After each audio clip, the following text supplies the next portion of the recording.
I declare open this public hearing of the Joint Standing Committee on Migration for the inquiry into the value of skilled migration to Australia here in Melbourne.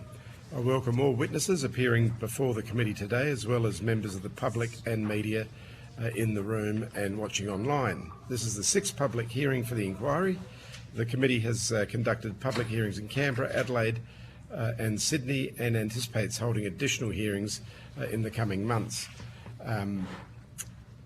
We're hoping to get to most major cities and some regional towns as well.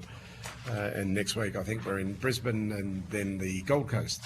In accordance with the committee's resolution of the 31st of July 2025, this hearing will be broadcast on the Parliament's website, and proof and official transcripts of the proceedings will be published on the Parliament's website.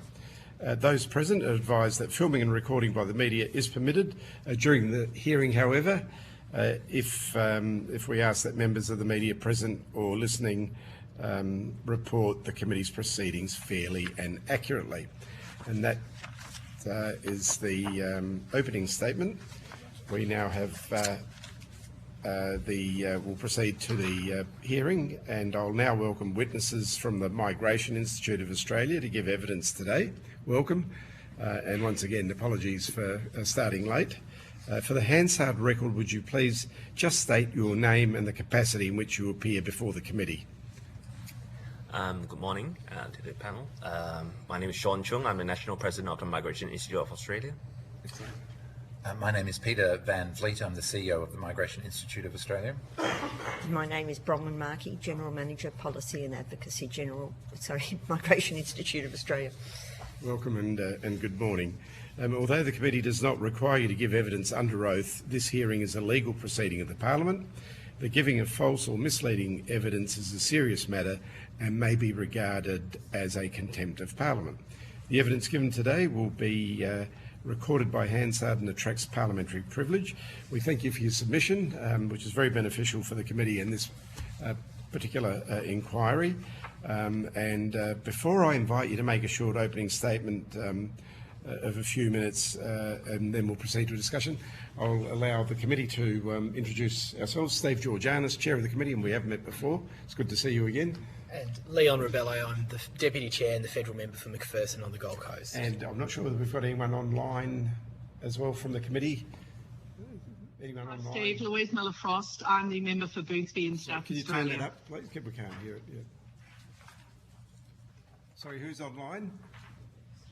Louise Miller-Frost. I'm Louise, the Member for Boothby in South Australia.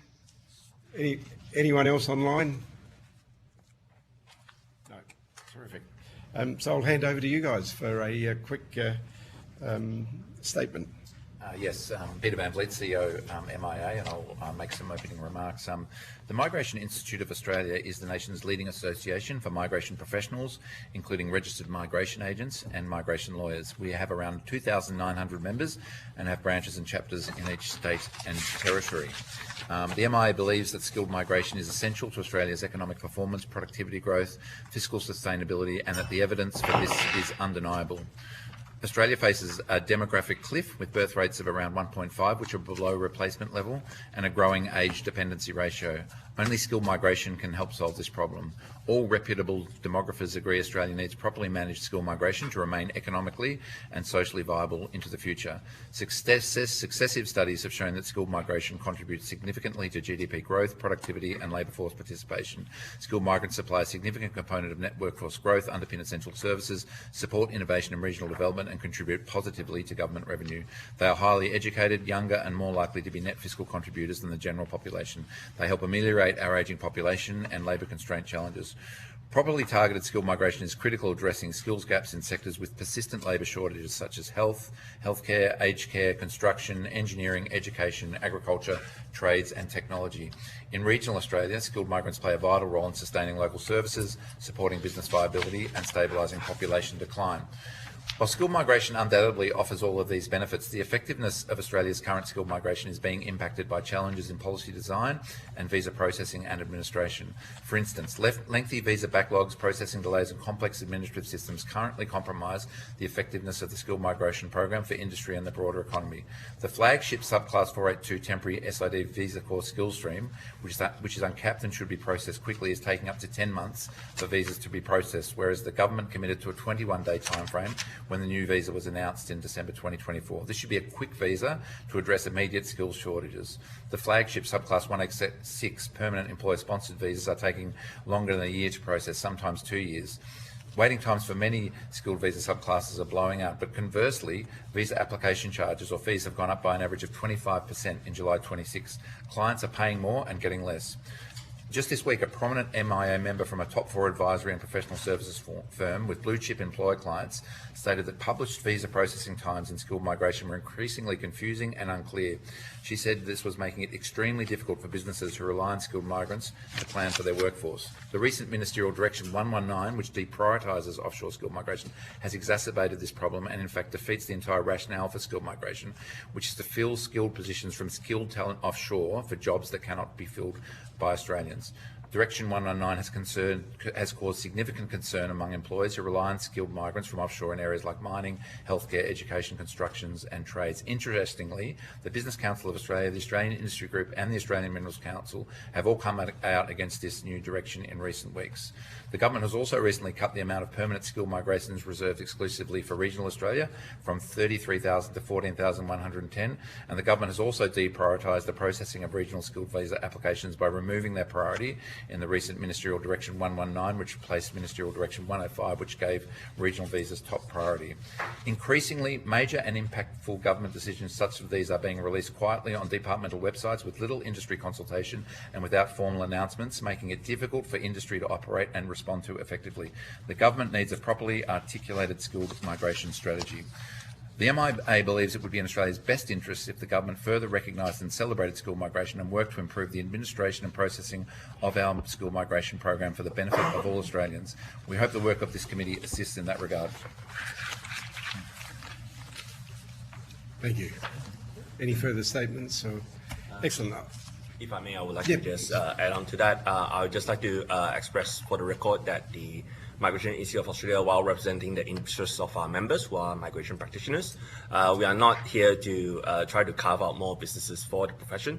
We are essentially sharing our observations on the ground in terms of practitioners and our clients who are individual skilled workers or actually employer companies, Australian businesses, in terms of the challenges that they are facing in the current migration program settings.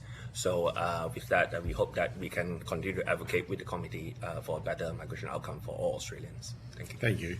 I might kick off with a couple of questions. It's just a discussion, a bit of a Q&A and a brief discussion so we can be briefed on the issues that you think are really important. And I think you guys are pretty well placed, seeing hundreds and hundreds of cases across the country of assisting people to get their skilled visas, where the shortcomings are, where perhaps government is doing it really well and where they're not doing it well, and what requires to be improved or changed to give that smooth transition that will then fulfil the positions that we require as a nation, the skilled, skilled positions, and also streamline it for people who are applying, so they know as well exactly where they stand, maybe even before they actually apply, which then allows them to make that decision of what they're going to do. But I might kick off with, I'm going to kick off with your recommendation, and I want you to elaborate a bit more about that and explain, and perhaps if you've got any evidence of actual cases where this is taking place, and in your recommendation you say that the government should urgently examine and adopt improved models for overseas qualification recognition and skills assessment to address the systemic shortcomings and better utilise migrant skills and lift national productivity. Now, the way I read that, the first part of your recommendation is basically people who have skills, perhaps trained in an overseas TAFE equivalent or university equivalent, come over here, and then there's delay, or there is a mishmash of how do we recognise those skills, and even though they may be highly skilled and have operated in a very highly skilled atmosphere in their nation, how do we identify that? How do we streamline it? And how do we put something in place that then enables them to work in the field where we have a shortage here? Yeah, I'll ask our policy manager, Bronwyn Markey, to respond to this, but there's certainly no doubt that there is an underutilisation of skills for migrants in Australia, and we support the work of the coalition of groups that's come together to address skills recognition. It's primarily around the recognition of overseas skills by assessing authorities and speeding that process up, but I'll hand over to Bronwyn, who is the expert in this space. Yeah. Hi, thank you. There's a number of issues that feed into this. One is the lack of recognition of overseas skills, in that certain countries are recognised quite easily, the normal, England, America, Britain and America, Hong Kong, those sort of areas. And often you'll be able to just transfer your skills straight across, you'll be able to have your skills recognised. It becomes a bit more difficult in other countries. And what happens is that you have to go to a skills assessing authority and to have your skills recognised. That is not part of Home Affairs, that's part of DIWA. So we've got a cross-departmental issue to start with that. DIWA is doing a lot of work with skills assessing authorities, trying to bring them into line together. But it's a very, very slow process. It can take up to 15 months for some skills, depending on where your skills have come from, how good your references are, how quickly you can get them, how many people are trying to apply for a skills assessment for that occupation. We've made some recommendations, I think, further in there about it would be good to have more skills assessing authorities so that these can be processed more quickly. We do see very skilled people from overseas, but they don't fit within our system of skills assessing. So a good example would be an electrician. You're an electrician coming from the UK, you'd work under a different electricity power system. You have to get a licence in Australia. That's a problem because you have to get a licence in New South Wales, which is different to Victoria. So you've also got that licensing problem. And so that could take you have to actually do a course in Australia of 12 months. Now, if you come in as a skilled tradesperson, you need to be able to work straight away. You can't work independently in Australia until you've done that course. But how do you do that course while you're trying to work and you're on a visa that's requiring you to work? So that's another one of the issues: how you upskill to the Australian qualification. How do you get the licensing for this to actually work independently? So that's basically the issue. So it's not enough skills assessing authorities. National skills accreditation would go a long way. Absolutely. And we certainly support the government's announcement that they may appoint a skills commissioner. We think that would be a really useful way of unravelling the jurisdictional complexities around skills assessments and recognition. And national licensing would go a long, long way, particularly in construction, where we desperately need people. I have spoken with people in the master builders. They believe there's something like maybe up to 50,000 tradies in Australia who can't work at their skill level. They have identified 18,400, but they believe it's up to probably about 50,000 because they just don't have that extra licensing that allows them to work independently. Thank you. Would anyone like to add anything further? Maybe I could just provide some insight on the practical sense of things, because specifically on this recommendation, the utilisation of migrants who are arriving here in Australia, it has to do also as well as the employer side of awareness. For example, a good example I would like to use is in the construction industry. Australia has come leaps and bounds in terms of involving women in the workforce, in the construction industry, for example. So that took a lot of awareness campaigns and actually buy-ins for employers to actually do that. So it's the same thing for employer Australian businesses who are actually coming in touch with Australian skilled migrants who they are not too sure about their qualifications or work experience overseas. Is that really comparable to the Australia level? And typically what we see is that when an employer doesn't do it, they start doing it when their competitors start employing skilled migrants as well. Then they will see that, oh, okay, someone within my industry has done the same, employed skilled migrants, so I guess it's safe for me to do so. So I think that sort of helps or feeds into the utilization of the skilled migrants in their occupation kind of consideration, I believe. So yeah, the employer or industry awareness side of things, I think, would help you. Yeah. Thank you. I'll go to the Deputy Chair and then to Ms Louise Wheeler-Frost. Thank you very much. Deputy Chair. Thank you very much, Chair, and thank you for being here. I have a few questions, but I'll just start off by, you've spoken through your submission, but also in person today, about the skilled migration program lacking an overarching purpose, about processing delays causing or being caused by structural features, and about the underutilisation of migrants, and you spoke about the master builders example of 50,000 tradies that can't work to their skills level. Do you think that those are symptomatic of a system that's not working right now? This is part of our inquiry that we're trying to get it to work. But is that your assessment? So, look, our assessment is, on the whole, the skilled migration program in Australia has been hugely beneficial, but we're seeing a little bit of drift, partly relating to the public debate on migration, where we believe that the overemphasis on issues like net overseas migration is actually impacting some visa programs that are essential to Australia's economy and productivity. And that's the subclass 482 visa and the subclass 186 visa and our regional migration visas. These are all getting caught up in this debate about migration numbers, and it's impacting employers seriously, because if a migration program is about anything, it's about getting workers for jobs that can't be filled locally.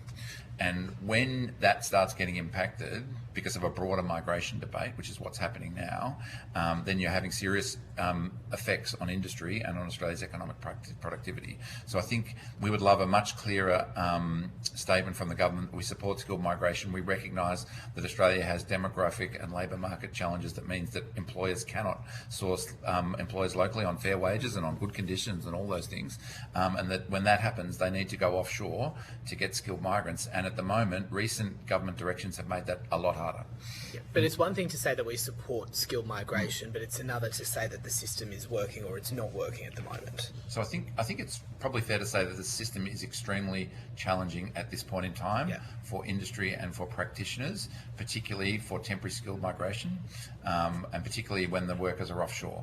And the recent ministerial direction 119 has exacerbated that problem. And so just on that, and I think it was briefly touched on in your submission, did you receive as an organisation any consultation on that recent ministerial direction and the changes that were announced? And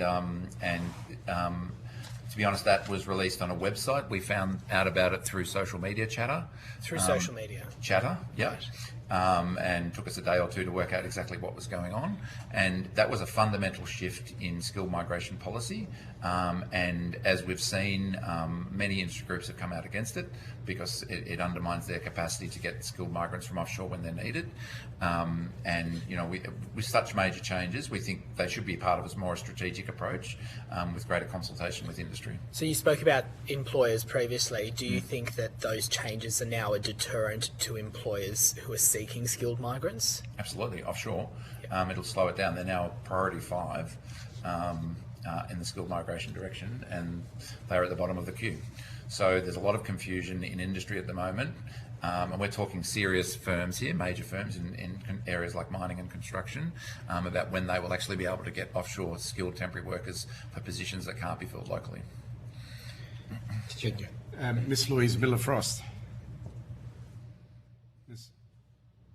Thank you, Chair. Just speak up a bit if you can so we can hear you. Oh, sorry. That's all right. Never ideal being online. Sorry about that. I am deaf as well, so. Okay, thank you for your evidence today. Look, in your verbal submission, you referred to the term that the skilled migration needed to be properly targeted, which I think we all agree with. But in terms of your evidence, what concerns do you have about targeting? Are there areas that we are missing? Are there areas that have too much focus that we perhaps don't need the focus in?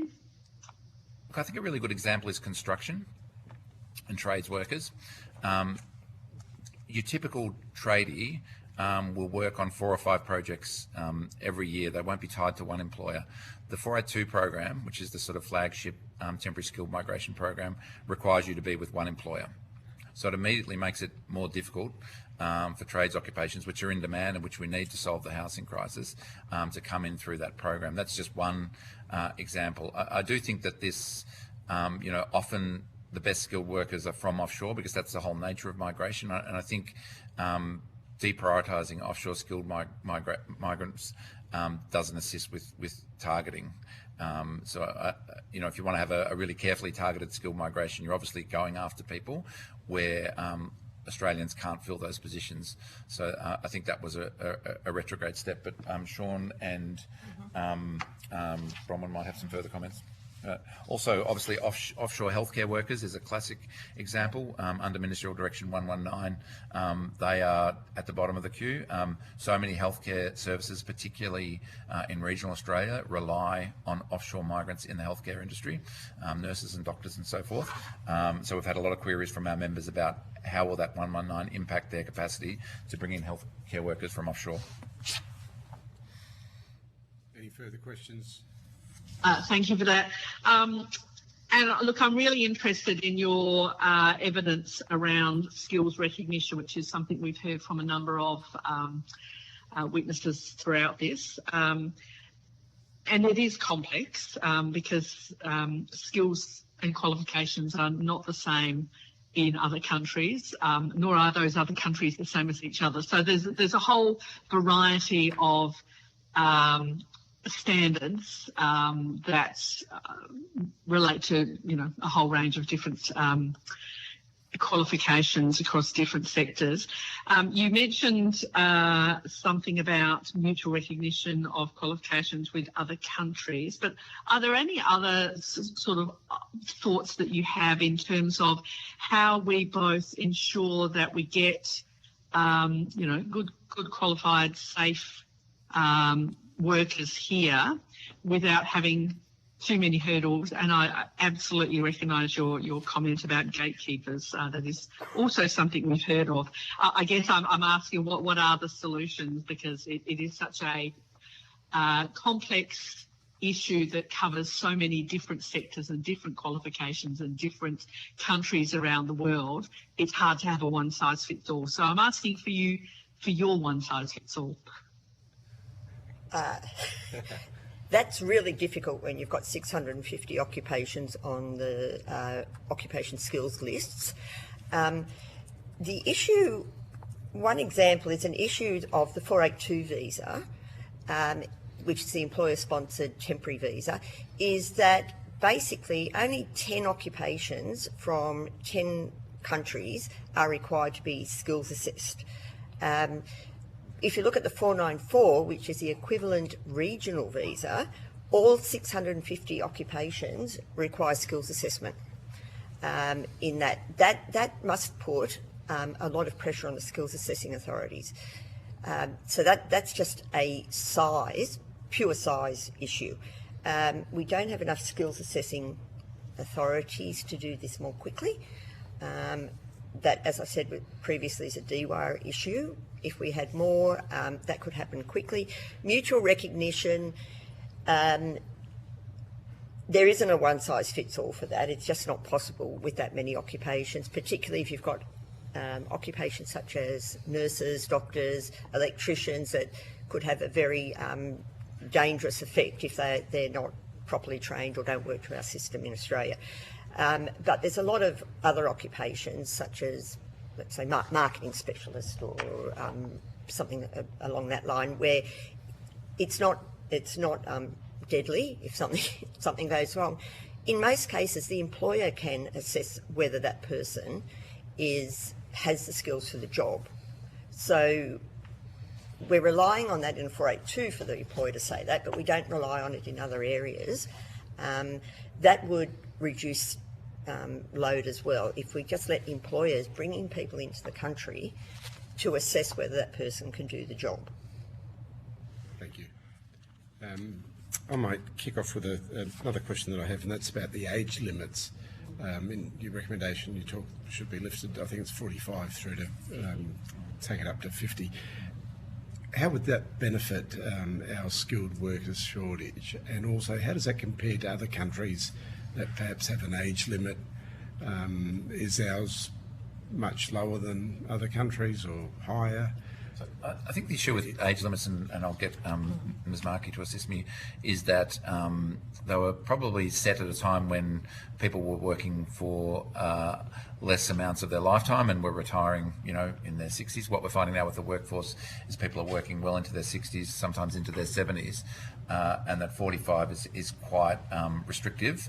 And that the theory is that you don't want people to be too old because they won't be contributing to the tax base and they'll be drawing on social services, and that all makes sense if people retire at the age of 60. But as I said, what we're finding is people are working much longer these days, and the demand for older workers is increasing, which is a terrific thing in terms of the diversification of our workforce. So there is an argument that 45 could be a bit hard and fast, notwithstanding the economic modelling that's done on this, but you know that we could allow for some extension of age limits, and we're already doing that in areas like DARMA's designated area migration agreements where they have extended age limits. So it's just something that we think could be remodelled and could offer opportunities, particularly in those highly skilled areas. If I may, I would like to add to that as well. So I'm originally from Malaysia. In Malaysia, the government retirement age is 55. And a lot of public commercial organizations actually set that for the retirement age as well. So meaning that when you work your way up to a general manager position or senior management position, you get kicked out of the organization at 55. And I've seen brilliant minds deteriorated once they retire because they are not active anymore. So definitely we don't want the age limit to be set too low, even though you could say that, oh, well, other countries are doing it at 55, but it's just not practical. And also in terms of tax contributions, I would say, you know, even if we do increase the upper age limit to 50, that gives us a good 16 years at least, depending whether you're female or male, to reach the retirement age. So definitely, and you think about that, when you're at that age, your income tax bracket is probably at one of the higher levels rather than the average because of your seniority or your experience within the industry. So again, from tax contribution side of things. And then also one recent example I've heard that in the logistics or in the trucking industry, the average age for drivers is actually 65. So people are continuing to work if there's work. So why are we shortchanging ourselves in terms of the offerings to incorporate more people into the workforce, which is especially for industries that are in great need. So thank you. Thank you. Sorry. Ms Markey. We did originally have it up at 50 and it was brought down to 45 when we had fairly high unemployment levels. I think even if we increased it to 50 in regional areas, for example, as incentive, that would be very helpful in keeping people in regions, getting people to go to regions. We very often have members coming to us saying, my client is going to turn 45 in a month. They've got a job here, they've got their family here, they're all settled, but you know that one day over their 46th birthday, they can't apply anymore.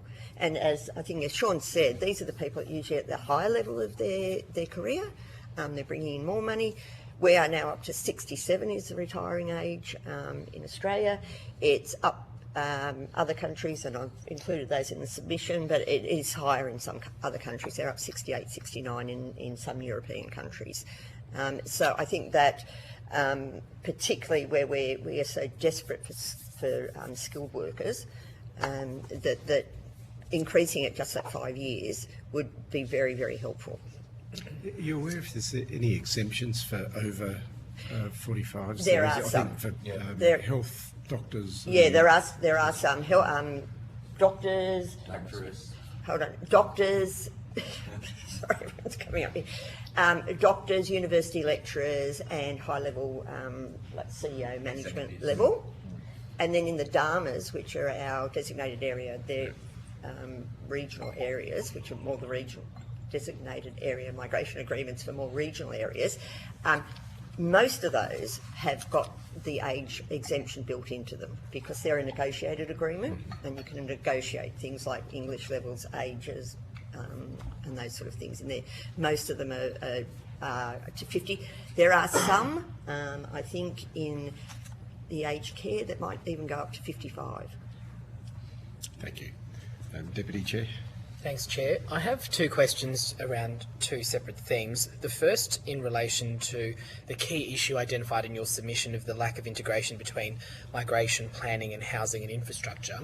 I don't think, unless I've missed something, there was a recommendation in that space from you, but I was interested to know what your view would be of what that integration would look like between migration, planning, housing and infrastructure.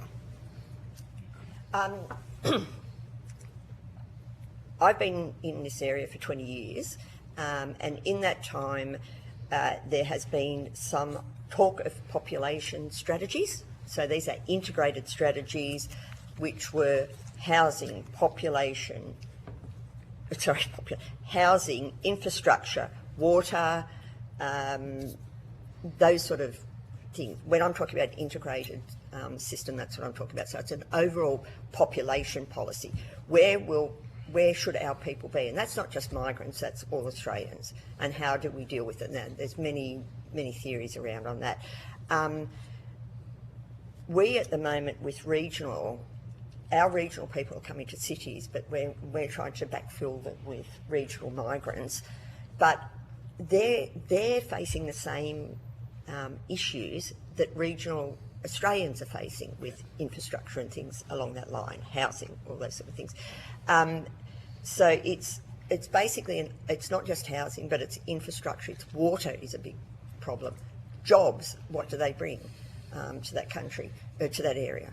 And so I guess what you're saying, and you're speaking about it in relation to regions, but with those three different categories with migration, planning, housing and infrastructure, that they in effect inform each other, each category informs absolutely, each other. absolutely. Yeah. But I think there's been an overemphasis on migration's impact on housing shortages. For instance, international students have purpose-built housing. They're a big component of temporary migration.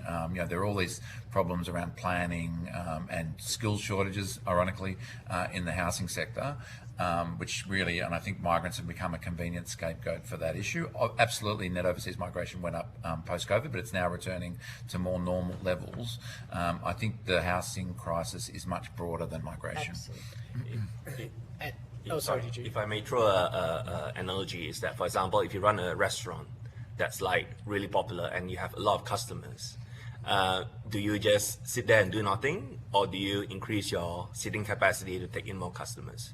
So in your question, I think it would make sense to have a broader strategic approach, to have that interaction or at least cooperation between the three departments, maybe, to actually say that, okay, look, businesses and industries have said that there's a workforce gap.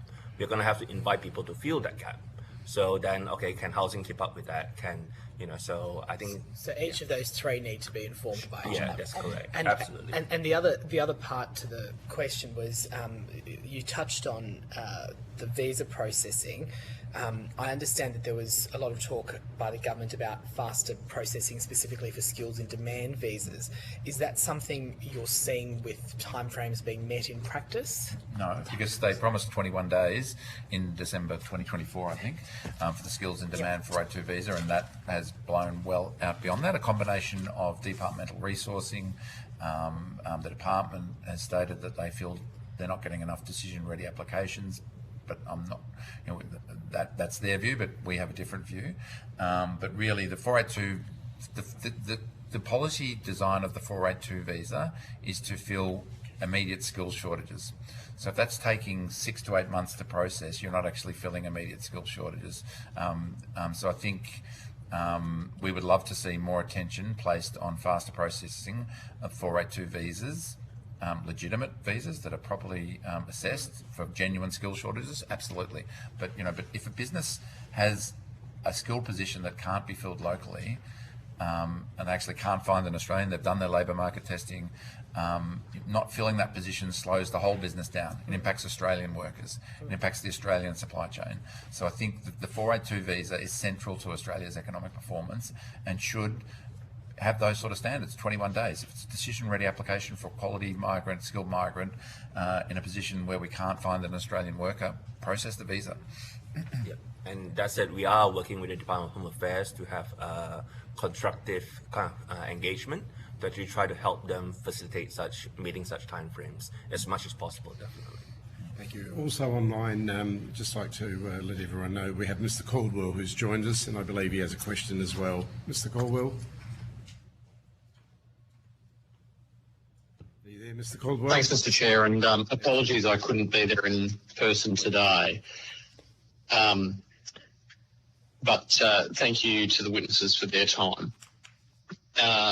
So I don't know if this has been covered or not, but I'm particularly interested in what impact on regional migration will the reprioritisation of skilled worker visas have? That's a really good question. So the previous direction prior to Direction 119 prioritised regional migration. That was one of the top processing priorities. So that, in other words, if you were a visa applicant from a regional area, designated regional area, you would receive top priority in terms of your visa processing. That direction's been removed, so that no longer exists. Basically, regional migration has been deprioritised. And this is also off the back of a reduction in the regional visa allocation under the permanent program for 26-27, which went from around 33,000 to 14,000 roughly. And so we're seeing, if you like, a signal from the government that they're less interested, if you like, in directing migrants into the regions or providing incentives or places or processing priority for migrants to go into the regions. We at the MIA believe that regional migration is really important, particularly when we're having these debates about population pressures in big cities. And we all know that regional areas are crying out for skilled migrants. You talk to any regional mayor, any regional business, they'll tell you they need workers. So we would love to see the government respond to the paper they put out in October 2024 from memory on regional migration, July 2024, sorry, on regional migration, and re-emphasise the importance of regional migration and policy settings and program settings which support regional migration. Yep. And to add to that as well, I note the chair in the previous hearing with the Department of Home Affairs has asked about the retention rates of temporary regional visa holders, and the department has reported that 68%, according to their ABS statistics, from the older skilled regional temporary visa holders remain in regional areas.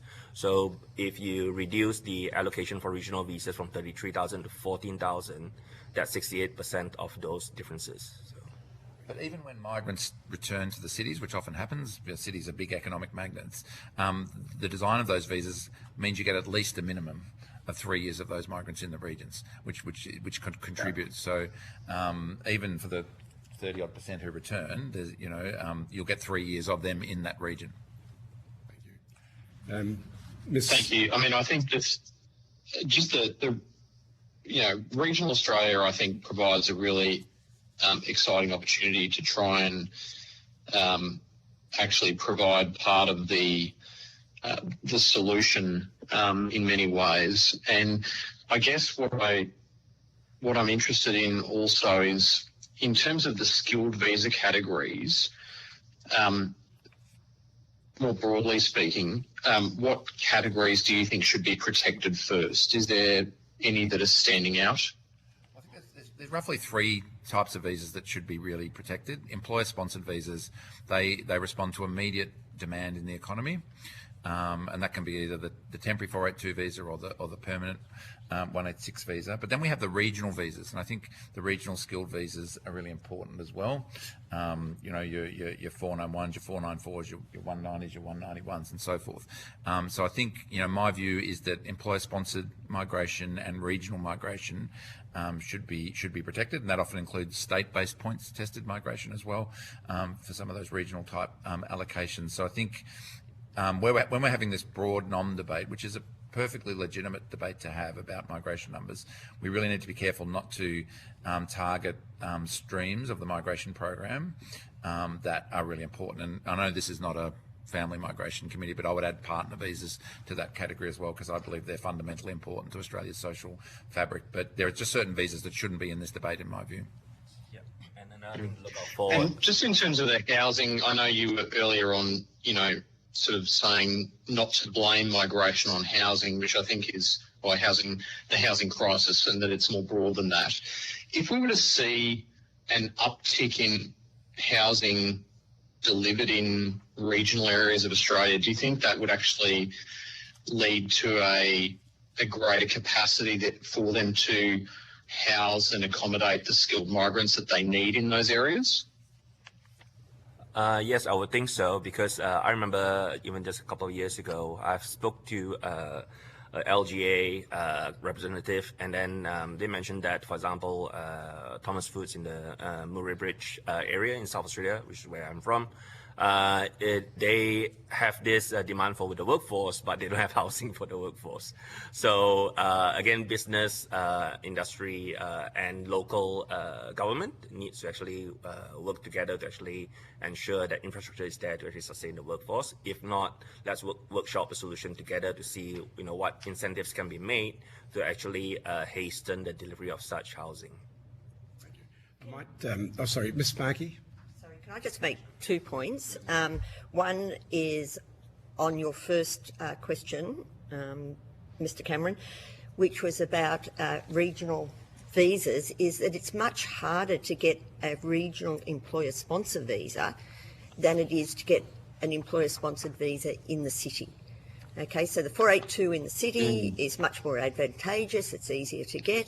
The 494, which is the regional version, is much more difficult to get. So that is not helping people to get people into the regions. The second one on housing, I just have to tell you, I have just spent 5 days driving around north of Perth, for 4 or 5 hours north of Perth. Every single motel up there is full of fly-in, fly-out workers and utes in the car park. You cannot get into a hotel up there. So there's obviously very much a housing shortage up there. Companies are flying and flying their workers in and out. These were not just mining companies that I was looking at. There were water companies, infrastructure companies, mining, of course.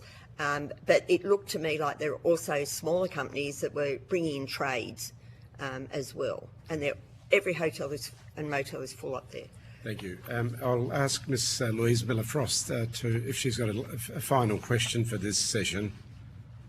No more questions from me. Thank you, Chair.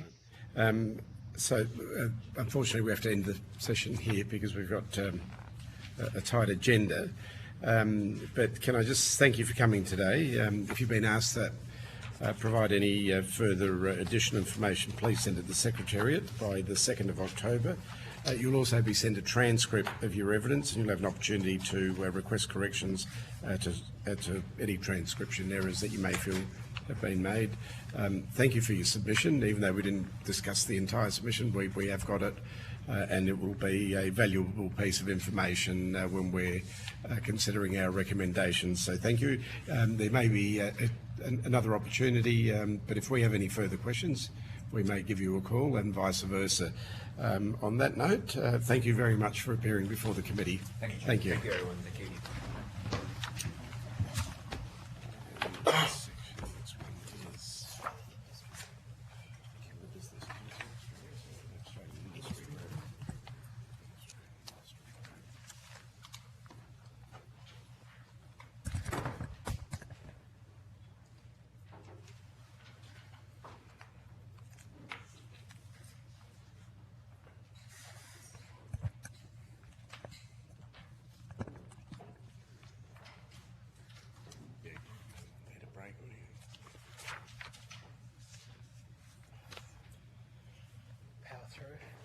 We'll power through. Yeah.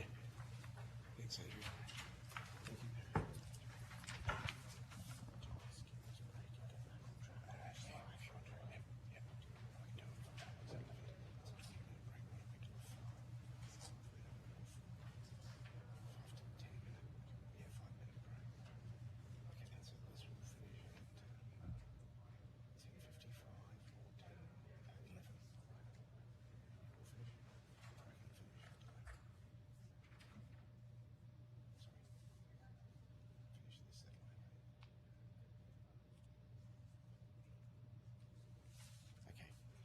Excellent. Welcome.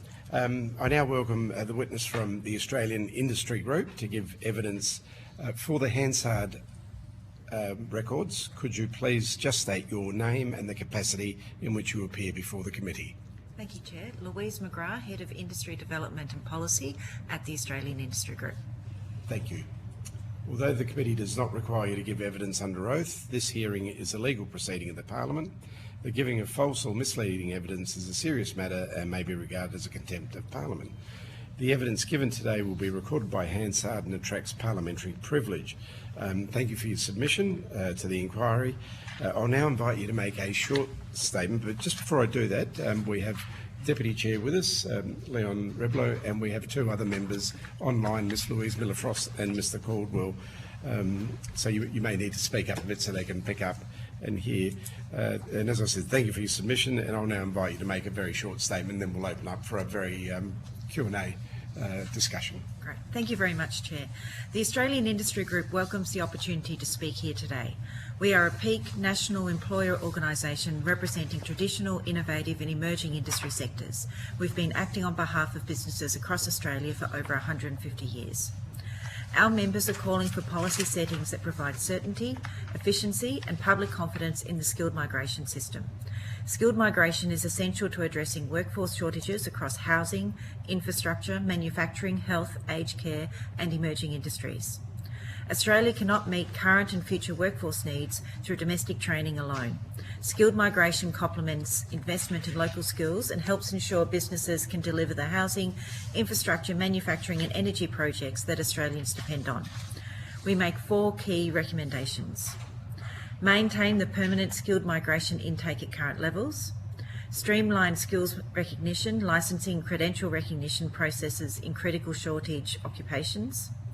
Improve the predictability and timeliness of visa processing, particularly in the skills in demand and subclass 186 programs, and develop a public communication strategy that better explains how skilled migration supports essential services, infrastructure delivery and economic growth. Australia needs a skilled migration system that is stable, targeted and efficient. Reducing skilled migration at a time of persistent workforce shortages would put further pressure on housing delivery, major infrastructure projects and business investment. The focus should be on ensuring the system works effectively, including faster processing, streamlined recognition of overseas qualifications and stronger public understanding of the benefits skilled migration delivers to the community. Thank you. Thank you. I might kick off with a quick question, and that is, in your submission you recommend that the current levels of permanent skilled migration should be kept, or maintained at least, and can you explain why they should be maintained and what the effects would be if they are reduced, and should they be increased perhaps as well? Well, I mean, of course. And basically I want to get to the economic consequences if there are any, either way. Yeah. Well, I should just make the point that skilled migration needs from industry are a derived demand. They don't seek skilled migrants as for the sake of it. It's because there's business opportunities, growth opportunities, and need within, as I said, infrastructure, energy projects and health and aged care. And so providing at least the confidence that the migration system is there to support those business needs by keeping the numbers as they are, gives companies confidence to make those investment decisions, to make plans, to expand their business, develop new products, etc. Reducing the current level would inhibit some of that confidence and reduce their ability to make those sorts of investments. And in terms of the role that skilled migration plays in meeting Australia's some of the challenges, productivity, ageing population, the critical infrastructure and housing shortages, what role does skilled migration play in all of that? Well, as you heard from the previous witness, there's huge gaps, particularly in the construction sector and health and aged care sector. As we have an ageing population, need for workers in that aged care sector is only growing.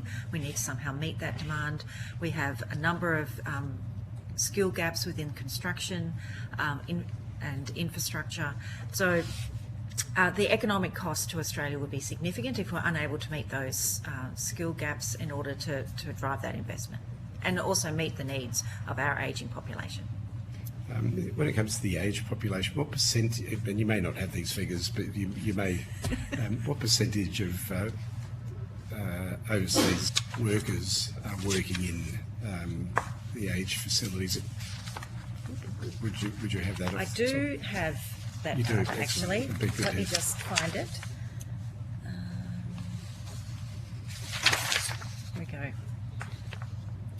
So, contribution of recent migrants to the Australian workforce, comparing 2015 to 2025. So, healthcare and social,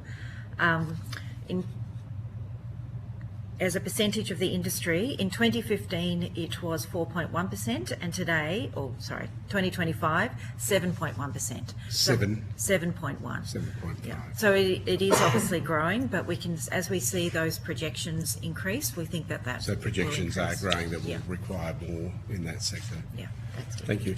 I'll ask the Deputy Chair to... Thank you. Thank you, Chair. I have two questions. So you spoke about the importance of skill migration in relation to filling skill shortage gaps that we have, and one of them was construction. Are you aware of the, percentage of our net overseas migration that is in the construction sector? It's on the same chart. Yeah.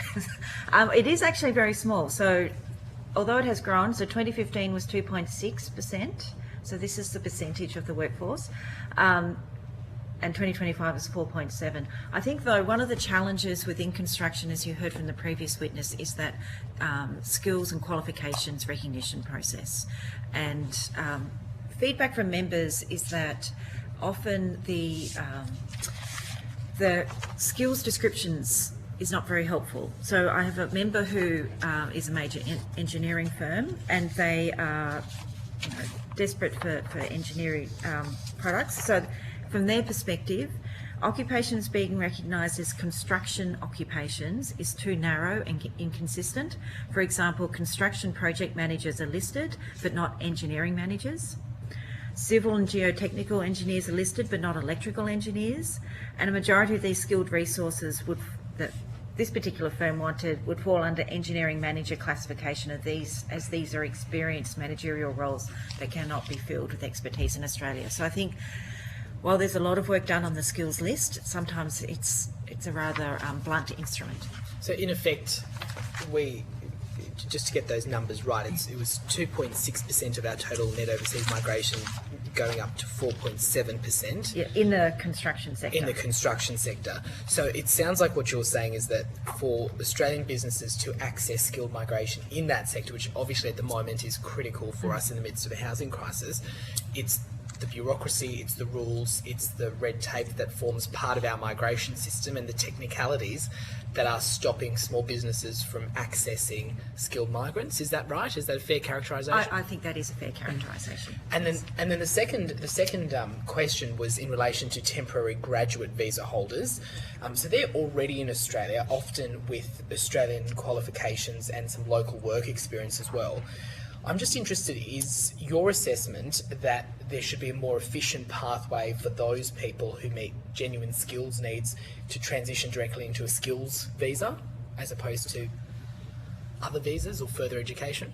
So to be fair, we haven't really spoken to our members about that particular skills category, but we are seeing a greater interest from our members in work-based learning, and I think a greater integration between universities, Australian employers and those graduate workers will help facilitate their pathway into those skilled worker visas. I've got another question, and so the previous, I think you were in the room for the previous inquiry, and they spoke about the need for migration planning to inform housing and infrastructure, and vice versa for each category to inform the other.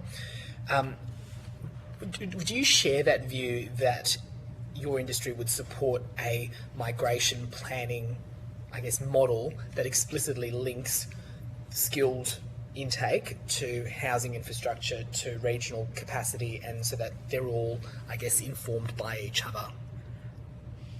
I think certainly there should be some strategic planning and, as you say, informed by each other. Yeah. I wouldn't, though, have some sort of ratcheting where X number of houses equals X number of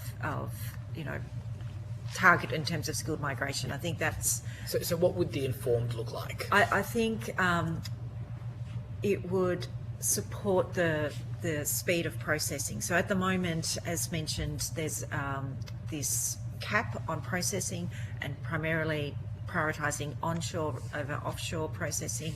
That's a very blunt instrument. As per our members' complaints, they're working on a project in fast rail. Of course, there's no one here who has worked on a project because we don't have fast rail here.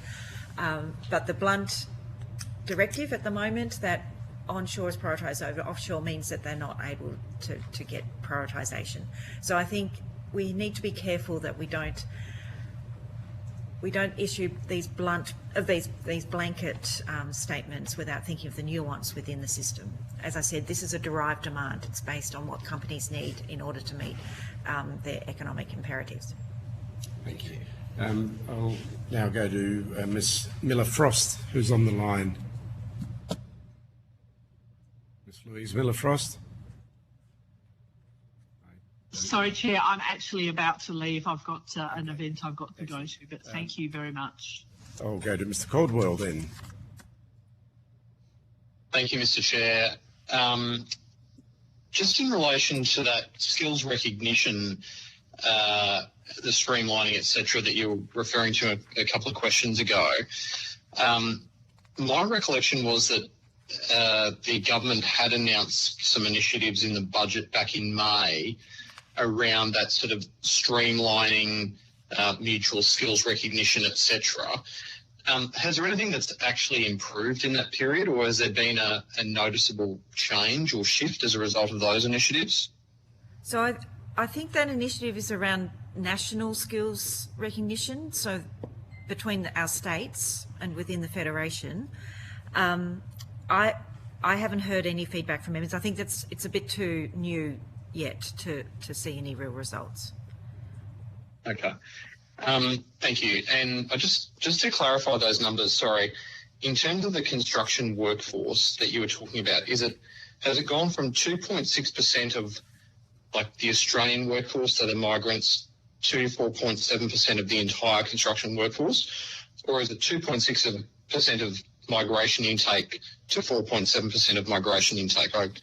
Just to clarify. Yeah, so no, it's 2.6 of the Australian workforce, the total Australian workforce, and it's gone up to 4.7. Yeah. But Chair, I can provide this data separately to make it easier.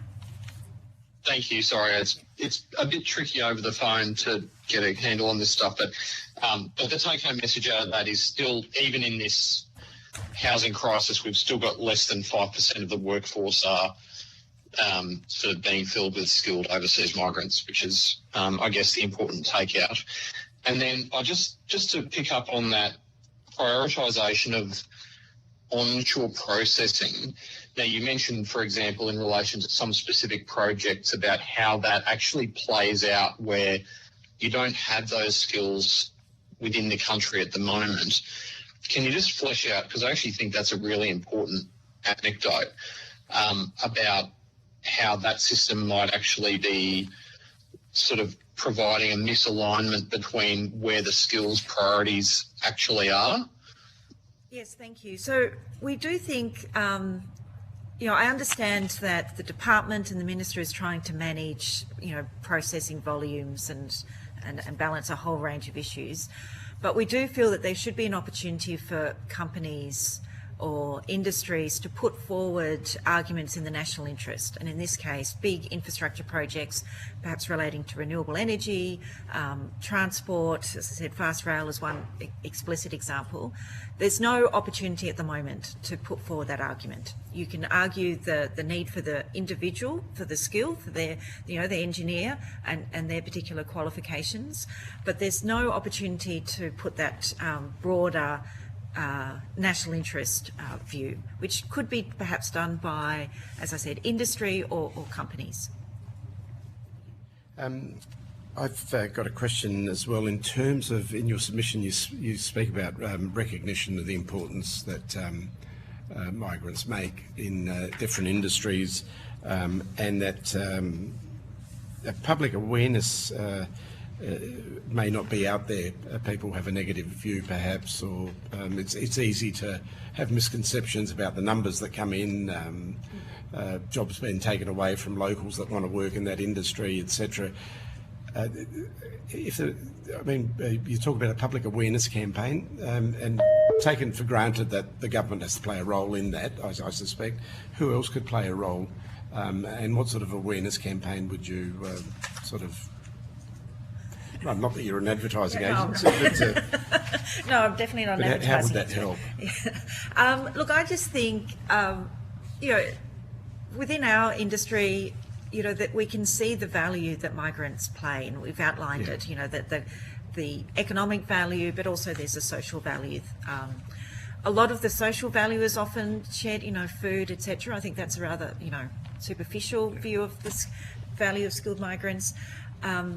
But if we think about the value that skilled migrants make for Australian industry, particularly Australian manufacturing, to maintain its international competitiveness, I think all of us as industry advocates have a role to play in promoting those benefits. Them, including industry, government, that's right, businesses, the whole lot.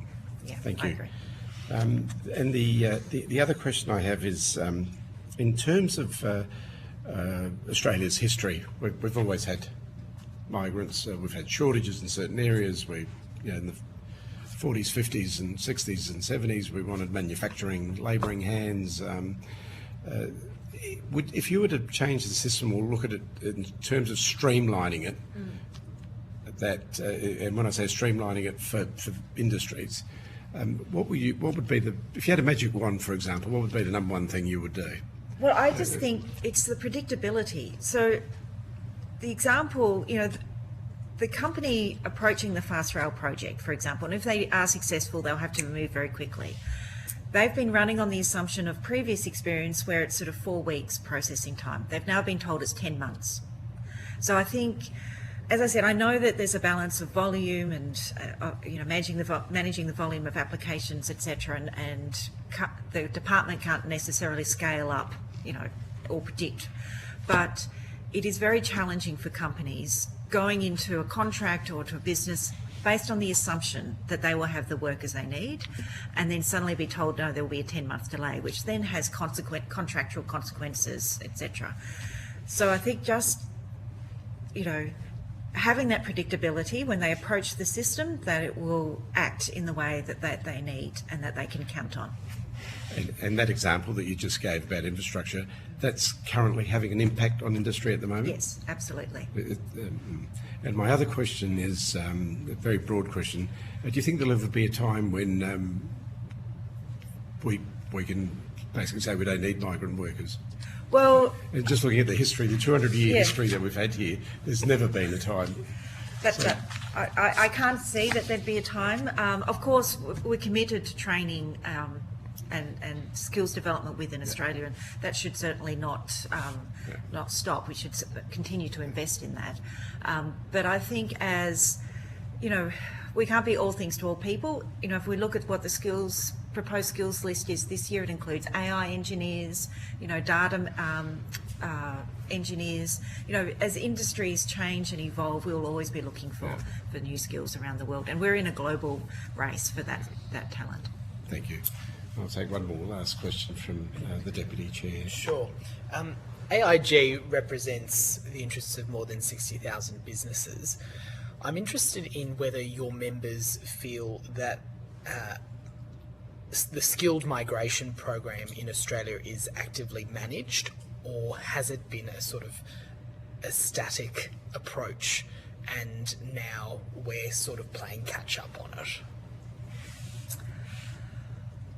I think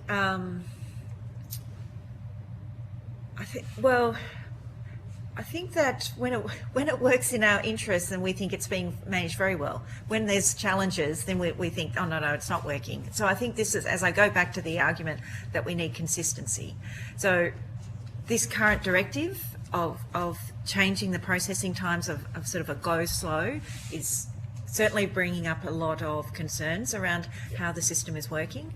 And I think that sort of, managing the expectations on the processing will be key to members expect, thinking that the system is working properly. Thank you. I'll ask Mr. Caldwell if he's got another last question. Mr. Caldwell. No, that's fine. Thank you, Chair. Thank you. Well, thank you very much for coming today. There is a couple of things that we ask that you might be able to provide if you can. So provide some further information on those questions that we had. If you could, please send it to the Secretariat by Friday the 2nd of October, if that's possible. You'll also be sent a transcript of your evidence, and you'll also have an opportunity to make any corrections if you feel that there has been transcription errors. On that note, thank you very much for appearing before the committee. We really appreciate it. Your submission was highly valued, and when we're coming up with recommendations, all these submissions will be part of the equipment that we will be using to make recommendations. So thank you for that. And I'll now, I think we've got a break till 11:10. Yep, till 11:10. Thank you. Thank you very much. Thanks, ladies.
I now welcome witnesses from the Business Council of Australia to give evidence. For the Hansard record, would you please state your names and the capacity in which you appear before the committee? Thank you, Chair. Wendy Black, Executive Director of Policy for the Business Council of Australia. Thank you. And Peter Davis, Director of Skills, Education and Research for the Business Council of Australia. Thanks. Although the committee does not require you to give evidence under oath, this hearing is a legal proceeding of the Parliament. The giving of false or misleading evidence is a serious matter and may be regarded as a contempt of Parliament. The evidence given today will be recorded by Hansard and detracts parliamentary privilege. Thank you for your submission. Just before I invite you to make a short statement, I'll introduce he can introduce himself. Well, thanks for coming. I'm Leon Rebello. I'm the Federal Member for McPherson on the Gold Coast and the Deputy Chair of this committee. Steve Georgianis, Federal Member for Adelaide and Chair of the committee. And online, I think we have Mr Caldwell. And we do have Miss Louise Miller-Frost, who was on but went off, and she may come back on. Both of them may come back on at some stage. I'll now hand over to you to make a very short statement, and then we'll just open up for a discussion. Thank you. Someone's come back online. Who was that? It's Cameron Caldwell, Mr. Chair. Would you like to introduce yourself to the Business Council of Australia? Just your name and the seat. Yeah, thank you. It's Cameron Caldwell here. I'm the member for Fadden, which is at the northern end of the Gold Coast. Thank you, Mr Caldwell. I'll now hand over to the Business Council of Australia for their short statement. Thank you, Chair, Deputy Chair and Committee Member. Thank you for the opportunity to appear before the committee today. The Business Council of Australia represents over 120 of Australia's leading businesses, employing around 1.1 million Australians.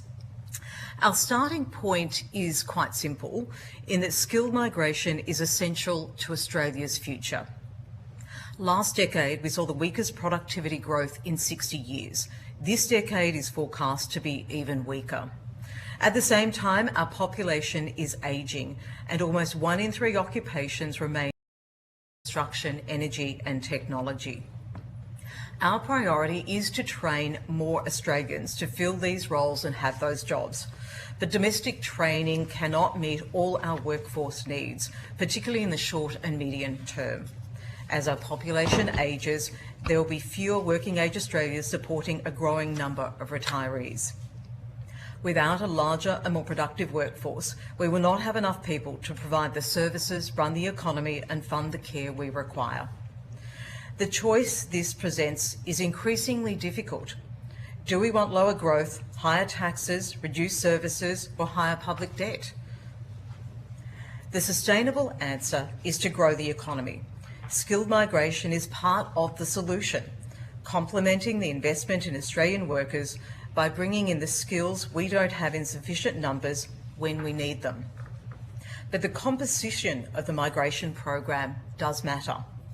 Permanent skilled migrants have strong employment and economic outcomes.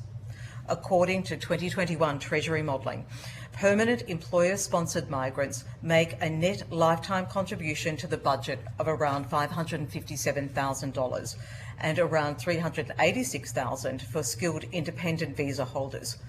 By contrast, the average Australian has an estimated net lifetime fiscal cost of around $85,000.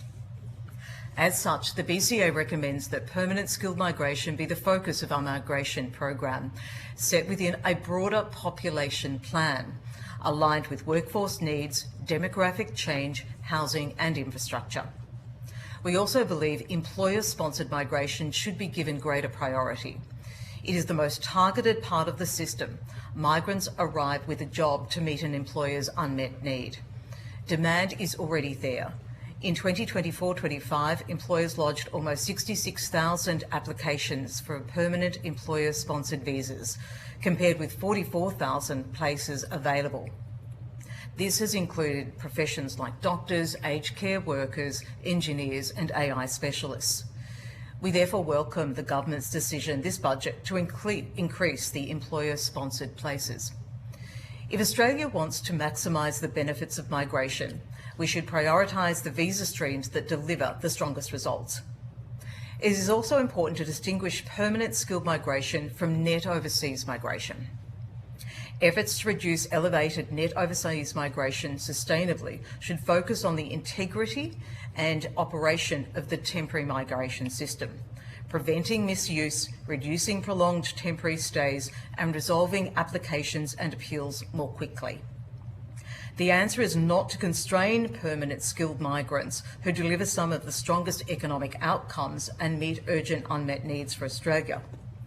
Australia is competing globally for highly skilled people, yet processing delays, complex skills recognition, and unnecessary administrative arrangements remain barriers.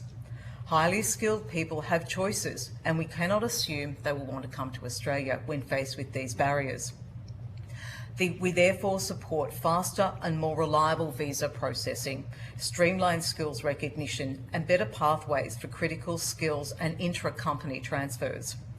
None of this removes the need to build and improve housing and infrastructure, but the answer is to build those homes and infrastructure needed to support the skilled workforce our country needs, not constrain the skills required to grow the economy.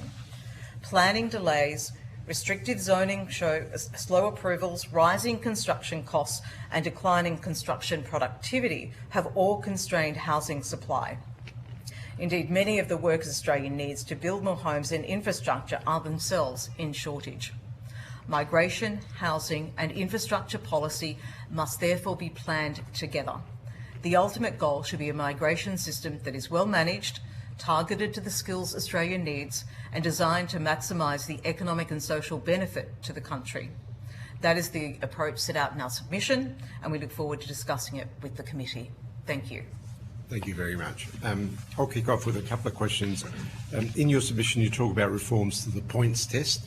Do you have any suggestions for how the points test could be more reliably identified the best candidates or the best people that we could bring over for particular skills in terms of changing that points test to something else that could be better streamlined for businesses and for the applicants who are making those applications? It's like across the board in the system. It constantly needs to be refined and targeted, and certainly from a business perspective, business is changing very quickly, and we need a system that responds to that at the same rate of change.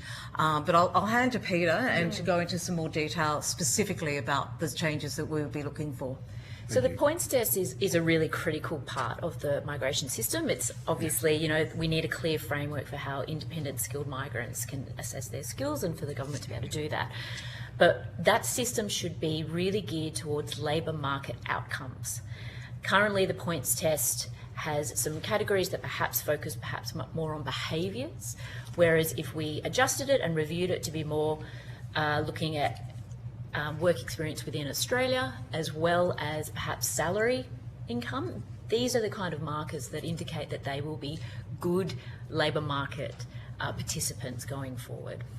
The other question I have, and I'm really keen to hear this one because it's been raised with me previously, and that's our intra-company transfer visas. For example, we've got, for example, Westpac, who operates in Europe, ANZ, other big firms. They have a multinational employment base all over the world. They want to train people, they want to bring them over, vice versa. We have people going over to London, Europe. What are your thoughts on that, and how could such a visa be structured for those intra-country companies, Australian companies, or other countries? Yeah, it's a real challenge because many of our members in particular are multinational, and they do look outward. If they're not sort of actually some of the internationally based companies, or if they're Australian ones, a company that's going to grow is going to look for other markets, and they will have offices elsewhere, and you want to be able to have that free-flowing movement and bring your best people where they need to be so you can grow. And so often you also want to be able to bring people here so you can bring that talent and train the local people here as well. You upskill Australians. It's always done so you'll be growing your business here. So it is a really important one, and delays around that are a problem, and limitations around it. And it's not just sort of the banking area, it's pharmaceuticals, all of those that we have members in as well. And even in some of the mining ones. I mean, some of the areas where Australia is actually very talented. talented. We want to be able to move our people backwards and forwards as well, and have that interplay. And that is something that I think is really holding us back at the top end, and the areas that we want to actually lean into and get that advancement. And particularly, it's where you're going to get that productivity growth, because it's that talent there. Do you want to add to that, Peter? Yes, I think a lot of our members say that intercompany transfers, it's almost like a professional development opportunity, and so it's a way of luring the absolute best and brightest from around the world to Australia. So we are getting those highly skilled, unique skills to Australia. So making that as streamlined as possible and as fast track as possible, I think is critical, particularly in the tech sector. And this is what we're hearing a lot from our tech members, that tech changes rapidly, and we don't necessarily have all the skills that are required, but they may have that in their Silicon Valley office, for example. If we can bring that talent really quickly to Australia, Australia will only benefit.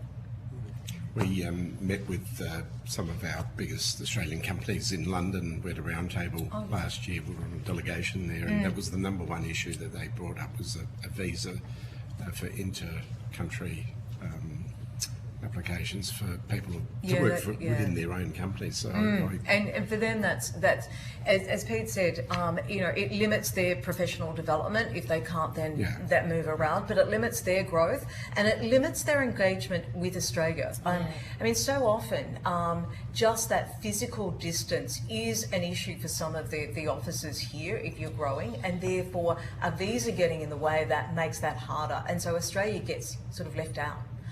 We don't want that. Our growth and our future is actually looking outwards. That's where the real markets are, looking up into Southeast Asia in particular. That's where we want to be able to grow, and we need to be able to have that opportunity to move people where we can. Thank you. Deputy Chair. Thank you, Chair. One of the things you argue is that employer-sponsored migration delivers some strong economic benefits. Do you think that the skilled migration program should be rebalanced further towards employer-sponsored places? Yeah, look, it is, as we've said, I think the numbers really tell the story here, that is where we get the most value. And when we're looking at any government policy, and migration being a critical one, we need to put the overview of what is in the best interest of Australia, how do we grow the economy, and it is the employer-sponsored ones, when you break it down into how do we target and make the migration program the best effectiveness for Australia, that's the one to really focus on, because that is directly where you've got a job gap. An employer is going to the EVIT, they're making that cost. They would have undoubtedly tested the local market already. They wouldn't have been going down this process and having that additional burden and that additional processing challenge if there wasn't a need. So you've got someone who's coming in to fill a job, and it usually is so that business can actually continue to employ Australians. If you don't have that, then the chance is that business may not continue. So that is not the outcome you're looking for. So we would say, yes, that should be a real priority. So the skilled migration, but within that, that's should be a greater priority. I feel there's also a social element to that. When employers bring employer-sponsored migrants over, they often take into consideration assisting them to find housing, to find, ways of engaging with the community. So we're finding that there's actually they become, embedded in Australian society really quickly, because they have this sort of network around them that supports it. But critical to that, of course, is the partner visa. And I note that an earlier witness did say this, the partner visa component of the permanent migration program is a really integral part, because you may have someone brilliant from overseas who's interested in coming to Australia, but if it will take 2 years to bring their family over, it's unlikely that they will make that decision to come. So it does play a really critical part. And the other question is in relation to your support of a long-term population plan.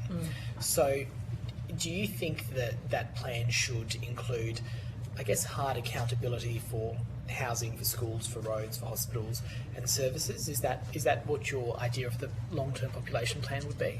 Yeah, look, I think this is like any good policy, it's going to be complex, and this is certainly one. And I think the failure we've had at the moment is we've been disrupted by COVID. Let's be honest that the numbers jumped, but we had a 1 in a 100-year pandemic. There is going to be a lot of disruption.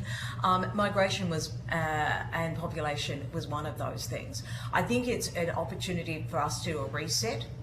And look at, well, what is the sustainable population for Australia going forward, and consider all the different factors as we've outlined. You know, look at the demography. We have an ageing population.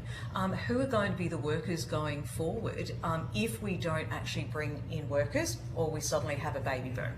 And no signs of that happening at this point in time.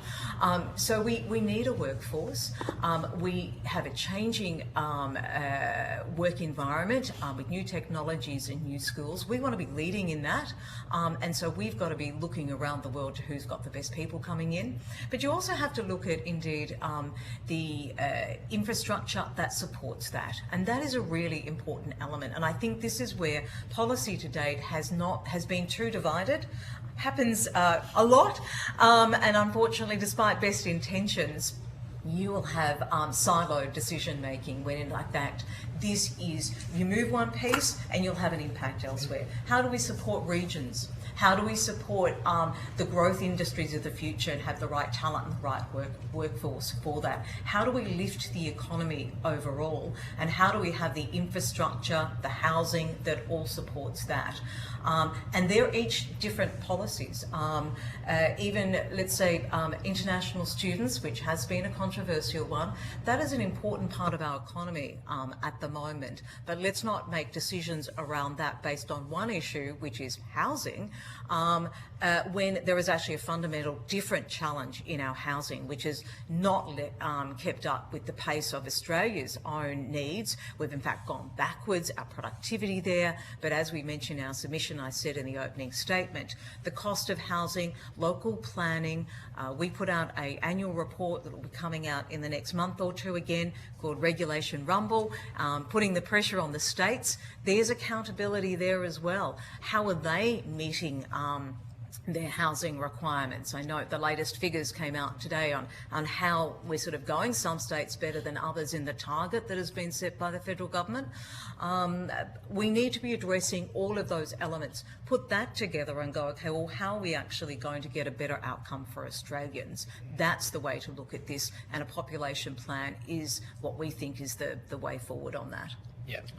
Just before I go to Mr. Caldwell, just on the housing issue, you look back at the history of migration in Australia, and from 1949 through to 1972, massive migration programs. How did we keep up with the housing then? Just some thoughts on that. It was easier to build a house, and we didn't have a national building code that's thousands of pages. That's one thing. So, you know, we welcome that the government is reviewing that at the moment. I think we've ended up with gold-plated housing, which people can't then afford.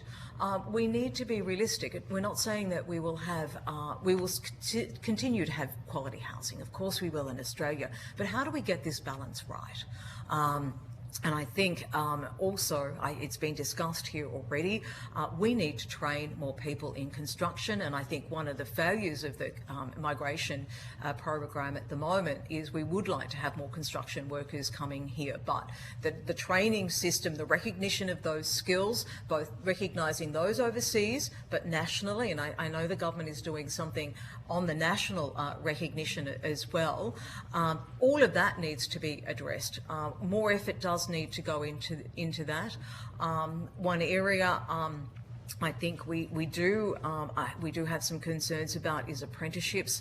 Unfortunately, we do think some of the changes that the government has made in the funding of apprenticeships, particularly for large employers who have the best completion rate, has led to a decline in those large employers taking on apprenticeships, and that is disappointing. And we would continue to argue that we would like to see some change there so we can get more apprenticeships through, because you know, we are going to continue to have this this demand. And if you can get those apprenticeships, imagine where we would be just in 3 or 4 years' time. We'd have a whole new cohort of people coming through. Thank you. I just thought it'd be interesting to make that perspective of how we used to do it. We've and also what we're changed the doing way now. we live. And with apprentices as well. Yeah. So we had a lot of government entities, whether it was the railways, waterworks, electricity trusts, who would employ 200 apprentices every season. As they got privatised, and I've done some studies on this in South Australia. SA Water takes on about 5 apprentices compared to 150 they used to take on in the 60s and 70s. So that was a social responsibility of the government, obviously, and that's also played a big role in the 20, 30 years since privatisation has taken And I would place. say, Chair, that is why we think from the larger employers, they still believe that they have a role to play, and that's where it is disappointing that the support that they have received has been removed to doing those apprenticeship roles, because they were the larger people taking on apprenticeships, and because they come in as a large group, they usually will have better completion rates than doing it in small ones where it may not happen. So we will continue to advocate for that change.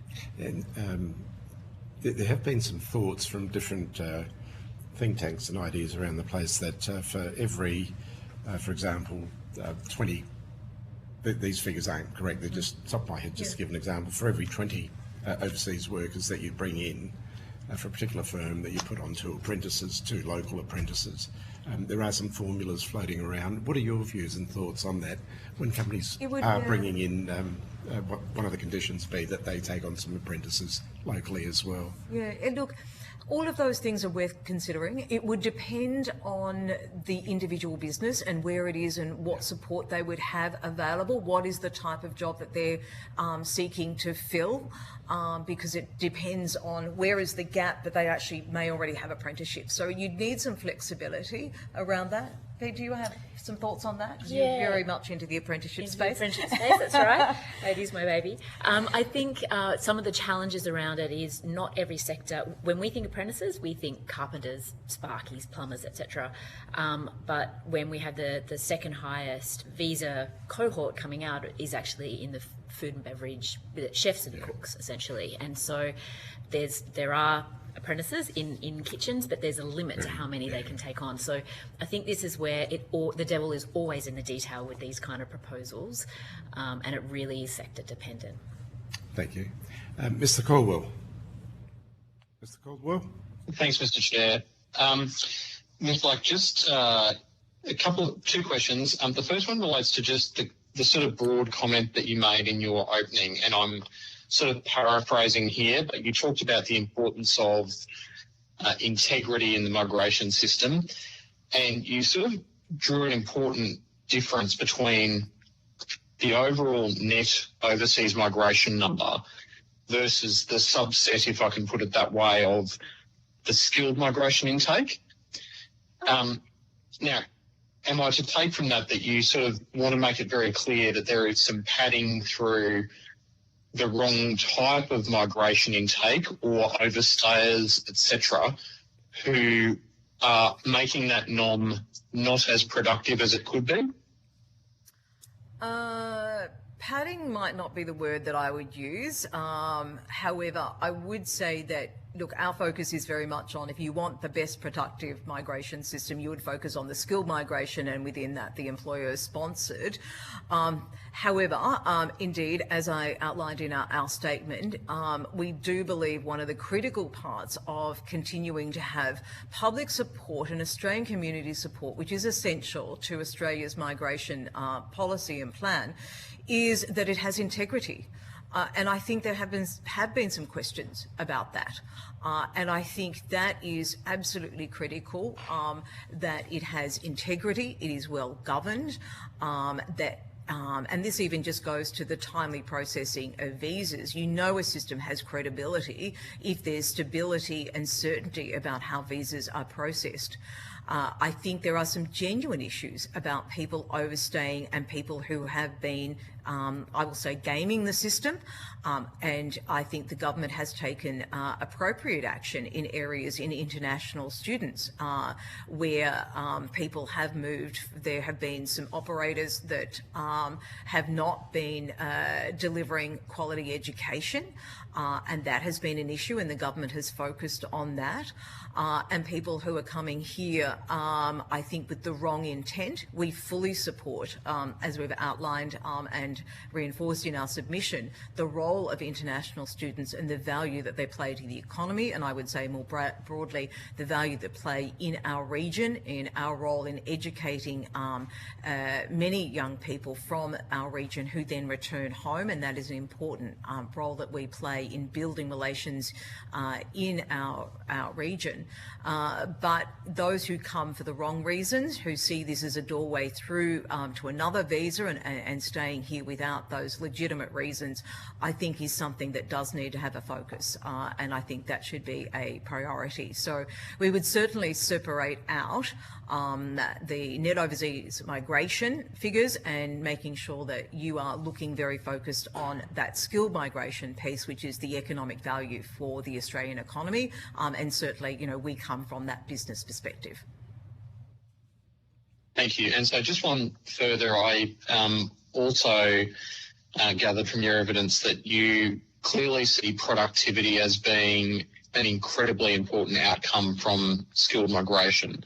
So are there skilled visa streams or skills generally that you perceive deliver a weaker economic return and should be perhaps reduced to make way for more productive sets? Look, Peter, do you want to answer that one? Yeah, I'm so sorry, Mr. Cadwell. You broke up slightly. Did you say which? That's visa? okay. Yeah. I'll try again. So are there skilled visa streams or skills generally that deliver a weaker economic return and should be reduced, therefore perhaps to make way for more productive sets of skills? And what are some examples of those? Certainly. So I think it would be best to separate it in terms of visa class as opposed to skills, because, you know, 1 in 3 occupations have a skills gap. It is a really broad list of skills that we require. But in terms of visa class, as we said in our opening statement, the employer-sponsored visa class delivers a $557,000 return over a migrant's lifetime to the budget. This is compared to a $386,000 return average for the independent skilled visa class. So while we are still delivering productivity benefits and fiscal benefits to the budget, it's very clear that the employer-sponsored visa class is by far the best performing visa within our system. And can I just add to that, I think this is why we advocate for a population plan, because it's, you know, the government is going to be releasing its intergenerational report, I think, in the next month. And again, that will be, I hope, a wake-up call to Australia about the challenge that we are facing. And we, as with an ageing population, and less people working, but an ageing population that we need to care for, we need to think through where are those workers coming from? How are we training, firstly, Australians to do that work, but how do we actually then, if we are unable to meet that demand, where else do those workers come from? And I think it is in that planning and more detailed around the work that, say, Jobs and Skills Australia are doing about the gaps, that we can start to really get much more of a granular detail and handle on in much more real time as well. As I was saying, you know, we need that flexibility for the system to respond in real time, so that we can actually have a much more aligned set of visa priorities and a skill set, and even looking through, as you said, a more detailed and productive focused points test that is going to make sure that the system is working as effectively as possible to give economic outcomes to Australia, and that, you know, that is a benefit to all Australians. And so is, for example, just what's on the independent skills list versus what's on the employee skills list? Like, is is there a general categorisation of how those two are split out? No, so they actually draw from the same skills gap list, but it's sort of how the migrant comes into the country. So both aspects of those visa classes draw from the same skills gap list, but either you do it independently, you get your visa, you arrive in Australia, and then you seek employment, or the employer directly sponsors you, says, you're on this skills gap list, you had these particular skills that I need, I'm going to sponsor your visa to come to Australia, and then you walk through the door, essentially, and have a job. So perhaps an approach that could work to support what you're suggesting would be to have different lists, or do you think that's not necessary? No, we believe that keeping the system as simple as possible is integral, and in fact this government actually reduced the number of different skills lists. There used to be a separate regional skills list. It makes the situation very, very complex.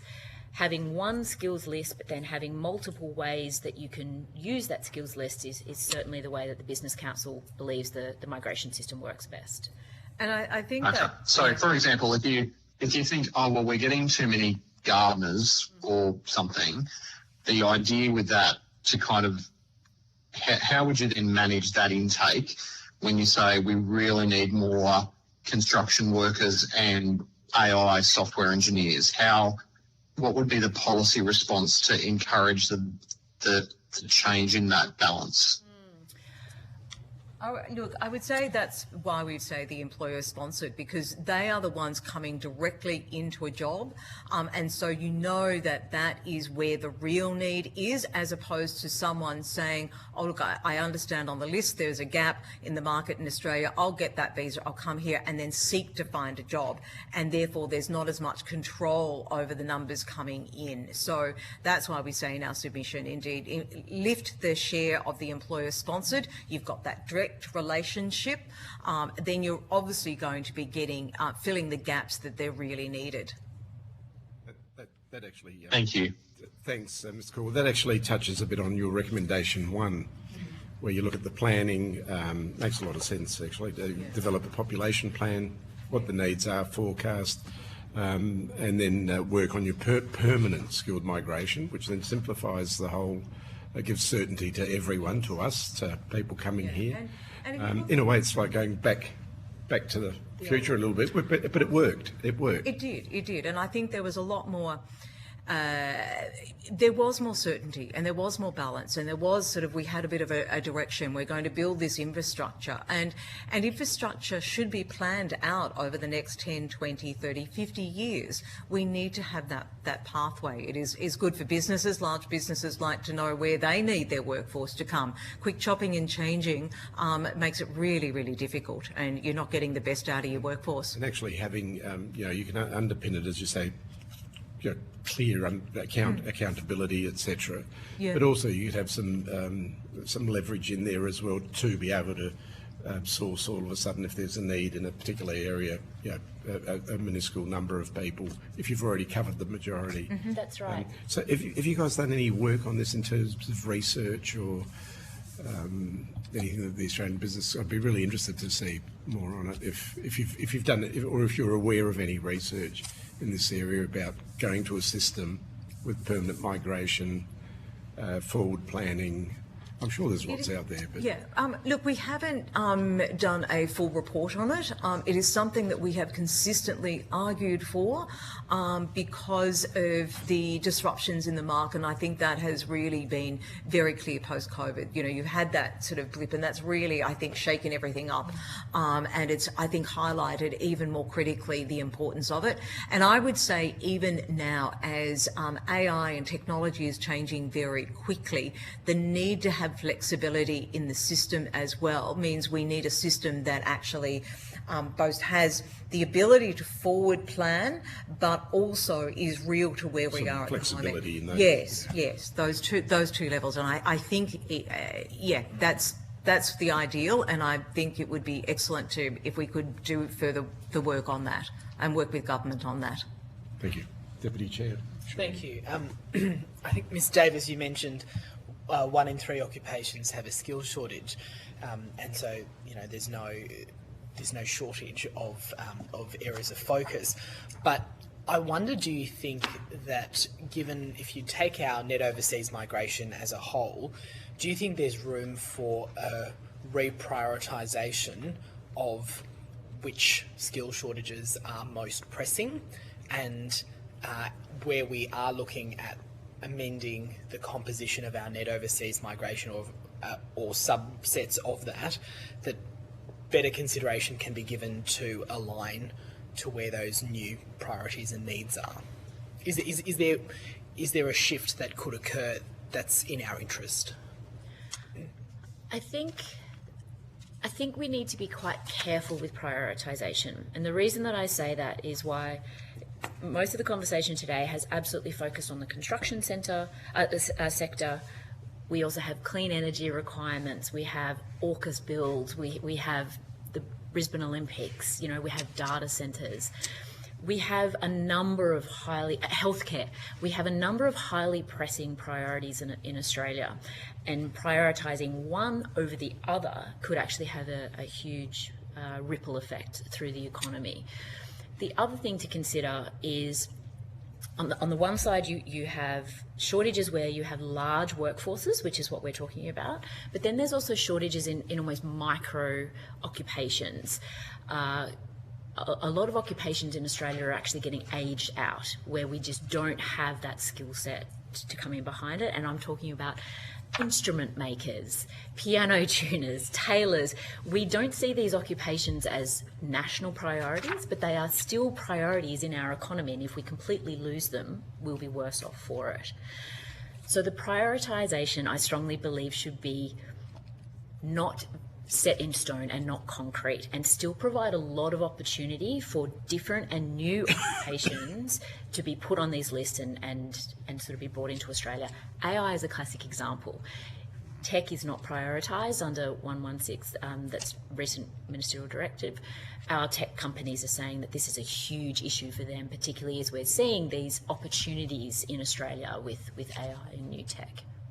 And just looking at how we fill those skill shortages quite quickly, do you think there needs to be a more streamlined conversion process for people who are temporary graduates that are working in areas that are experiencing consistent skill shortages, rather than requiring employers and applicants to go through all the different visa stages and processes? And do you have any idea of what an alternative system would look like? I think in some ways that could be best handled through perhaps something like the points test. So if we have an Australian graduate who has graduated in a skills gap area, the points test could kind of capture that, not just that they've had Australian education, but potentially that they've had work experience or actually employment in an Australian business. That would give very clear certainty that they have good labour market outcomes. They are already onshore. They have already been through our system. They know how the Australian work system works. They're more likely to have really great outcomes. So I think that's where the link could be made, is through the points test. Mr. Caldwell, one last question, if you've got one. No, I think that's all from me. Thank you. Thank you. If there's anything else you'd like to add? No, all good. Well, Oh, some last challenges ahead, and I actually will add one sort of thing in that if you start to prioritise one group, that may not work if you actually haven't got the systems in place to actually enable that to happen. So we've talked a lot about construction. Yes, we need more electricians. We need people in that area, no doubt.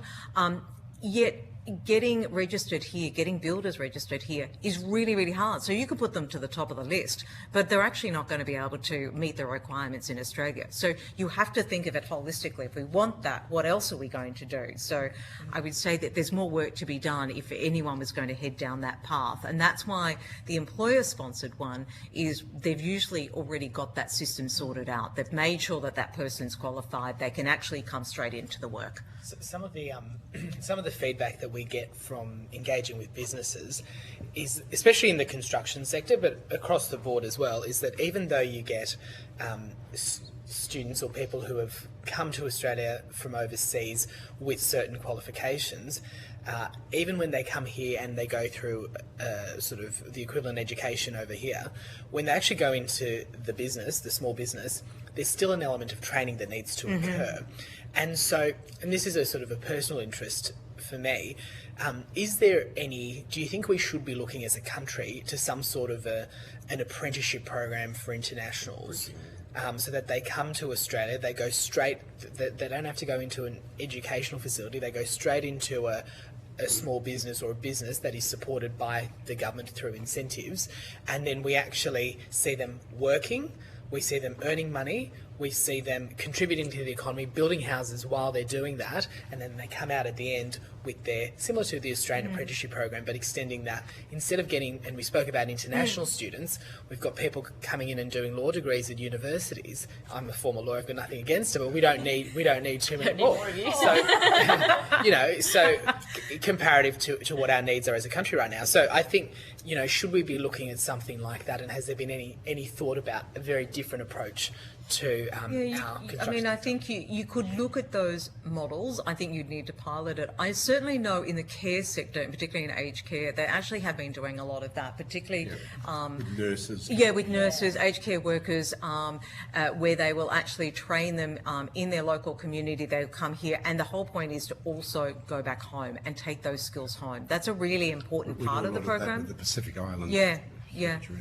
I think also that process is actually starting to occur with work integrated learning, that most universities are really ramping up their work integrated learning opportunities within certainly university degrees. So if there's a way to somehow supercharge the will aspect, that's a system that we already have in place. You know, making sure that international students have access to that, I think would be a good first step. Yeah. Thank you. Thank you very much for coming today and for appearing before the committee. If there's anything that you've been asked to provide, any questions about, I can't quite recall if there was, but if there was, please send it to the Secretariat by Friday the 2nd of October.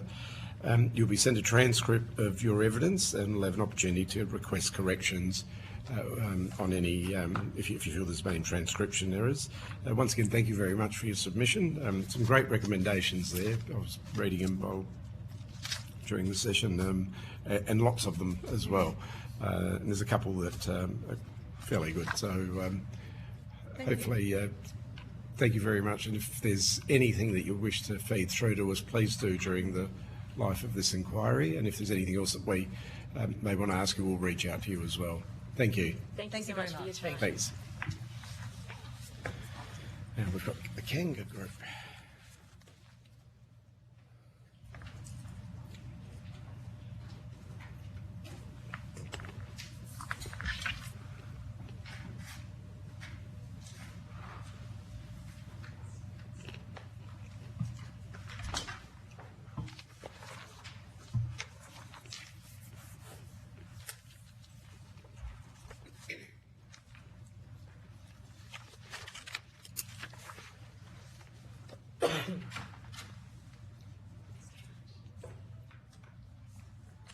Okay. Ready? Excellent. I now welcome our witness from the Bendigo Kanga Institute. Welcome, and I welcome her to give evidence. Now, for the Hansard record, would you please just state your name and the capacity in which you appear before the committee? My name is Mamta Chauhan, and I am Executive Director of Editors with Bendigo Kangan Institute. Excellent. Although the committee does not require you to give evidence under oath, this hearing is a legal proceeding of the Parliament. The giving of false or misleading evidence is a serious matter and may be regarded as a contempt of Parliament. The evidence given today will be recorded by Hansard and attracts parliamentary privilege. So thank you for your submission to the inquiry. Before I invite you to make a short opening statement, I'll just get the committee to introduce ourselves. I'm Steve Georgianis, the Chair and the Federal Member for Adelaide, and I'll allow my Deputy Chair to... I'm Leon Rebello, the Federal Member for McPherson on the Gold Coast, and also the Deputy Chair. And online we have Mr Cameron Caldwell as well. You there, Mr. Caldwell? Yes, good morning. It's Cameron Caldwell here, the federal member for Fadden at the northern end of the Gold Coast. And on that note, I'll now invite you to make a short statement, and then we'll open up for a discussion and a Q&A, an informal discussion. Over to you, Ms. Shahun. Thank you, Chair, and thank you, Committee, for this opportunity, as well as for leading this important inquiry into the value of skilled migration. Just to give you a context as to why Bendigo Kangan Institute is sitting here today and inputting into this discussion, we are an integrated skills provider. So Bendigo Kangan Institute is a combination of TAFEs. It's also a combination, it's also got VEDISES, which is the largest skills assessment body that supports migration to Australia, and then we also have a content development arm. Through our various parts of the businesses, we have lots of touch points with migration and the nuances and the complexities and challenges around migration. So we hoped through our submission to provide a holistic view, although given that VEDISES is mainly involved and engaged in migration, there is a lot of VEDISES input into the submission, but I will be talking about where the migration program obviously is working well, but where it needs some innovation as well, both from an education perspective as well as from a migrant experience perspective. Thank you. Thank you. On that note, I might kick off with a question. The submission talks about the removal of training bottlenecks, where there's the bottlenecks in the TAFE sector. I suppose the question is, what are those bottlenecks and how do you remove them? So in the context, and this, I think your question before around innovation and apprenticeship is a good segue into the training impediments faced by the TAFE. So our TAFE currently provides international education as well. Kangan Institute most recently has established an automotive centre of excellence in Cambodia, and this is in partnership with the Cambodian government. It's very well supported by the industries in Cambodia as well, and this is to train automotive technicians in Cambodia to Australian standards. So it is our curriculum, it is our training and assessment framework that is being applied there. When industries hear of this project, they are saying, how can we tap into that skilled workforce that you are creating offshore? Clearly, there is a percentage of that skilled workforce that we would like to bring across as apprentices and enable them to gain some Australian work experience as well, and also address temporary short-term skill shortages here in Australia. We have not yet been able to find a visa pathway for that. So there is no visa that applies or currently allows for apprentices to come across to Australia as part of a TNE. And this is where we think there is that room for flexibility and some agility and some innovation around. If the government's focus and priority is on TNE and Australia providing Australian education offshore, clearly, another benefit of doing that is also you are creating a skilled workforce to your standards in those countries through those exercises. Why not tap into the outcome of that exercise and bring them here? Is that the case with a lot of the Australian education institutes that are operating overseas? There's a few TAFEs that are, I think, in Vietnam is one, I think, or two. Sri Lanka. What happens with those students who are receiving degrees, certificates, or whatever it is? Are they accredited, not accredited, but are they recognised immediately? Not immediately in Australia. Even though it's the same curriculum, the same... No, so they're not recognised immediately, but of course with universities that are dual sector universities that are operating offshore, they can provide Australian qualifications through the delivery offshore. The TAFEs currently are not providing, they're not providing an AQF qualification offshore, but it's the same curriculum. Yeah. Yes. The time factor and everything else will be much quicker for those students. Correct. Yeah. Correct. In terms of what we've been hearing by all our witnesses, today's hearing, previous hearings in Canberra, is that the skills recognition is a big thing. Yes. In terms of perhaps bridging courses, having people that are highly skilled but not recognised.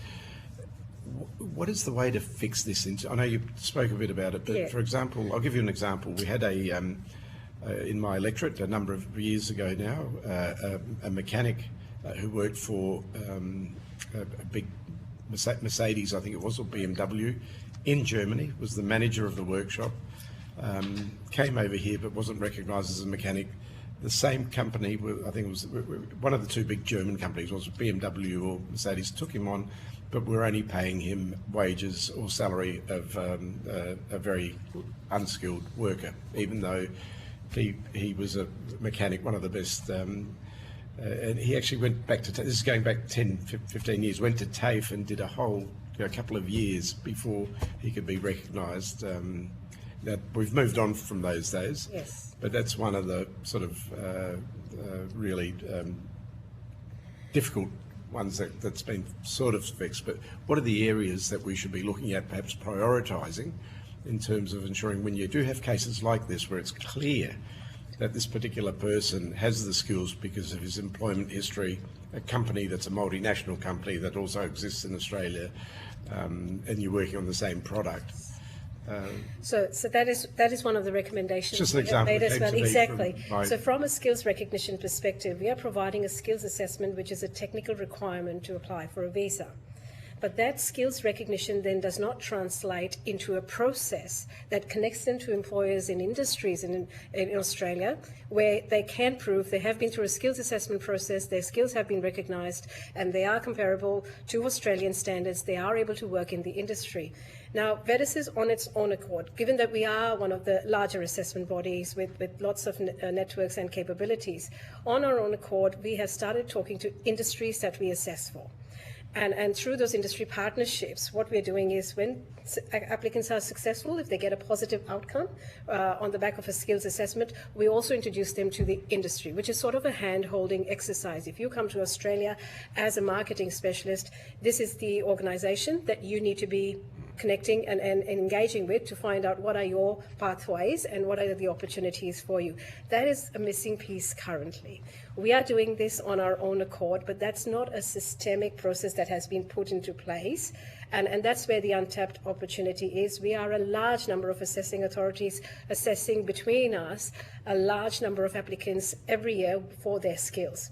But how do you then translate that skills recognition exercise into an employment outcome, or even just engagement and connection to the industries? Thank you. Deputy Chair. Thank you very much. I'm very interested in the processing side of migration, and so I'm interested in your views. Do you know how many skilled migrants are currently unable to work at their skill level? So this goes to the point of underutilisation because of whether it's assessment, whether it's licensing or recognition barriers.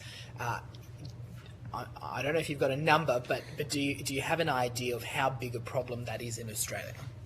Unfortunately not. We know it is a problem, and we've been engaged in various pilots to assist with those problems, but those pilots are targeted at small numbers, a few hundreds or 2,000s. For instance, we did a pilot recently with the DUA department on migrants who have come here via the skills recognition pathway and are working below their skill level. But it was only a small number. And we were in Canberra earlier this week and asking the same questions. How do we get to know how many applicants come via the skills assessment pathway, have been recognised at a particular level, but working way below their skill level? So there is no one. Yes. But I guess in your assessment, do you expect that it is a significant proportion that would be underutilised in Australia at the moment because of licensing and assessment and recognition barriers? In the absence of having any data, it's difficult to say it is a significant. Very interestingly, we did a recent survey of applicants who had applied for a regional program under DAMA. And these were 95 applicants that we interviewed who all have responded that they are staying in the regional, they haven't moved since they got a visa, and that they are gainfully employed. However, what we didn't get was the sense of how many were employed at the right skill level or not. But there will be a proportion of that, yes, absolutely. And I'd like to double down on the Chair's question, his first question in relation to the bottlenecks. Yes. So do you have an understanding, just in your experience, about which occupations have the worst bottlenecks when it comes to skills assessments? Well, ideally, this is more a trades and a professional question as well, because both of these industries have their own challenges. In the vocational, as we know, that the skills assessment is a black and white process. You have competencies that you are assessed against. You meet those competencies, whether it's a mechanic, they have to demonstrate they have the competencies, and then, of course, they can navigate. In the unlicensed trades, it is an easier pathway. Once they've got the visa, they can move on and start looking for jobs. Again, going back to my earlier point, there is still not a centralised government or even a state government portal where all migrants who have got a visa can go and say, okay, I've now got a successful visa, how do I go about looking for jobs? Who connects me to industries and so on and so forth? But in the licensed trades, there are issues and challenges. The licensed trades get assessed, but they don't get licensed on the back of that assessment straight away. They still have to go through the licensing requirements, and they can differ from each jurisdiction as well, which adds another layer of complexity. And when it comes to delays, could you give the committee a bit of an insight into what sort of delays are being experienced, and whether or not we're seeing that improving or going the other way? So delays in terms of the skills recognition process? Correct. Yes. So we have, all assessing authorities have service standards stipulated by the Department of Employment and Workplace Relations. So for instance, in our case, and I can only speak on behalf of editors, the processing time is 7 weeks. We are currently tracking at 6.5 weeks. So it's not really a problem in terms of the processing times. In the trades, however, it can be a longer process just because it's not simply getting documents, assessing documents, and undertaking a technical interview at different time zones. In the case of the licensed trades, there is also a practical assessment element. And for a practical assessment, our assessors will be flying offshore to undertake practical assessments in venues where electricians, plumbers, aircon refrigeration mechanics have to demonstrate that they have the competencies that are required to meet the skills. Just on that, sorry. Yes. Would you be able to give us a time frame for a particular occupation or particular skill? Just, maybe electricians or How long? what is the time frame to get that recognition from start to finish? Recognition as in licensing? In terms of just the skills having recognition the skills process. from overseas, Yes. come over with a certificate from, I don't know, from the country similar to Australia. So what is the time frame? Yes, it can take between 8 to 11 weeks. 8 to 11 weeks. Yes. Are there ones that are, so some are shorter and others would be longer, obviously? That's correct. What are some of the longer ones? The longer ones will be more where we're waiting on information or documentation. Okay. Yes, and also when they are unable to provide allocated times for the interviews, so fixing up the interviews at their availability, and as well as the That would be evidence that's required. Yeah, correct. That's right. Sorry, Deputy Chair. No. I think Relevant, I think. I think you've answered the question that I was asking. So Yeah. happy Okay. to pass on to Mr. Caldwell if he's got Thank any you. questions. Mr. Caldwell. Thanks, Mr. Chair, and thank you for your time today.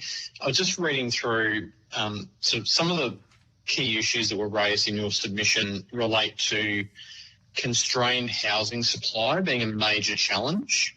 And it says here in our papers, migrants on temporary visas increase rental demand. Then goes on to say, migration policy should support housing and infrastructure policy by allocating a defined share of skilled visas to workers in the construction and infrastructure sectors. So could you just help out the committee with understanding, your thought process around those 2 points? Thank you for the question. Of course, this submission was made earlier on this year, and very recently we've heard the prioritisation that has come under the ministerial direction, and construction is now one of the priority sectors, as we heard from the attendees before as well. That now that has been picked up for prioritisation, but that was basically the point that we hear about.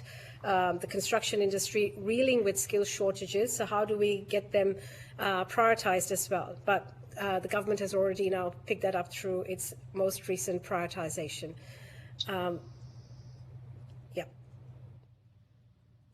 And sorry, is that Ministerial Direction 119, or am I thinking of the wrong one? Yes, it is. Yep, that's correct. It is, yeah. Yes.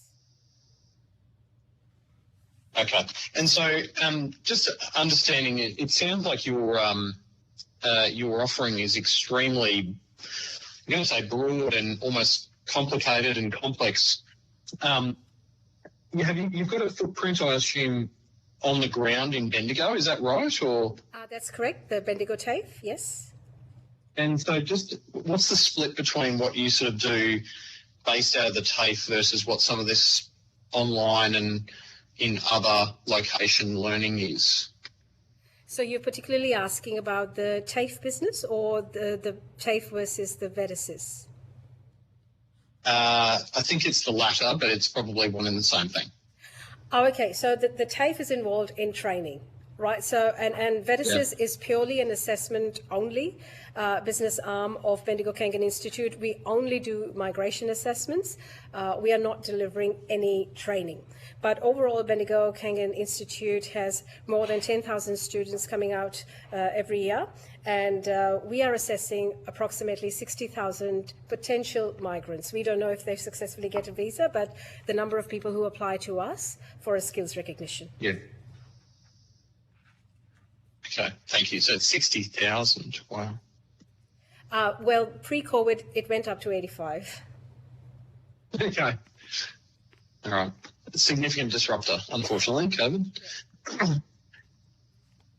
Okay, thank you. That's all from me. Thank you. I'm really keen on one of your recommendations where you talk about a regional circular migration program similar to the EU. Now, in the EU, they've got a structure, so-called federation, I suppose. How would we work this in terms? How do you see it working?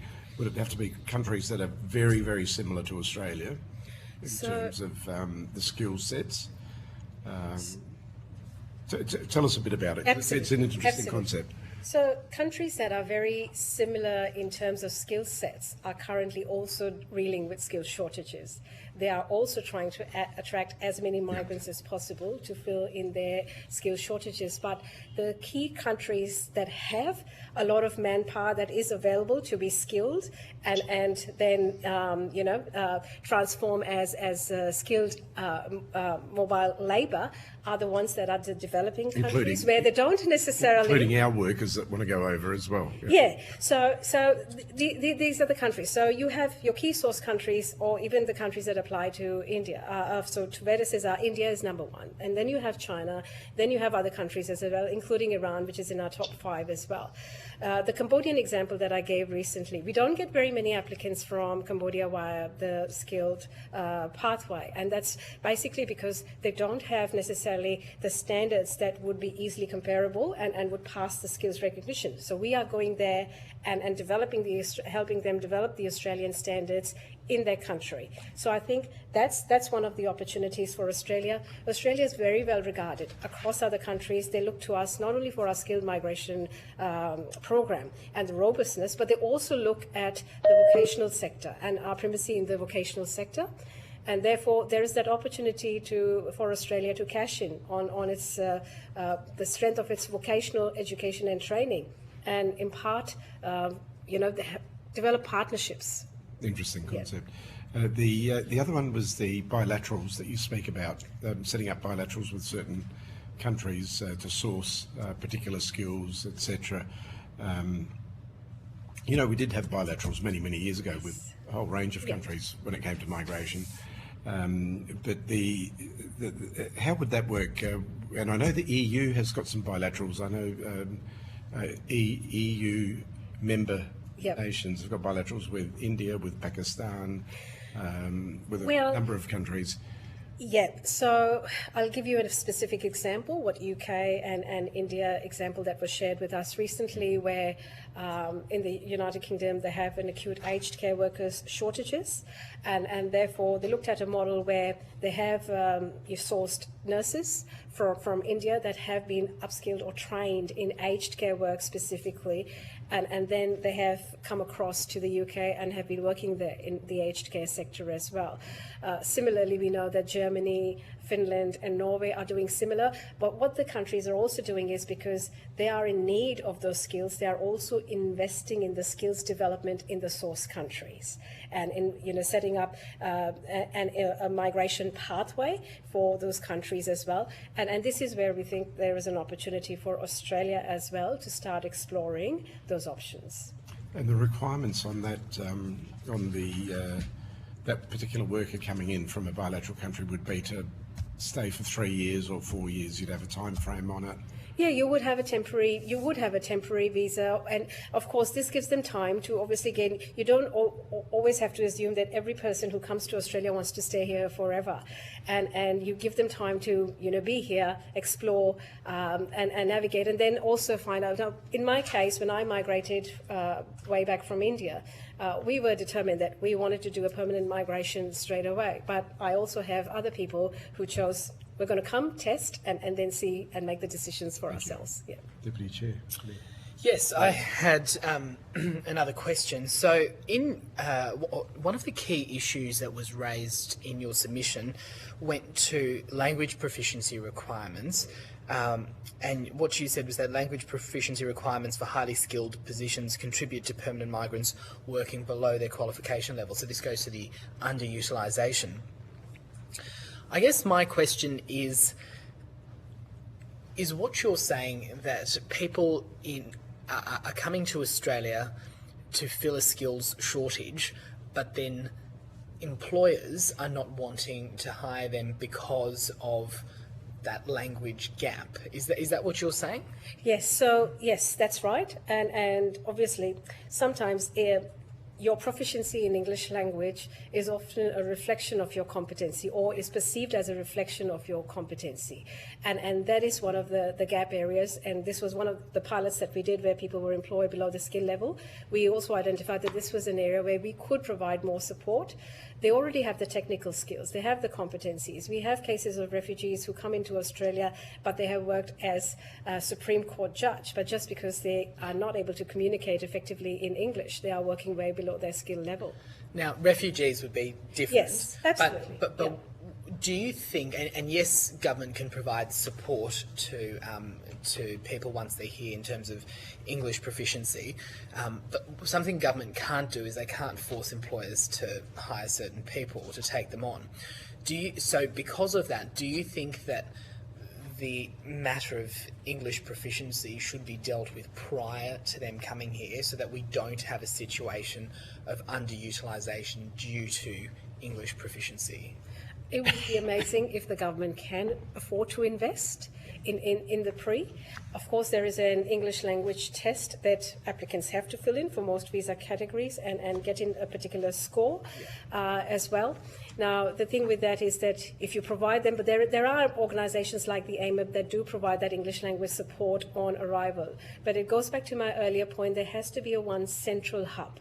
Whether it's pre-migration or post-migration, it's got to be all centralised, where it's the one source where anyone who's thinking of migrating to Australia, anyone who has come into Australia, they can go to this one central resource and get all the information they need. I need language help, I can go here. I need a job, then I can go here, so on and so forth. Yes. Thank you. Mr. Caldwell, any other questions? He's dropped off. Sorry? He's had to go. Oh, he had to go, Yeah. okay. Is there anything else that you'd like to add before we finish off? Or if you had a magic wand, Yes. you had one wish, what would it be that we could change? I would make sure that we share and talk more about the good side of migration as well. There are some very good stories. There is a lot of noise around what's not working well. There is a lot of talk around what needs to be fixed, what needs to be changed. But there are also some good stories of migration, and I don't think we shine a light enough and socialise that across Australia.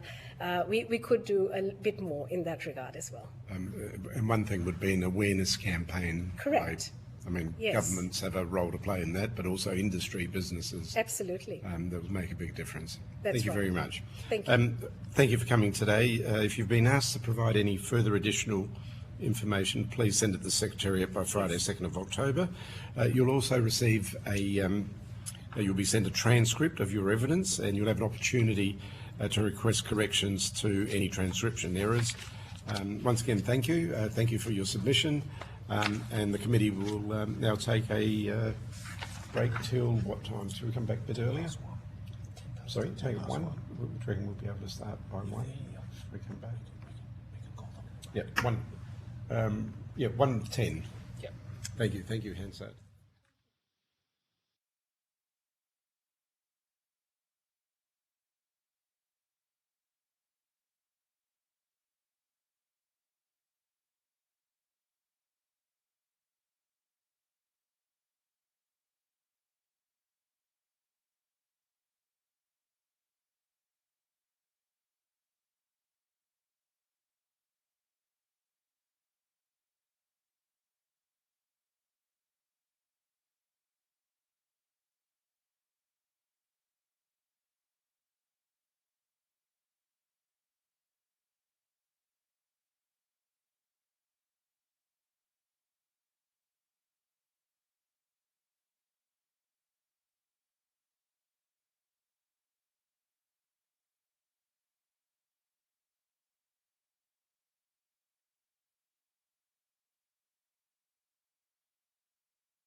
we're ready to go. I now welcome our witness from the Migrant Workers Centre.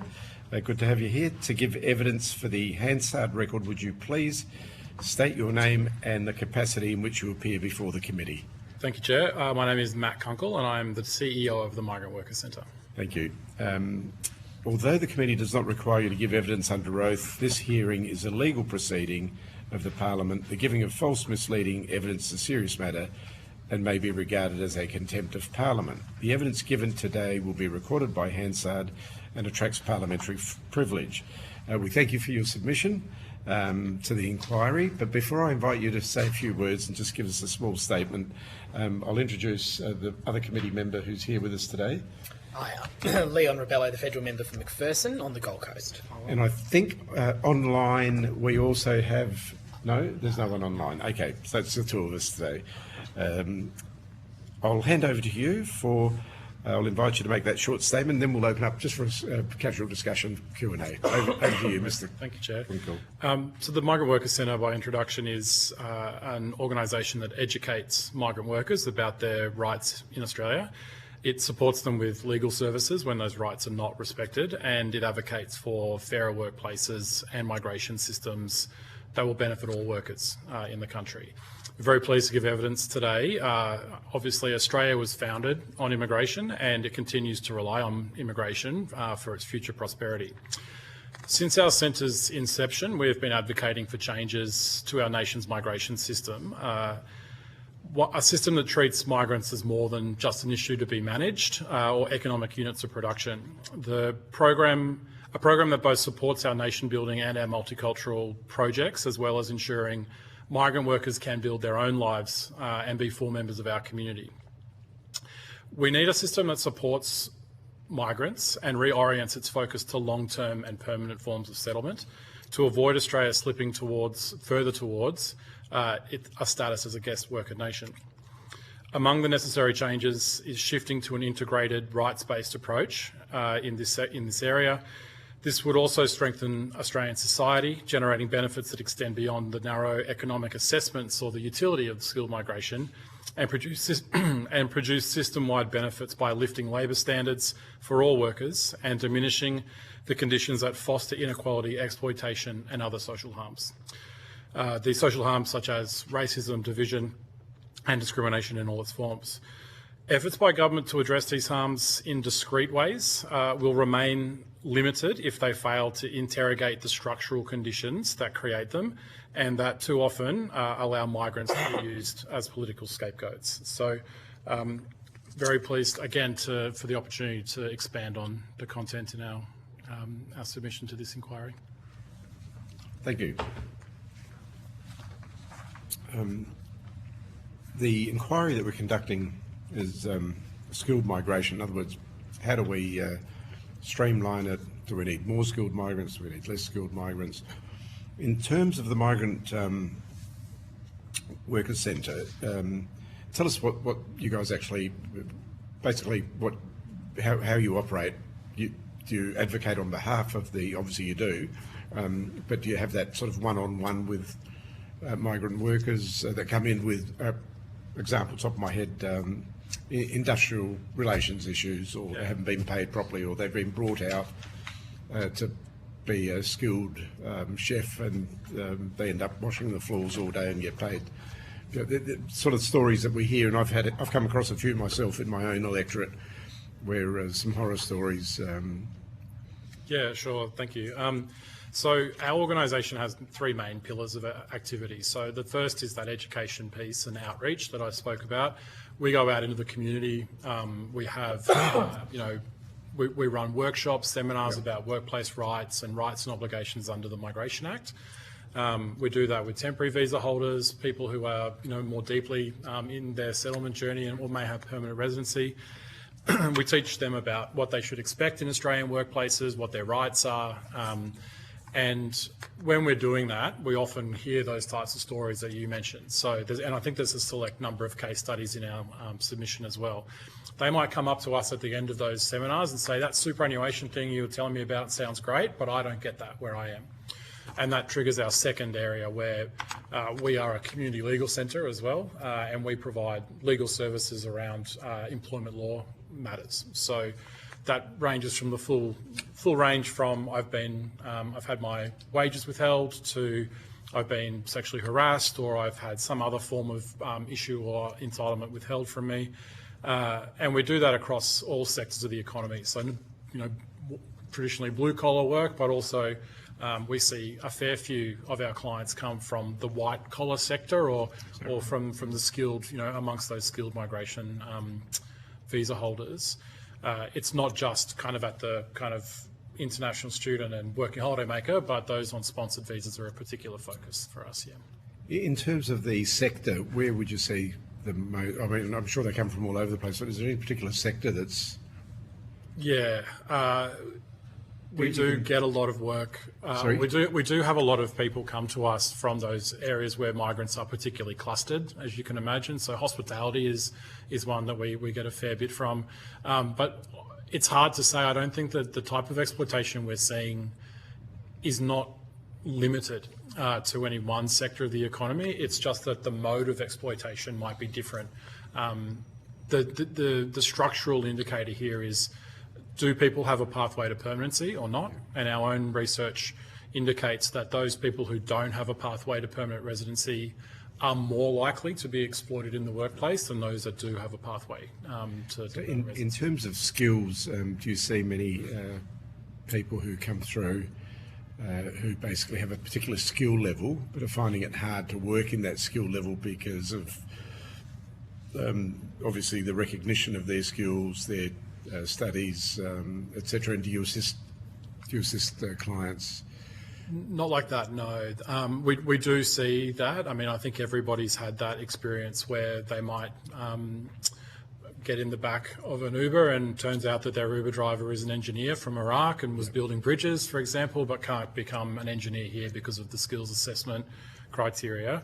I think our submission also does give recommendations around the SSI's billion-dollar benefit report and the recommendations in that about making sure people who are coming here, whether they come on a skilled migration visa or not, have the ability to kind of have those skills recognised and deploy them for the best use of both themselves, their families and the country. Yeah. And some of our witnesses who have given evidence today and at other hearings have said that we should run an awareness campaign of the role that skilled migrants play in our workforce in Australia. And I've noticed in your submission you talk about support for the support and funding for government's national anti-racism framework. How does that fit? Would that fit in with, I suppose, when we're talking about an awareness campaign, allowing people to know that, for example, the majority of our aged care workers are migrants. Our doctors and nurses in hospitals come from migrant backgrounds. Many positions where the industry would come to a standstill if we took them out. How much do you think, in terms of your recommendation about funding a national anti-racism framework, fits in with an awareness program as well? And is there a crossover with those two areas? One being an awareness so people know the role that the important role that migrants do play in filling in the gaps where we can't fill them in, but also at the same time crossing over with the what you're proposing with an anti-racism. I think anything that raises the general public's awareness about the importance that migration plays in our country is a good thing. I think when we talk about funding the anti-racism framework, we're talking about more than that too. No, but more than that. So yes, and in effect, I think as we say in our submission that exploitation happens to migrant workers in some ways because migrant workers have been portrayed or are portrayed as less than Australian-born workers, or that they are temporary and therefore that their rights don't matter. They're not part of our community. So I think that in terms of building out a wider anti-racism strategy, it has to address some of the structural levers that are creating the the operating environment for racism, effectively. So we need to build into our migration system some dignity and a human rights lens that, again, shifts away from migrants being something to be managed and something to be celebrated and included in our communities. Thank you. I'll go Deputy Chair. Thank you, Chair. I have a few questions just in relation to employer-sponsored arrangements, and you've spoken about that in your submission. So firstly, I was hoping you'd be able to provide an insight into some of the practical ways that skilled visa workers are exploited in those situations. Sure. So when a migrant worker is sponsored by an employer, they have a serious disadvantage about their labour mobility. They have an issue about labour mobility that no other worker or no other kind of visa worker or Australian-born worker has. They are effectively tied to their employer, not just their job and what they earn, but their right to remain in Australia.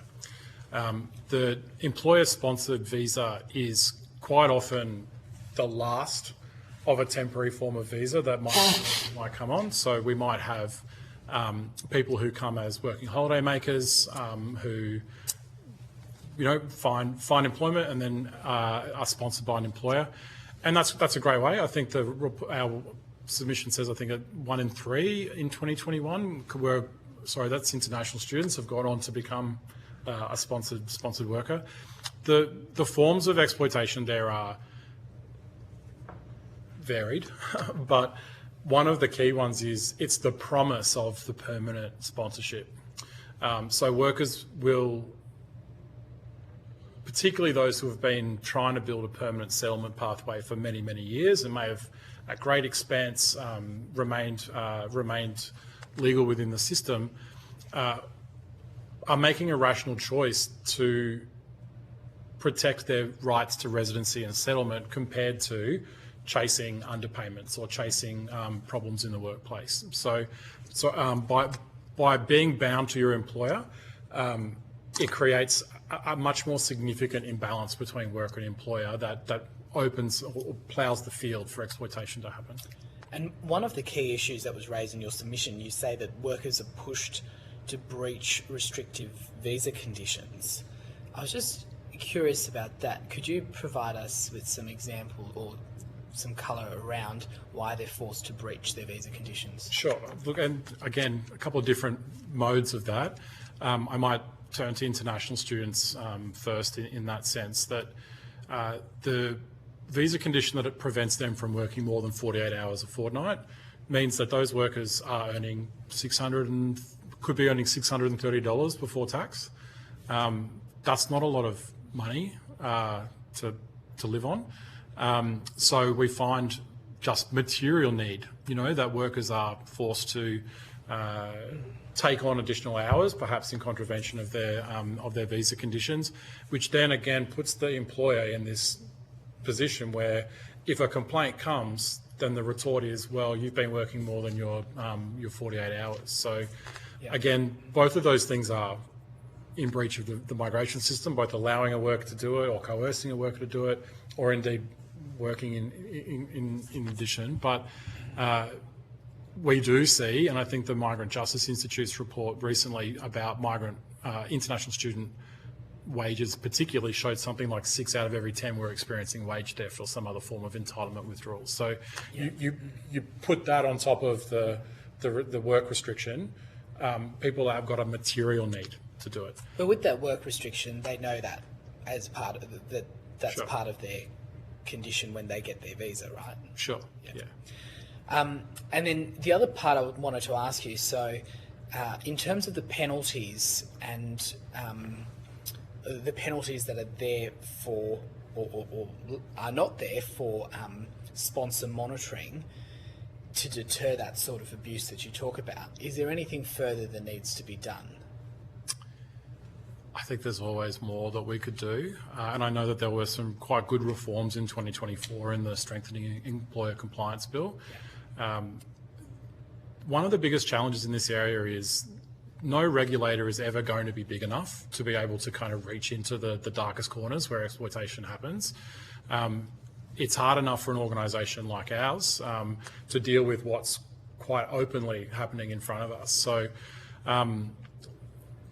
there are new penalties for the employers that came through that. We would like to see more prosecutions of employers who are breaching those provisions, because I think ultimately that, you know, it's the risk of getting caught that will prevent some employers from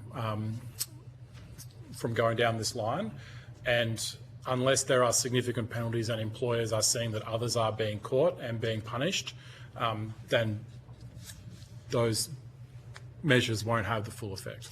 And there's no doubt that, I mean, part of the reason that we do get employers to sponsor certain visa categories is because we are able to more effectively fill skill shortages that way, right? So how can we, you know, are there any safeguards that are needed so we can keep doing that within the framework of wanting to fill skill shortages, but protect, you know, migrant workers who are, you know, experiencing, you know, coercion and other things?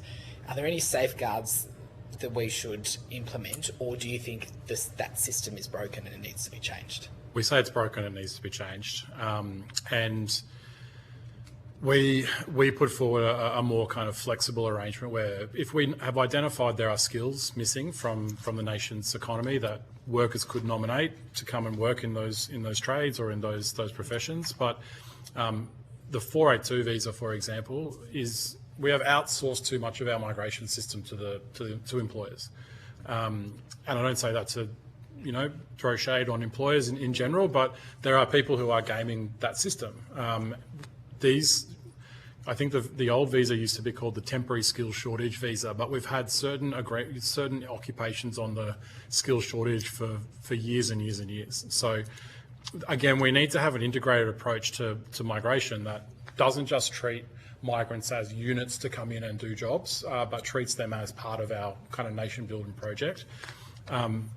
By removing the link between the employer and the worker, we allow that worker then to not put up or not stay in exploitative or abusive conditions, as any other worker would. If we're in a bad job, we can go and find another one without disrupting our settlement or without disrupting our residency. But it would also force employers to be good, those sponsored employers to be good employers and look after their workers, because they want to keep them, not have the automatic or default position that this worker is going to stay because their residency is linked to me. Is there any way, so if you're an employee and you're on an employer-sponsored visa and you're going through a situation where the employer is mistreating you, is there not any way that they can report that without losing or without risking their position?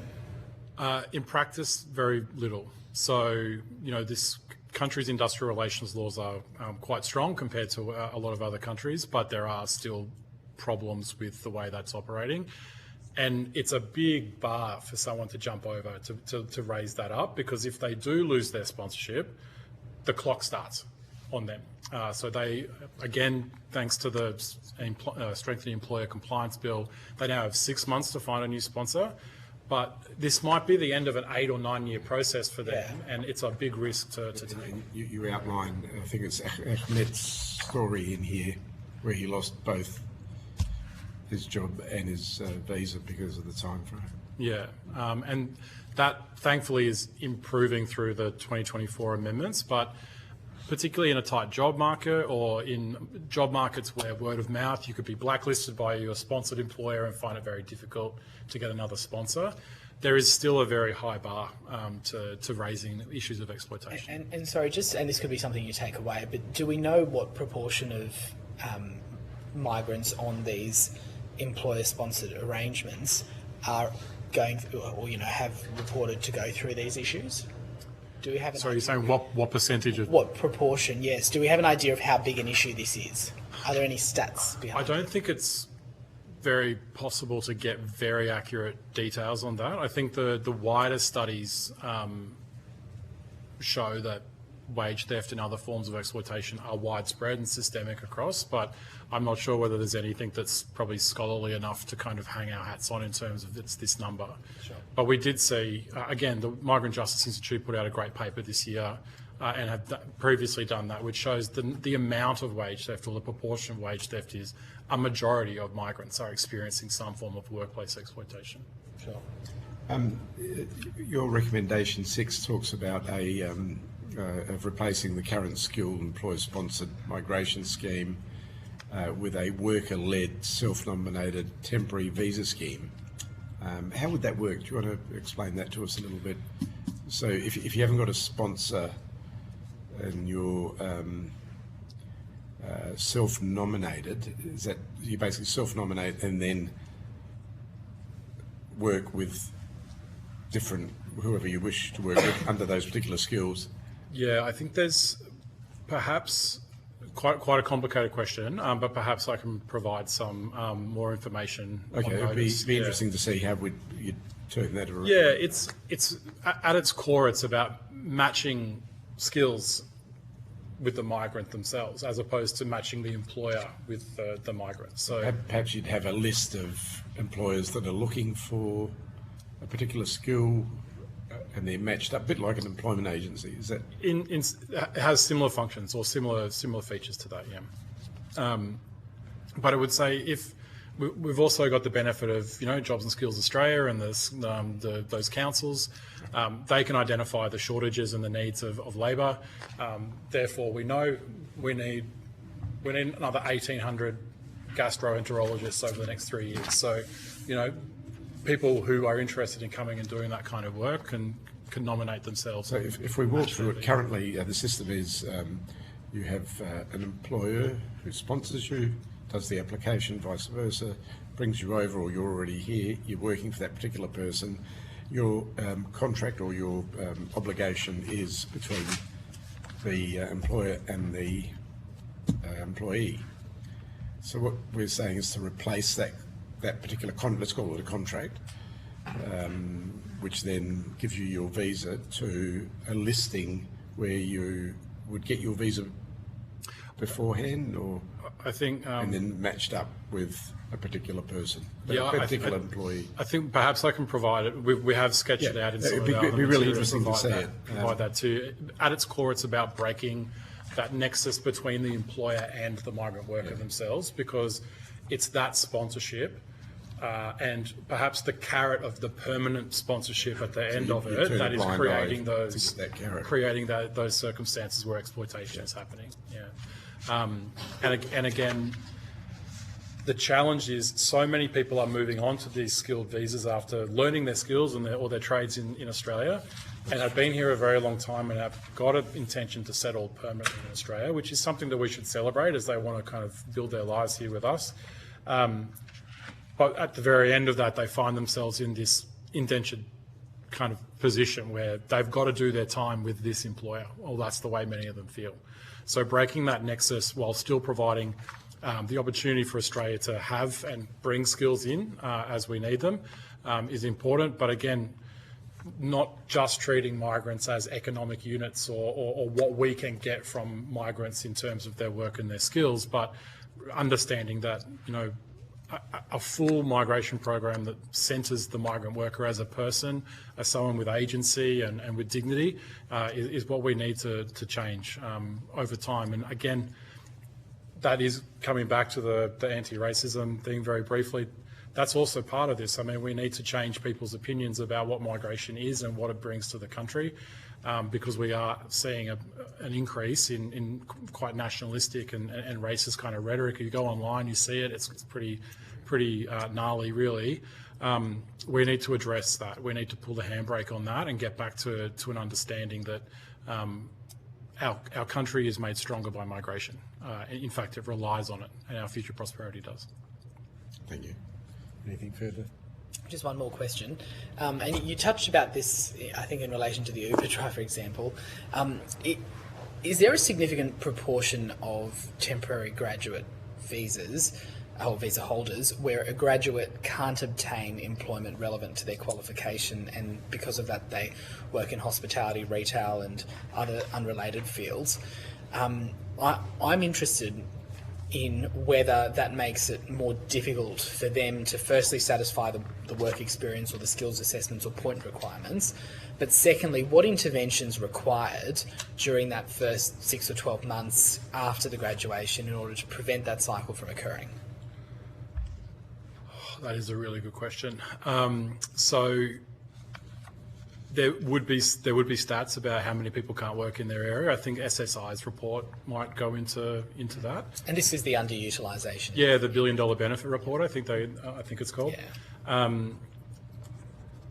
Sorry, you'll have to repeat the second part of your question. I got. It's the what interventions needed in the first 6 to 12 months after graduation to prevent that cycle from occurring. Well, we would say that part of everybody's migration cycle in Australia is that they should be receiving information about what they should expect at work, what their rights are, what their entitlements are, and there could be ways of doing that far better than currently is being done. But again, I think it's breaking that nexus between the requirement for the employer to be involved in that sponsorship arrangement. But also it's not everyone. I mean, this is something that's not unique to migrant workers either, is lots of people graduate with a degree that there aren't the jobs for. So I don't think we'll ever be able to fully eradicate that kind of skills mismatch. But I think we would have a much clearer view about what skills we've got in Australia if we could improve some of those processes about skills recognition and getting people into those training programs to get into their preferred professions. Sorry, there's one other thing I would say is that we've done a fair bit of work recently about the job market and what it's like out there for migrant workers or people with migrant backgrounds. And we're seeing increasingly that job ads that say no temporary migrants or temporary migrants need not apply or things like that. And what we see that really is migration status is being used as a proxy for race in terms of discrimination. Is there a legitimate concern from business though, in terms of they're wanting sort of longevity and they're concerned about that? Like, could that also be? Quite possibly, but again, this underpins the need for us to move back towards a system where people have genuine pathways to permanency that settle here, and visa systems that don't effectively kind of pervert the job market, because you may have someone who's on a temporary visa who is the absolute gold standard employee for that role.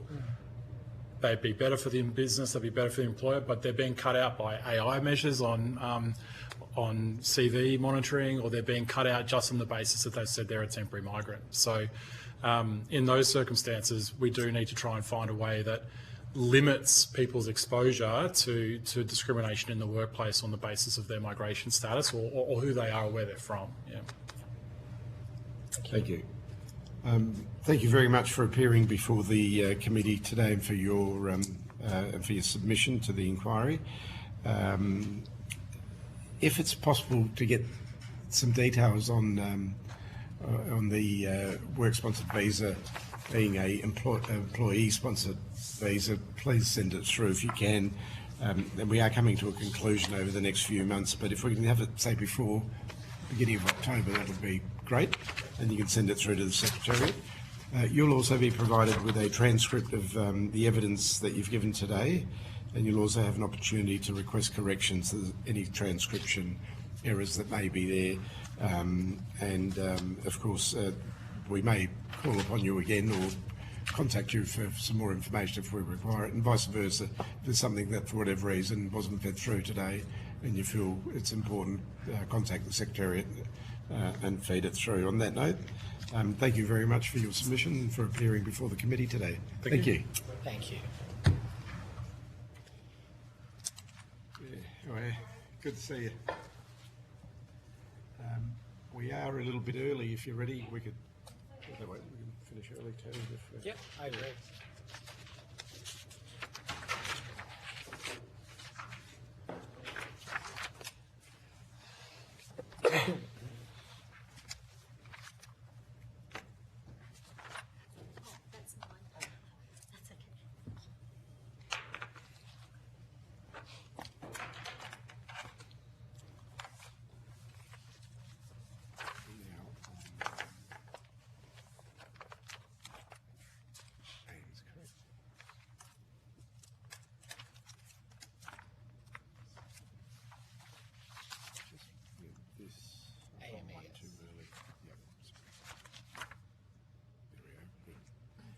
Excellent, thank you. We might as well start a bit early in front of time. But look, I now welcome witnesses from AIMS Australia to give evidence.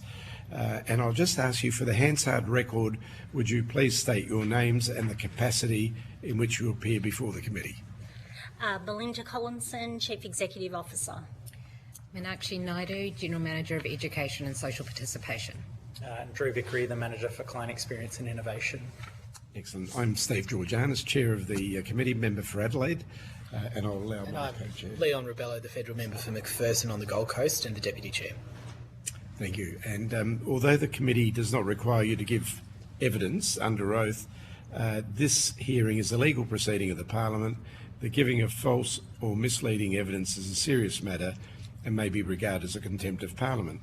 The evidence given today will be recorded by Hansard and attracts parliamentary privilege. Thank you for your submissions to the inquiry and for the recommendations that you've made. I'll now hand over to you for a short opening statement of a few minutes, and then we'll proceed into a informal discussion Q&A. Thank you. Thank you so much, Chair, and thank you for the opportunity to come here and provide an opening statement and answer questions about our submission in such an important topic. As I said before, I'm Chief Executive Officer at AIMS Australia. AIMS is a Victorian government entity who provides settlement, education and employment services to refugees and new migrants. And with me is Meena Naidu, General Manager Education and Social Participation, and Drew Vickery, Manager Client Experience and Innovation. I first want to acknowledge the traditional owners of the lands in which we meet today, the Wurundjeri Woiwurrung people, and pay our respects to their elders past, present and emerging. Also want to acknowledge the elders and leaders of other communities who may be with us today or who we're representing today. I want to start with a couple of illustrative anecdotes that show how, with the right support, skilled migrants can achieve their career goals and Australia can benefit from their skills and experience. Asil, a former client of AIMS, is a doctor from Iraq. When he arrived in Australia after fleeing the deadly conflict in his homeland, he brought with him almost 20 years of experience working as a physician, as well as having a high level of English proficiency. But he struggled to resume his career in Australia because of the onerous and expensive skills recognition pathway that he faced. Asil persisted. With the support of AIMS and using the knowledge and connections he acquired through our Skilled Professional Migrant Program, Asil embarked on a 4-year journey to reclaim his career. He spent 2 years as a registrar at Warragul Hospital and eventually qualified as a specialist in internal medicine. Today, Asil is one of just 2 specialists servicing all of West Gippsland. The second example is Manisha. Manisha is a refugee from Afghanistan. She arrived with qualifications in building construction, but had no local experience or professional networks. As a client of AIMS, she was supported into an internship in the building industry and was helped to have her qualifications recognised. She also completed a white card safety course. Manisha was also connected with the Building and Construction Foundation and secured a permanent role in the industry. Passionate about the construction industry, Manisha is now working as a project manager. These 2 stories are exceptions because there is so much wasted talent right across Australia's workforce. The OECD tells us that up to 50% of migrants in Australia with tertiary qualifications working jobs that do not require their level of education and training. And as many as 60% are working in roles that underutilise their skills. That is roughly double the experience of Australian-born workers with equivalent qualifications. Australia's complex skills recognition system is leaving urgently needed teachers, nurses, engineers and tradespeople underutilised and languishing in menial jobs. ABS figures show that there are almost 60,000 vacancies in healthcare and personal assistance in Australia, 18,000 in construction, almost 14,000 in education and training, and over 40,000 in engineering. Our own experience is that targeted early intervention programs, such as the Skilled Professional Migrant Program, can significantly improve employment outcomes while ultimately driving successful settlement. The program provides advice on professional interviews and resume writing, as well as insights into the Australian workplace culture, professional mentoring and network opportunities, all really important to securing a meaningful job. Some research we commissioned on the program showed that implementing a fast-tracked program to better harness the skills and experience that migrants and refugees bring with them could add $10 billion to Australia's economy over 5 years. Our submission to this inquiry sets out some proposals around tackling barriers to the economic and social participation of migrants and refugees, addressing barriers to language proficiency, qualifications recognition, gender-specific issues, and discrimination through targeted reforms is what we need to do. We also need to advocate with employers and institutions to help them realise the value of skilled migration as a driver of economic growth, innovation, global perspectives, and ultimately social cohesion. Mina, Drew and I look forward to exploring in more detail some of the themes raised in our submission during your question time. Thank you. Thank you very much, Ms Collinson, and thank you to all of you for appearing today. I've got a declaration to make before we start. I was very involved with AIMS in Adelaide with the Adelaide United Foundation with Kath Scarth and Grace Portalesi. We put the MOU together with Adelaide United, so I've been I've been down to Regency Park and seen the whole thing. Yes, it's a and we terrific have this, partnership. It's brilliant and it's great. We get the players like Irakunda Yes. have gone down there and and real playing for the Socceroos and these young kids who have just arrived. Just look up to them and it's incredible. It's a really good program. It is. So I thought I'd make that declaration up front. Thank you, and thank you for your involvement in making it happen. Excellent. I'll kick off with a couple of questions and then we'll go to my co-chair. In terms of the visa streams and subclasses of the skilled migration program, which ones are the best for long-term settlement, employment, etc.? Because there's so many different streams, but in your view, which visa streams and subclasses of those skilled migration programs best sort of work pretty well? There's some that work well, there's some that... I think what we would say, we don't have a specific view on the individual streams of the particular visas, but what we would say is that there are issues with all the visa classes that exist, and what's really important to recognise is when we think about skilled migrants, they're not all obviously in the skilled migrant visa class. They are scattered across all of our visa classes, including the humanitarian visa. And our it's really interesting when you break down under these different classes of visa what the various skills levels are, and even under the permanent humanitarian visa status, that the skills levels under the ANSCO skill level is at 3.5. That's the average skill level. And just as a point of reference, that means that they're somewhere between a Cert 3 and Cert 4 level qualified person. So even under the humanitarian program, that is the sort of average skill level. When you look across all of them, out of all of the migrants coming in, 44% have a higher education qualification. That is a massive 44%. And that would absolutely surprise people, that we have that number of people that have that level of qualification coming in. And that tells us something. When you then look at income levels, the income level for the skilled migrant visa is still less than the average income of the average Australian, who is both skilled and unskilled. So our stats have it around about 70,000 for the average Australian, and this is research that we just commissioned recently as part of our VET Pathways and Aspiration strategy. So NAUS did this research for us, trawling over ABS, NCEVA, jobs and skills data, industry data, and found that even under the permanent skilled migrant visa, that income level, average income, is sitting just under 70,000. And then it just goes down from there. So what does that tell us? That tells us that even if you have a job, you are probably being underemployed. And you're coming in probably at entry level, and you're probably not moving. So in terms of the issue of which gives you the best prospect of getting a job, well, we know having a permanent skilled visa is the visa class that will give you a better job.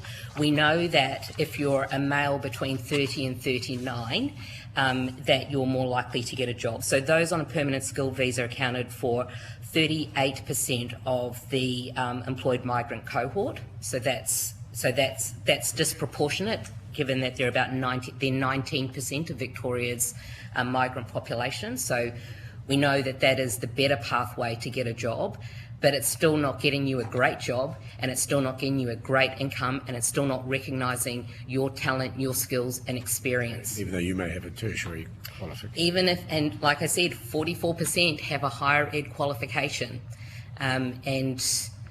and if you add in TAFE, it's... And then if you add in TAFE, it takes it to 65%. So 65% of all migrants have a TAFE or higher level of qualification. And yet none of that, the average, it doesn't matter which visa class, they're all under the average Australian. The program that you've got, the Skilled Professional Migrant Program, Pathways Pilot. Do you want to talk to us about that? Two different programs. You want to talk about SPMP first? I can talk about CPP. So the Skills Professional Migrant Program is an innovative program that AIMS Australia pulled together in response to seeing... I didn't mean to cut you off. No. This is not training them from the beginning. It's people that have come over with particular skills, come in. and then this is the... That's right. Yep. So it's us recognising that there is a number of skilled migrants, migrants who are skilled, have come in and have struggled to obtain employment in their chosen field. And so we run this under the Adult Community Further Education Program that's funded by the Victorian Government. It's a short form training, about 100 hours of training. And what it does is it's really trying to get people, it's supporting them to be successful in securing employment in their chosen field. So the sort of things that it does is it supports them, people in writing their applications, understanding key selection criteria, understanding, what the environment is that they're going into. We can run tailored, and we have run tailored SPMP for certain sectors so that it's targeting that particular sector. We have things like, interview skills, culture, AI applications, how to promote yourself, how to look at your personal brand and how you come across. But we've also introduced a new innovation. We've introduced a sort of gamified approach to training with a Shark Tank exercise as part of it, which is really kind of helping people facilitate their entrepreneurship skills, as well as kind of considering the Australian business environment. And the success rate? It's really high. So we have, we can have up to about 80% of people who go through that program being successful. What I would say, though, that it is one path, but it is not the only kind of program that's required. It deals with a specific gap to help people understand how to secure a job in the Australian environment and how to get themselves shortlisted and how to get through an interview. They might have all the skills and talent in the world, but being able to present themselves effectively for the Australian context is really what this is trying to do. But as I'm sure we'll talk about further today, there are many other interventions that can support people to be successful when they already have the core skills. But there are gaps depending on what their personal circumstances are, where they've come from, and how they've come here. Did you want to? Yeah. I'm sorry. So if you're familiar with the skills assessment pilots, this is very much addressing pilot 3, the employability skills. So we know that if someone comes on a skilled migrant visa, they're in theory ready to work, they're qualified and their skills are recognised, but we also know that we're not utilising those skills, the way we should be for our economy and for their benefit. And so this is really that intervention. It's how do you take those skills and actually apply them to be competitive in the labour market in Australia, where there are so many nuanced differences that you don't really understand until you're immersed in it for some period of time. So we try to accelerate that. And as Mina says, it's a really high success rate. And it's not about just getting a job. It's about applying your skills and experience for a fulfilling career in the area that you've trained for. Which is very much aligned with the Career Pathways pilot, which you briefly mentioned. So this is a different program.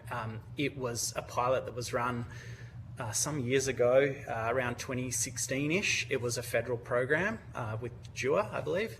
And it was supporting refugees who have a skilled or trade background to be able to apply those skills in Australia. And we ran it really successfully. There were others who did well, but not every pilot site, I think, sort of delivered the same results that we did. Different struggles. There were some regional sites where I guess the local industry wasn't really big enough, and different challenges. But we were really disappointed when that pilot didn't get picked up as an ongoing program, because we saw amazing results, including Dr. Yako, who was mentioned earlier, a SEAL. I think if you had a look at that, I think you'd see that it's a real shame that it didn't continue. And we continue to sort of talk to those clients some 5-10 years later, and they're doing amazing things, building wind farms and all sorts. So, in terms of that particular program, which was skilled for people with skills, do you run any other programs for people with no skills to skill them up so they perhaps can take jobs where we need some skills? Yeah, so we are, AIM's education program has a really broad range of skills and training. So we range from English language, and so we do, that's the sort of core, and we do that across a number of different programs. Some of the English language down at Regency. Exactly. One of the really, outside of AMEP, the C program also gives us a lot of opportunity to not just do the English language, but do a lot of other things through the innovation program that allows us to transition people into employment or into further education. We also deliver vocational education, mainly in the community services space, and in individual support, early childhood education support. So we we deliver training, and I guess because AIMS is a specialist organisation focused on migrants and refugees, our curriculum is specifically designed and tailored to that cohort to give them the best chance for success. And our teachers, who are incredible professionals, as are all teachers, are also trained to really meet the sometimes quite complex needs of migrants who have come in. When we talk, and I say this quite often, when we talk about migrants, often people talk about migrants as if they're one cohort coming from a country called Migratia. And they're not. They're obviously coming from lots and lots of different places, under lots of different visas, with different traumas, different experiences, and different pathways coming into the country. And even within a classroom, we will have both migrants and refugees who will have different levels of support. And we navigate that.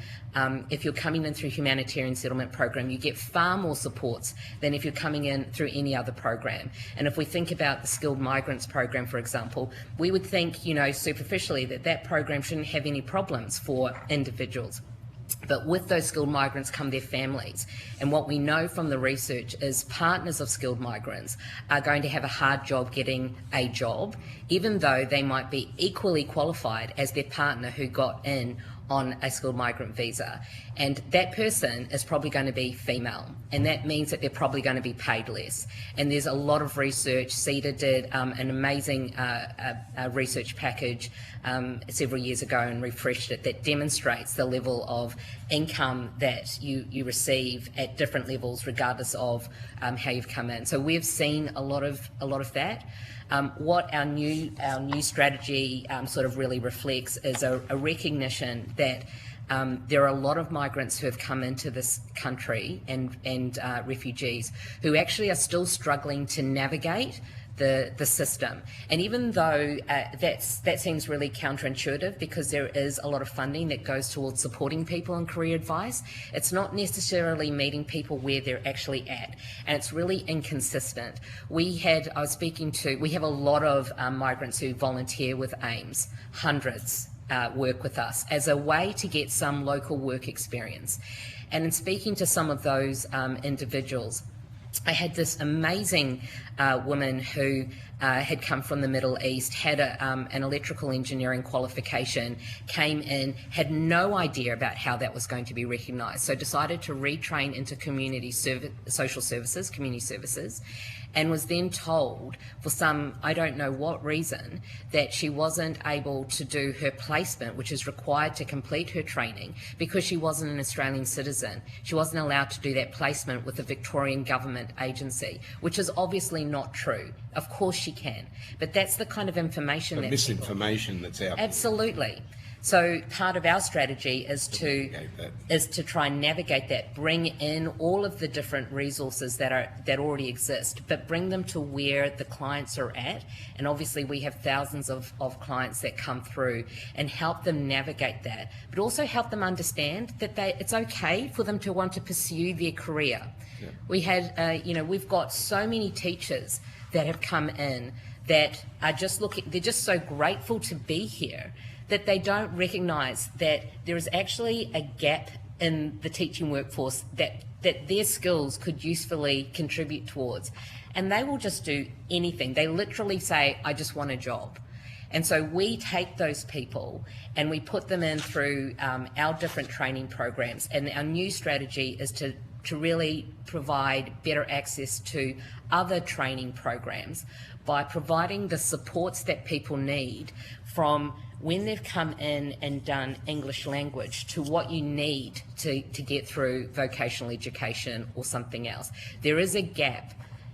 EL3 level, EEL level 3, which is the highest level of English language that our English language programs deliver, is not enough to get you into a sector. The language is appropriate for being in the community. That will help you and it will get you into sort of general employment. But when you're trying to get into specific sectors, the language is different. And so part of what we're doing now is contextualise language, and we do that already for community services. We're looking at a program to do that for construction skills, to sit alongside pre-apprenticeships, so that the learning and the L&D skills that are required, you've got contextualised English. It's not just English, it's the English that is appropriate for that particular sector, to give confidence to the employer and to the student. So yes, we provide lots of different programs. It's not enough. It's very narrow. What we're looking to do now is provide access to other programs, but there is support that's required to help people transition to it. There's information that's required that needs to be accurate and consistent to help people navigate the system. And ideally what we're trying to do is shorten their time in any of that training by getting their skills recognised. If you're going into an apprenticeship, if we can at least knock off 2 years of the apprenticeship, that would help the economy, get people into the jobs faster.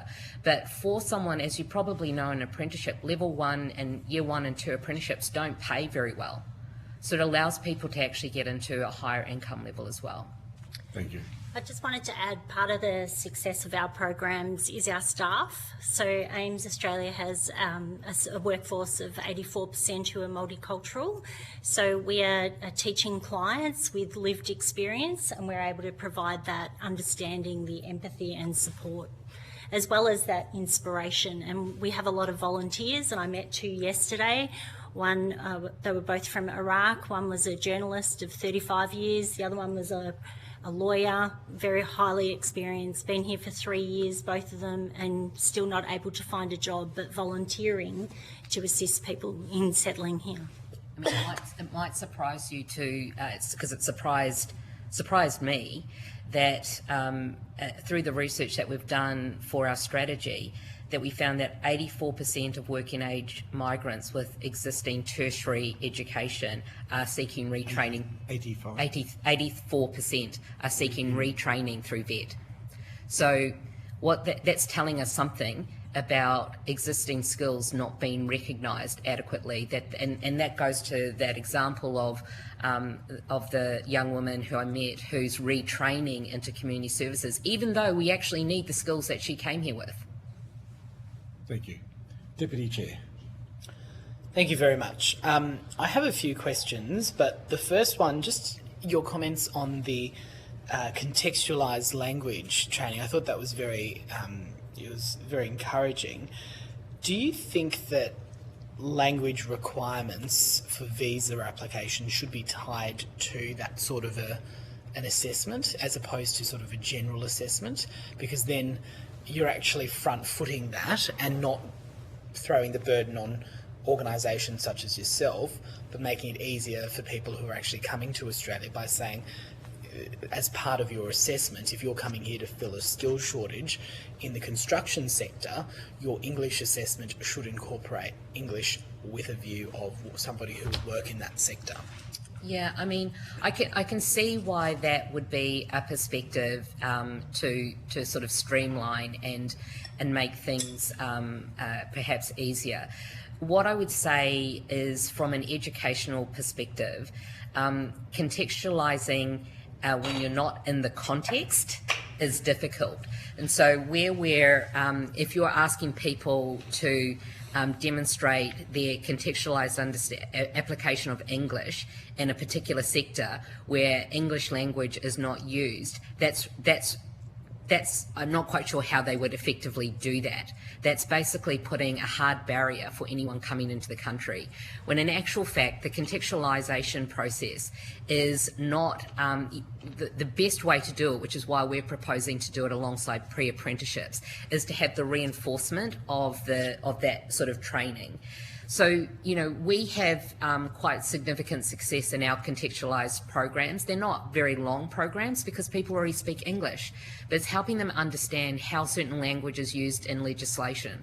So one of the biggest barriers that we see in, say, the skilled trades and construction is this overwhelming fear of employers that people who are migrants are not safe on the work site because of their English.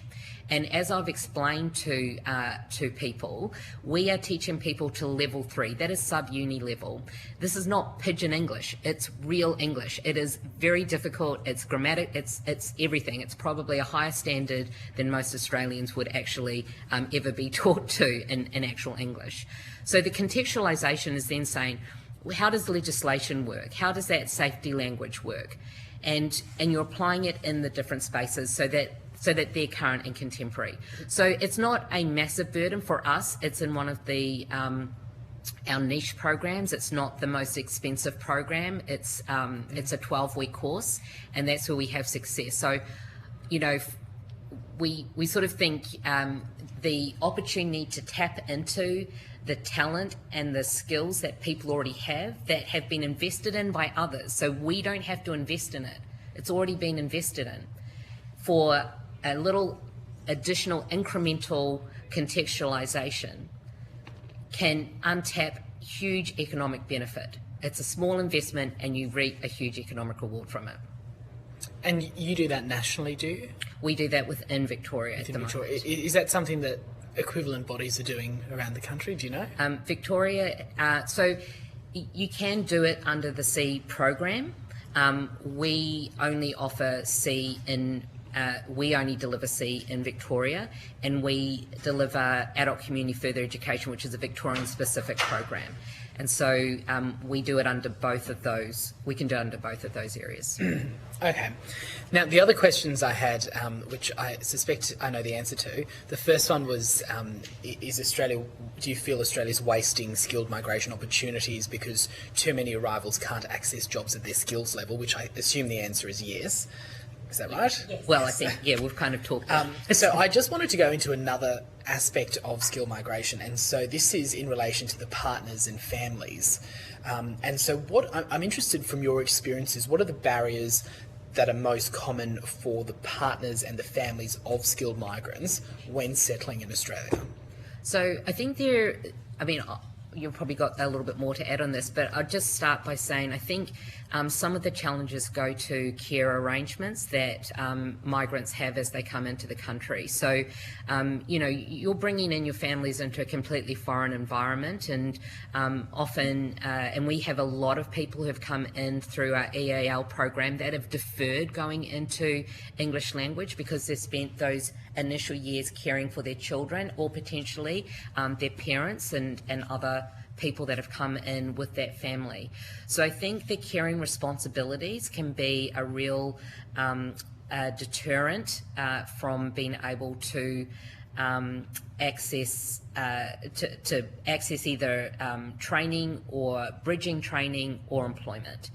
I'd also say that there is a confidence thing that people need to have, and sometimes it can take time for people to feel confident in a very foreign environment and to be able to navigate different systems. As I said, different visas have different support mechanisms. If you're coming in through the humanitarian settlement program, you have a caseworker, you've got an orientation program, you've got everything kind of there supporting you. But if you're coming in on a skilled migrant visa, you don't have the same supports, and so you're left to have to navigate what is out there and find it yourself, right? And so it can be a lot harder for the families of skilled migrants to actually find those supports, and that might not just be the partners but also the children. And what we've found, we've done some recent work in understanding what's going on with young people who are coming in through migration, and they also can be really challenged with the education system and having to transition from whatever education system they've come from into the Australian education system. And depending on what visa they've come in on, they may or may not have supports to help them navigate. So those are all some of the kind of other issues that that play into deferral of access to the talent and to be absolutely frank, the biggest barrier to any migrant getting a job in this country is the employer. That is, hands down, the biggest barrier. We can skill all the people that we want, but the bias that comes from employers who will have lots of different ways to prevent people from being successful in securing employment, it's the employer. And the only way you can remove that bias is, do you have any suggestions? Yeah, I think, we've got, as we've said, the SPMP program has been really effective in helping people understand the mindset of employers and being able to respond more effectively to their expectations, because so much of it is, this is the norm that we operate in. This is what we expect to see. And once you sit outside of that, then you're out of the picture. So we help people get back to sort of see what that norm is and operate in that norm in the employment hunting phase. Do you still see that when the employer is a government? Sorry? Do you still see it when the employer is a government or a government agency? Do you still see that bias? Definitely less. So we've got some active programs with City of Melbourne, with other LGAs in particular, less so. I think there have been some state government ones in the past, but that's the big difference, and with other employers too. If you can set up some kind of a program, you can get a foot in the door. The internship program for Manesia was with City of Melbourne, so that was one of the anecdotes at the start. They're really successful, and I think that's a big part of it, is if you can get someone a foot in the door and show that while their name isn't Andrew Smith, they actually are ready to work in your team. They might present on paper outside of that norm, but actually they've got the skills and experience and they're ready to join the team and work in the team the way that you expect through Skilled Professional Migrants program or other programs. So I think we can make a difference by being that bridge, like with our mentoring program, with SPMP, with internship programs. I think they have a big part to play, place-based, localised, tailored, bespoke programs like that, where you can, do a pilot with an LGA, for example, and then take that and present it to others and slowly broaden it. And I think the key is it's employers advocating with other employers. Yeah, so, absolutely. who is an employer going to trust? Is it going to be us, the settlement agency? Is it going to be those looking for a job, or even if they've been successful? Probably not. It's going to be the person that hired the young female who's an engineer who's now working in renewable energy, and being able to say, you know what, I had my skepticisms, but they are incredible, and what they've brought is X, Y, Z because of their resilience, their experience, their knowledge, their application, their ability to think in a different way. That's just been absolutely gold. And that's what we actually need, is the employers of people who are employing our really talented, skilled migrants in this country to speak up on their behalf. Sharing those success stories. Thank you. Thank you. Any further questions? Look, thank you for coming today. We really appreciate it. If there's anything that you want to add and send to us, please feel free to do so. If there's anything else that we think of, we'll be in contact as well. And thank you for the work that you do. And obviously, 70 years of migrant settlement. 75. And I believe it was started 75 this year. 75 this year by the Good Neighbour program, I think, was the original partnership that you had, which is incredible. One of the old, I don't think there's an older settlement agency in Australia than. No, we're a unicorn. We certainly are. Thank you so much for. Thank you. You'll also be sent a transcript of your evidence, and you'll also have an opportunity to request any corrections to that's transcription errors. And once again, thank you for your submission. Thanks. Thank you very much. So we've got. Okay, I'll do that was that wasn't one of our committees. It's the next group. Let's go.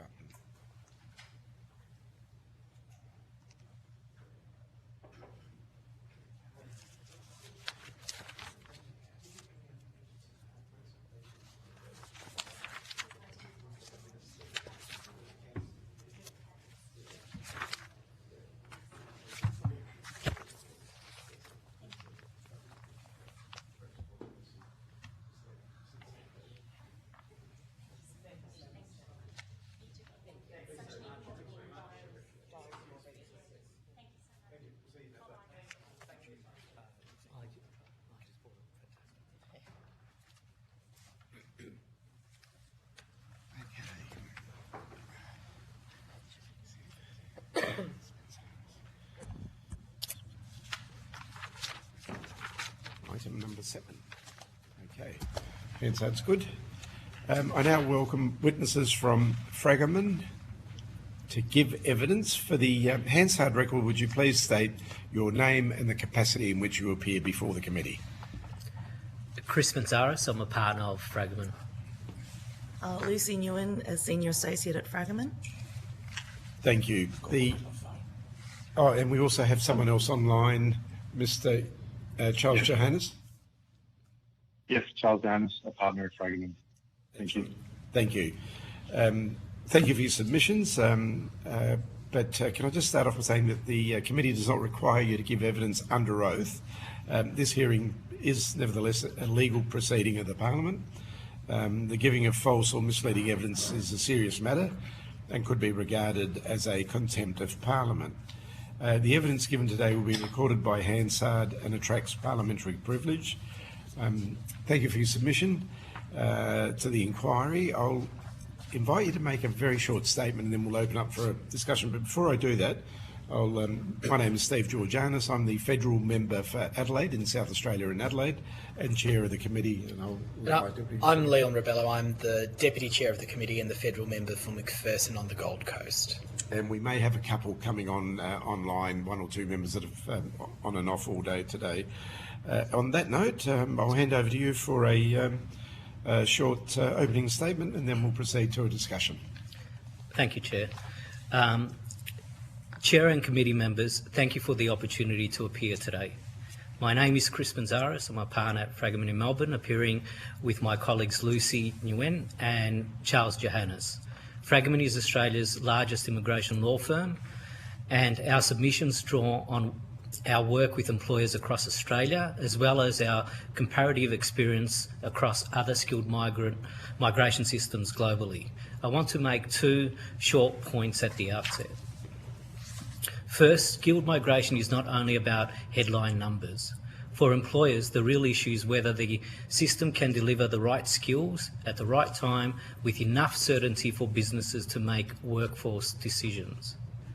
Secondly, since our written submission to the committee was lodged, further changes have created further uncertainty for employers using the skilled visa program. Ministerial Direction 119 commenced on 25 July 2026 and applies to all on-hand applications, including the Skills in Demand Subclass 482 program. Under these directions, applications are prioritised by occupation and the applicant's location at the time of application. Critical features of the employer-sponsored program have now been removed, such as priority processing for specialist skills applications where nominees are paid a salary of at least $146,576, accredited sponsors, and applications for regional positions. From an employer's perspective, that creates a very real problem. Many roles cannot be filled by someone already in Australia. Employers are often recruiting offshore because that is where the skills are and they have exhausted all onshore options. These changes, for example, mean a specialist doctor, a fintech CEO, and a regional secondary school teacher are all facing waits of up to 10 months or more just because their applications were lodged offshore. Now that offshore candidates are in the lowest priority group, employers are left with no reliable way to plan a start date, manage a project, support service delivery, or explain the delay internally. The abrupt implementation of these processing directions is indicative of the ongoing barriers our clients face, preventing them from effectively utilising Australia's skilled migration program. Our written submissions focus on 6 reform priorities: processing certainty and transparency, priority for intra-company transfers, introduction of genuine trusted sponsor benefits, labour agreement and Dharma reform, modernisation of skills recognition, and learning from comparable international systems. On this last reform item, we reiterate that competition for skilled migrants is increasing and Australia cannot afford to lag behind other jurisdictions. Our submission is directed to that practical outcome, a skilled migration system that is evidence-based, integrity-focused, internationally competitive and usable by employers who genuinely need skills that cannot be sourced locally. Thank you, and we welcome the committee's questions. Thank you. I might just kick off very quickly. I'm really interested to hear about the proposal that you outline in your submission about a model like Singapore, UK. We have these transit visas or transitional visas. Could you elaborate a bit on that? How that would work? So is that a regional, like a regional visa to be able to travel from one country and work in another? It's an intra-company transfer visa. So essentially, all global companies, they are... So intra-company or intra-country? Intra-company. Company. So you move, so a global business will be able to move using that intra-company transfer visa program, move one employee from one location, one country to another. And what that does is provide certainty with respect to speed in terms of processing times, and certainty around or predictability that they will be able to place that employee in their other office in another country. The importance of it is not to undermine its skills that cannot be sourced locally because of either product knowledge that the employee might have or specific company knowledge that really cannot be sourced from that particular local jurisdiction that they're sending that employee to. So it is not, we say, you still need to demonstrate that the employee has qualifications and skills and the occupation is on an occupation list. But it is less onerous. You don't need, for example, to prove, demonstrate any labour market testing. And we somewhat in Australia have something similar with an exemption to labour market testing for under the normal 482 program. But it doesn't go far. It's not a dedicated visa or visa product for that cohort of employees who can move fairly easily from office to office. In terms of intra visas, I'm just thinking to one particular industry that, and I'm not sure how they do it, but the hotel chains around the world, the Hiltons, the Intercontinentals, they seem to have constant staff which are employed to the chain but work all over the place. Are you aware of their system? I'm not.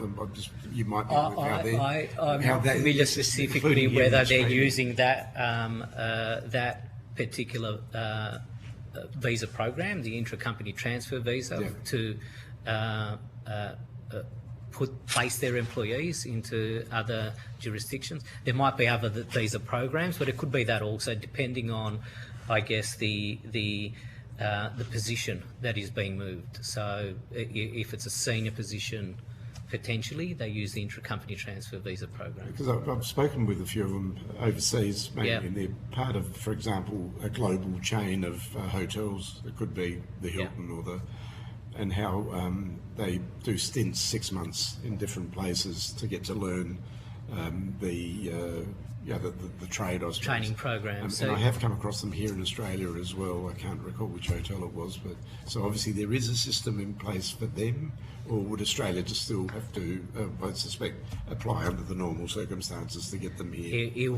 Under Australia's program, it will be they'll have to apply under the usual programs. And I should say,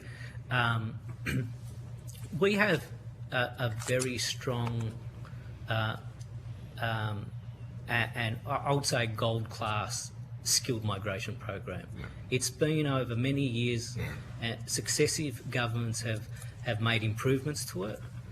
I think we're at a point now where it is again having a more targeted approach in the improvements that need to be made, so that it's more less complex, because it has got over the years more complicated, and you can use now, one employer, for example, might be using the general standard skilled the skilled in demand visa program, would be using a DAMA, an industry labour agreement, a company specific labour agreement, all for different cohorts of employees in their business. And it has got complicated with each one having different visa conditions, different obligations under each program from an employer's perspective. So it's become fairly complicated and potentially administrative heavy also. And as a result, you could technically fall foul unintentionally with any of the the obligations, because it's so many cohorts that you need to focus on and manage. I was just going to add that's particularly true of the hospitality industry. So if you're talking about hotel chains, you will have some in those tourist areas, far north Queensland, versus someone who's operating out of Melbourne, Russell Street, Melbourne. So the visas available to them for the exact same position will differ. Very different, yeah. So they are navigating multiple visa types with different requirements, but also different compliance as well. Thank you. Deputy Chair. Thank you, Chair. Can you tell me, from an employer perspective, which parts of the skilled visa process do you think create the greatest delay or uncertainty? Processing times.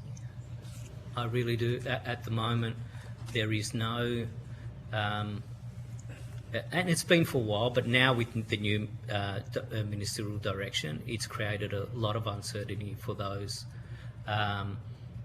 applicants that are currently offshore, when they'll be able to actually onboard them and start working for the business in Australia in a productive way. So it's delayed a lot of projects and created internally also a communication challenge with letting their different stakeholders within the business know what's going on. There's going to be potential delays to start dates. Do you fill the role in the interim? If you can, how? Do you wait? Do you cancel the whole position? So I think it's processing times is the biggest challenge at the moment. And when you're dealing with the department, so for example, what's the rationale for the processing times? The department has been directed, and it's beyond its control, been directed to process in a certain way. The department is from a policy perspective, it's got to do with managing the net overseas migration numbers. They're interpreting, from what we see, very strictly the ministerial instruction, and we've lost, unfortunately, the ability to even seek priority processing where there's a strong business case, an emergency, for example. We've seen as a firm pretty much a pause of all approval. So we haven't seen much in the last month visa grants. So it's a policy. It seems to be more of a policy issue as opposed to a resourcing issue. For the moment, under this, currently as it is, it seems more of a instruction, a policy, than a resourcing. Although in the past we have been, it's had its challenge, and that has been communicated to us, that they have a 30% increase in application rates. That is a resourcing issue for them. And the chair spoke about multinational employers. Are you seeing through your firm, because you're a global firm, are you seeing multinational employers choosing other countries because Australian processing is slower or less predictable or provides a level of uncertainty? In an ad hoc way, for certain roles, for example, senior roles where there's an opportunity to move to a different location, so they've got a choice. We're seeing that employee has decided to move to another location instead of taking the offer to come to Australia. But it's not en masse. But they would be more senior roles. Senior roles, correct. Okay, which is, And there was also, I think the chair spoke about some other country models. How do you think Australia fares in terms of our level of competitiveness compared to Canada, the UK, New Zealand and the US? And this is in terms of competitiveness for attracting our skilled migration. Yeah, I think Australia is a destination of choice. We're super competitive from the client base that we act for. Only more, I would say, over the last 2 years, since we've seen a spike in application rates, have we started, and there's uncertainty in processing times, have we seen our competitiveness drop. So, for example, just to give you, to demonstrate the uncertainty, when you're looking at obtaining a 482 visa, and that takes, let's say, 4 months to process, not current, but 4 months to process. You then on a 2-year visa, temporary, and then it takes close to now 2 years to process a permanent residence application, average. So you're looking at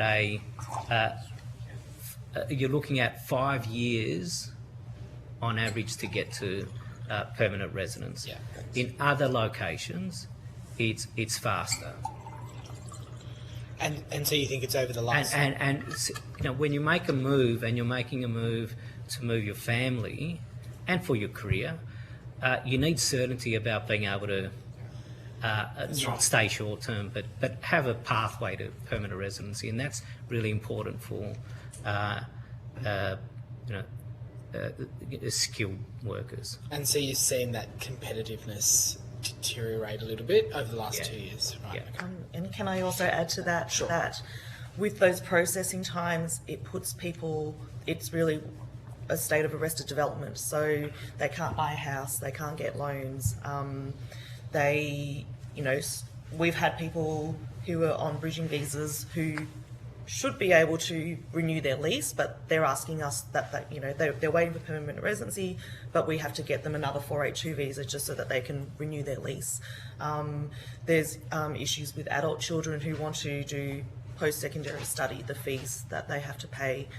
They don't get childcare benefits. So it really makes it hard for people to plan their lives, plan their families' lives. They also have to stay with their employer for that period, so it's really impactful in terms of productivity, career development, mobility, so that competitiveness within the market is impacted as well, because people are pretty much sort of frozen in that state of time and unable to move on, and that impacts everyone, employer, community, economy.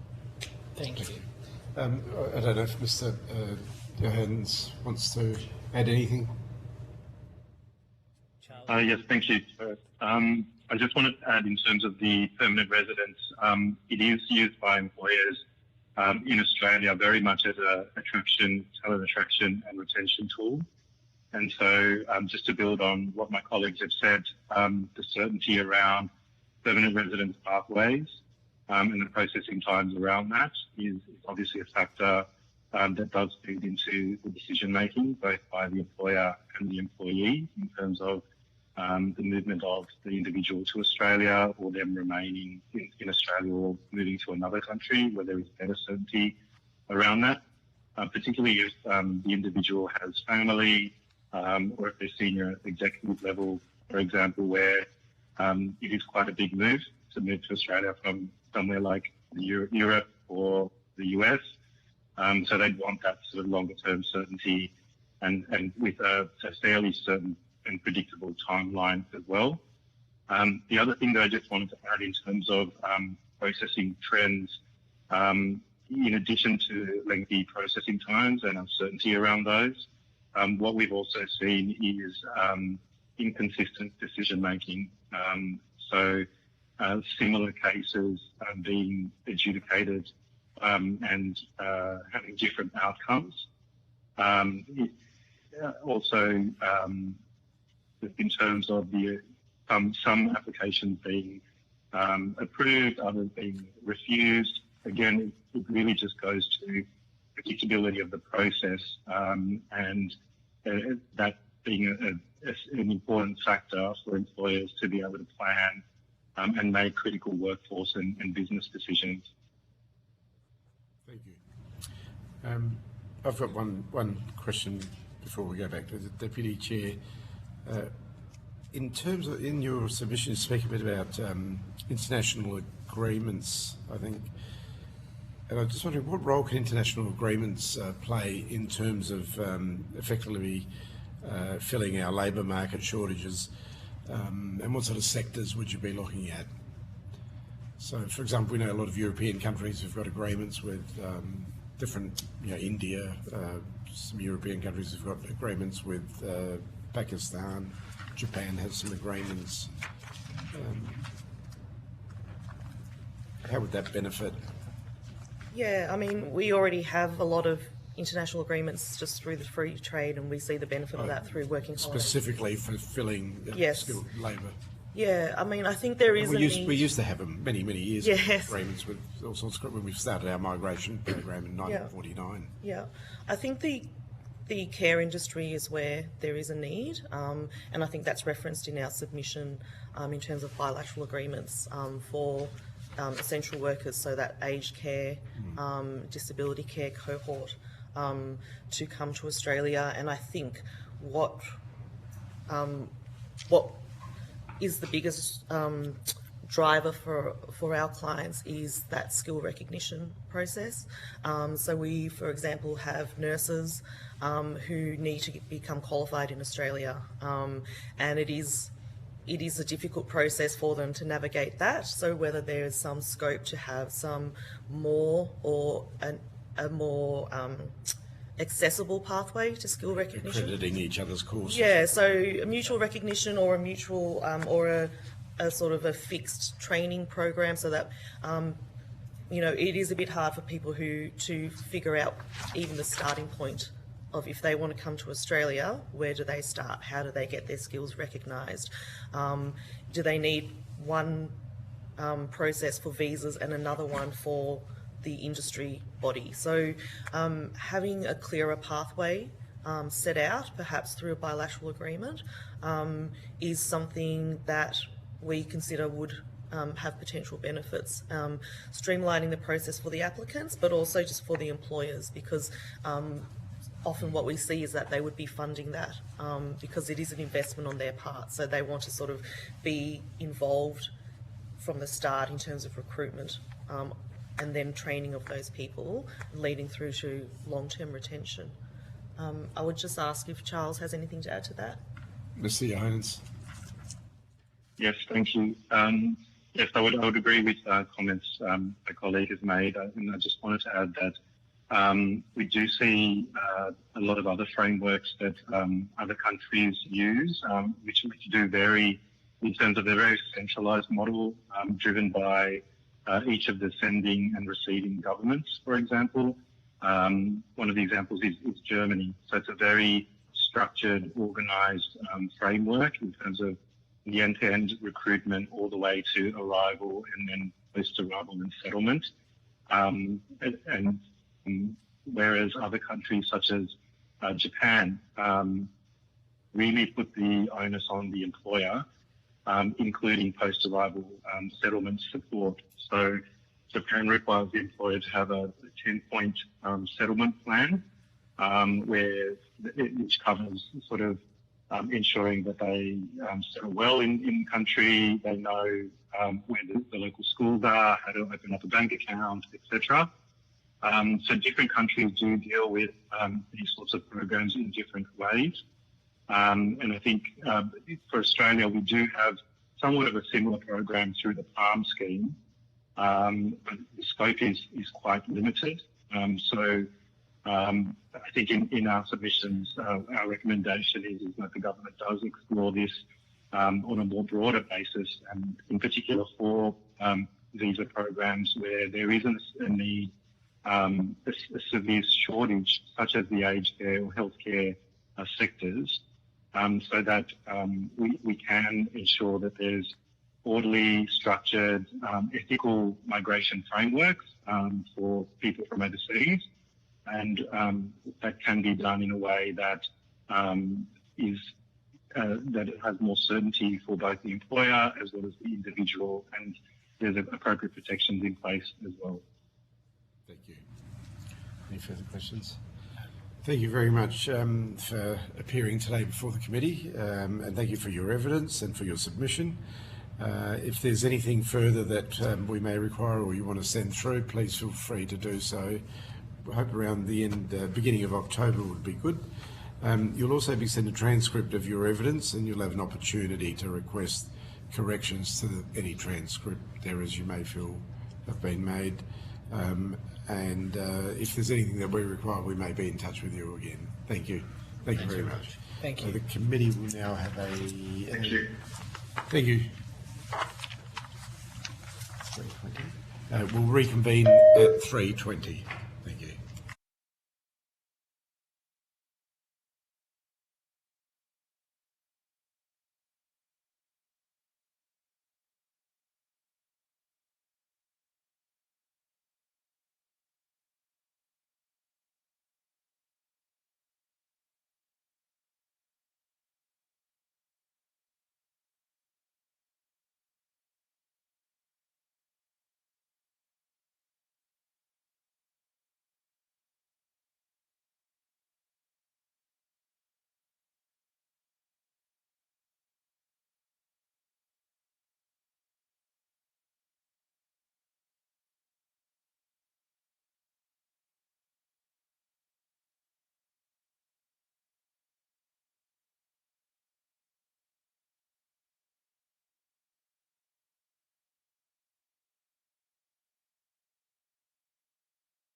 Welcome witnesses participating in an information technology and digital sector roundtable to give evidence.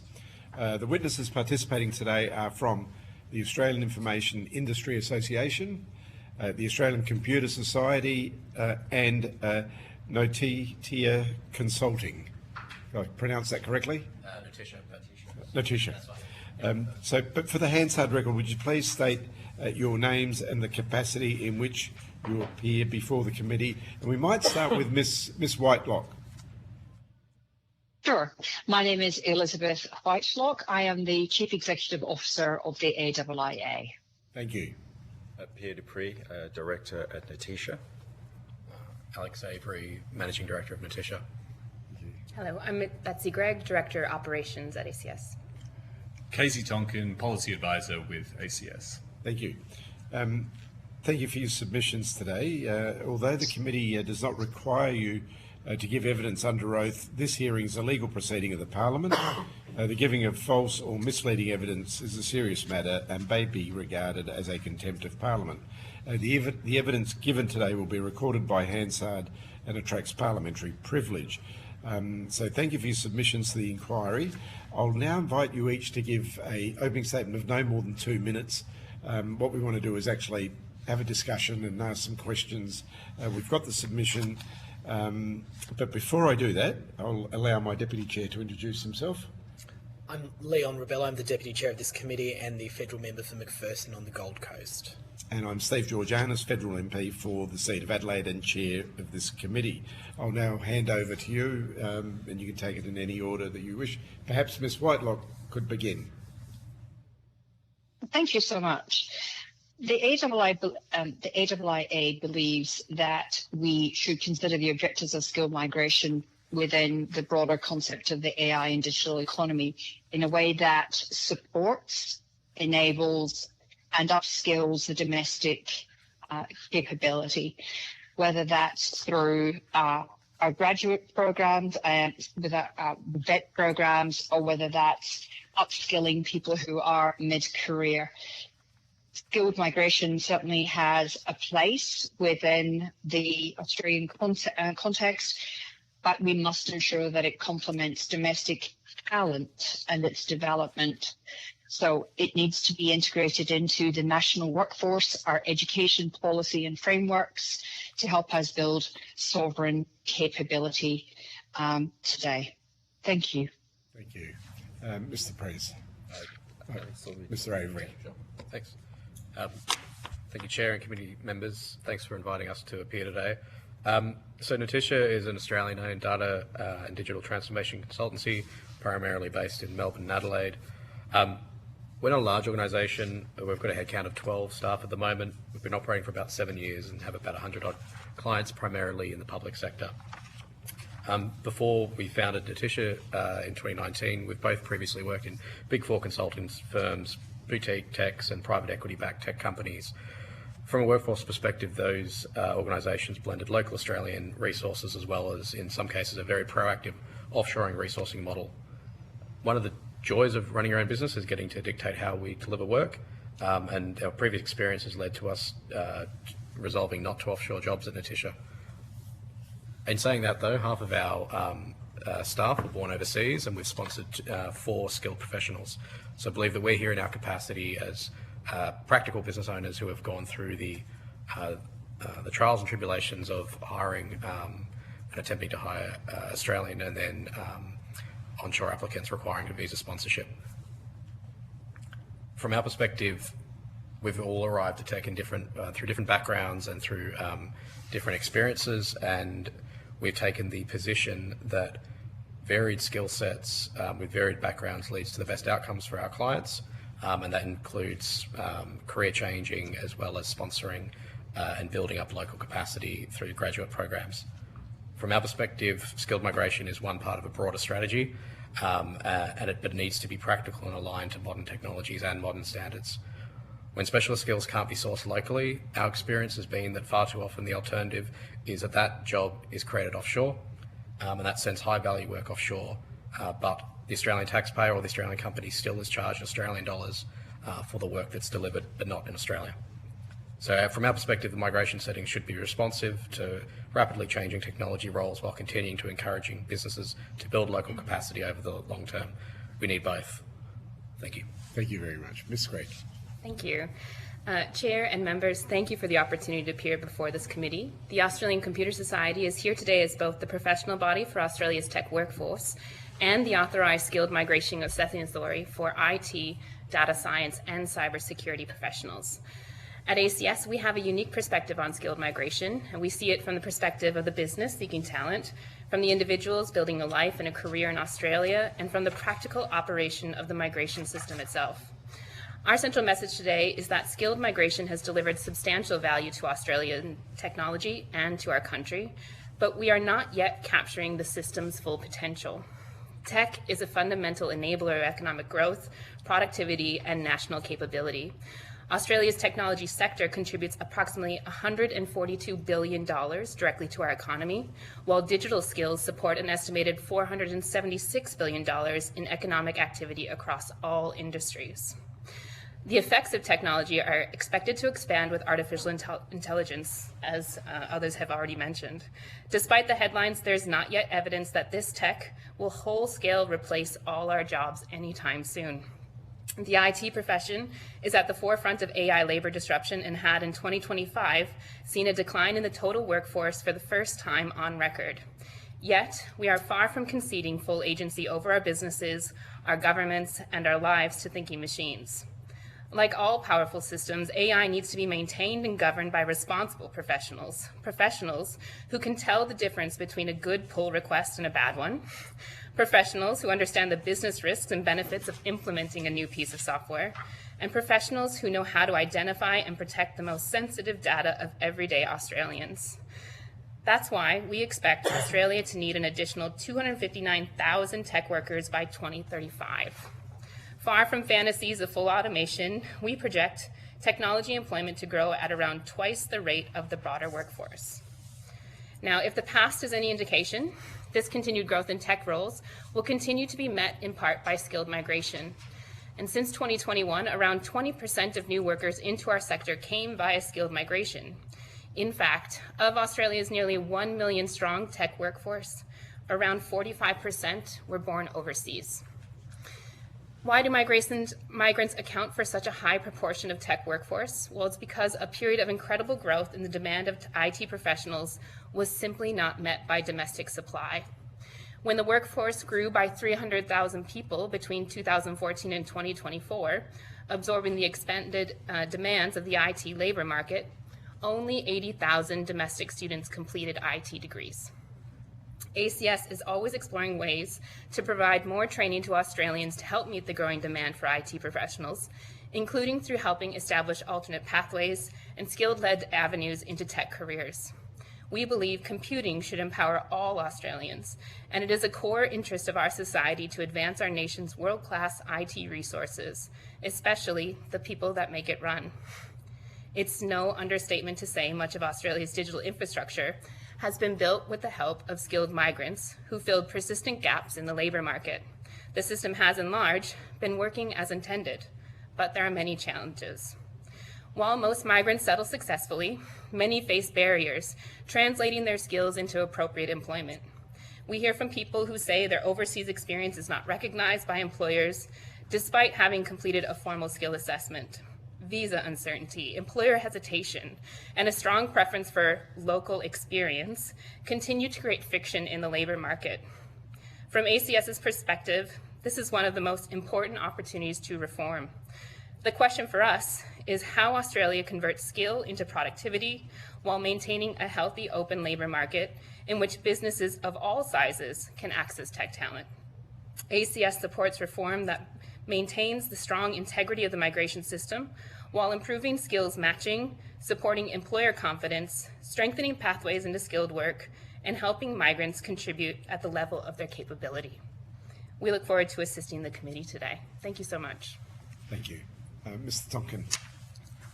Well done. Terrific. I might kick off with a couple of questions to get the discussion going.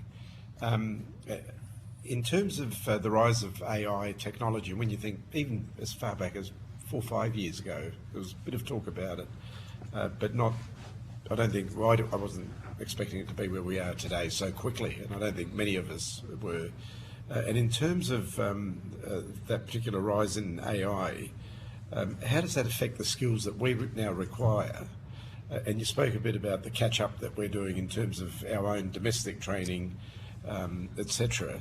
I suppose, what are the skills that we will need, both in your sector and the broader Australian community, that perhaps we haven't even thought about at this point? If I may. Please, sure. We're actively engaged with the Future Skills Organization, supporting harmonization, and also actively promoting and supporting the use of the Skills Framework for the Information Age, or SOPHIA, which is an industry-led capability framework. And in that, we're talking skills, right?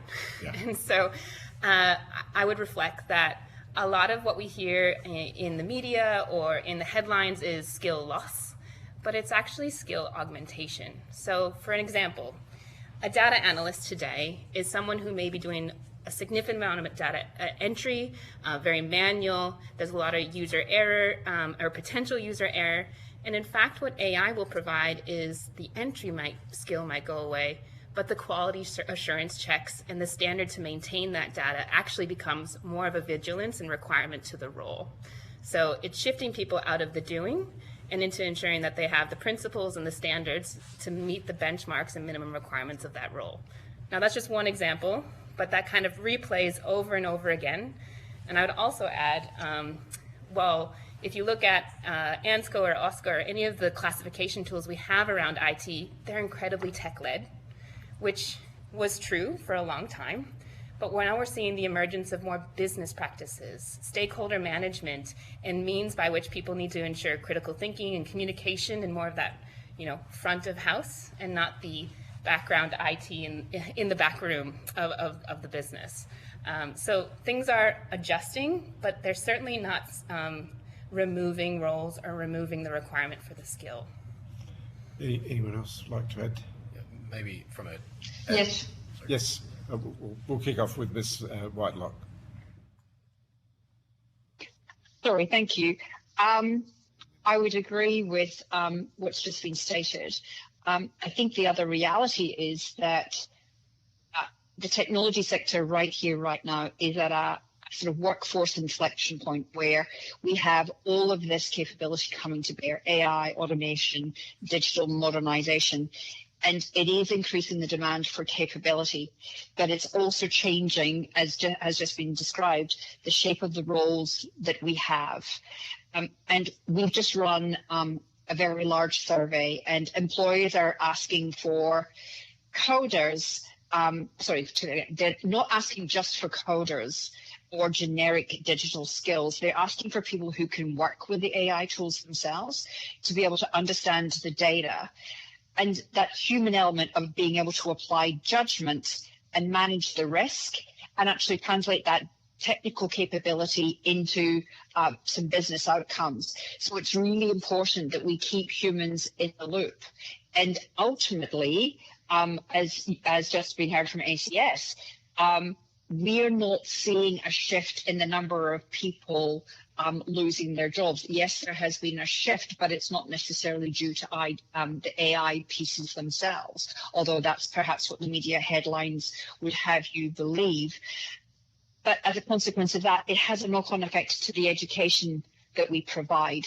It's not just about giving people who go through university or VET courses just another set of capabilities around tools. It's also giving them an opportunity to understand what that business requires, so that when they come into the pipeline looking for work, they can start to apply that in a real business sense. And so the concept of potentially, and I know that in Queensland, there are a group of universities working with private industry to identify what do we need to do to ensure that our graduates are job ready.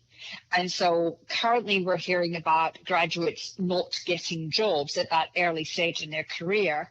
How do we get them to that place where they can start to be applied in an everyday business context?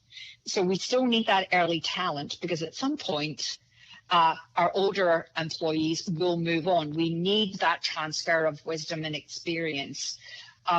AI is here to stay, but this is not just about one single element. It's about the entire ecosystem within which we work. And that goes all the way back to the early days in schools, through tertiary education opportunities, internships, apprenticeships, and bringing people into the business world capable and ready. That's the kind of framework that we are seeing starting to evolve. Thank you. Mr. Avery. Yeah, I was just going to say, I mean, to answer the question on the changing of skill sets due to the rise of AI, I guess what we're seeing is the people that we're hiring and the people that are successful are people that have very much more business focused skills. Like to try to say to people that, it's very easy to teach you how to code, but it's hard to teach you how to think. And so, the skill sets and the changing, and what we're seeing is we're crying out for people with, like genuinely like empathy skills, design skills, conflict resolution, project management, actually being able to interact with people. What we're seeing out of the market, especially at the graduate level, is we're seeing highly qualified on paper graduates that have never actually worked. And so they might have a master's in this and an undergraduate in this, but they can't have a discussion with a client. They can't front and have a longer form conversation. There's no real practical experience. And so those that we hire at a graduate level, we're hiring more for non-technical skills, and many points we're almost ignoring the university qualification and favouring those that have actually worked front of house staff, McDonald's, Paul de Beer at a bar, that kind of skill set has a whole bunch of practical ways that you interact with each other. And I think what AI is showing us is that we can generate 100,000 lines of code in a prompt. Doesn't mean anything to us anymore. So the cost of developing code is going down to nothing, but the human interaction is becoming more and more valuable, and that's the skill set as employers that we're looking for. We're not looking for someone that can generate 10,000 lines of code. Yeah, I'd just add that you were sort of getting there, which is the data literacy component. So graduates and people coming into the job market need to understand why data is so important, what they can actually do with it. The context of what they are doing is the vital thing now. So without the context, it's meaningless. And the quality of the data that is being used will make the AI better. The responses you get will be better. So it's that whole context, that focus on understanding why this is important and why it adds value. Thank you. Deputy Chair. Thank you, Chair. You all represent a sector that is very fast moving, and as the Chair pointed out, probably sometimes even moves a lot faster than government. In fact, probably always moves a lot faster than government. But my question is, our migration system sort of, especially when it comes to skilled migration, centres around our skill shortage lists and occupation lists. Are those too slow for the fast-changing digital roles? Do they adequately reflect where the shortages lie in your sector? Maybe I can give a simple answer.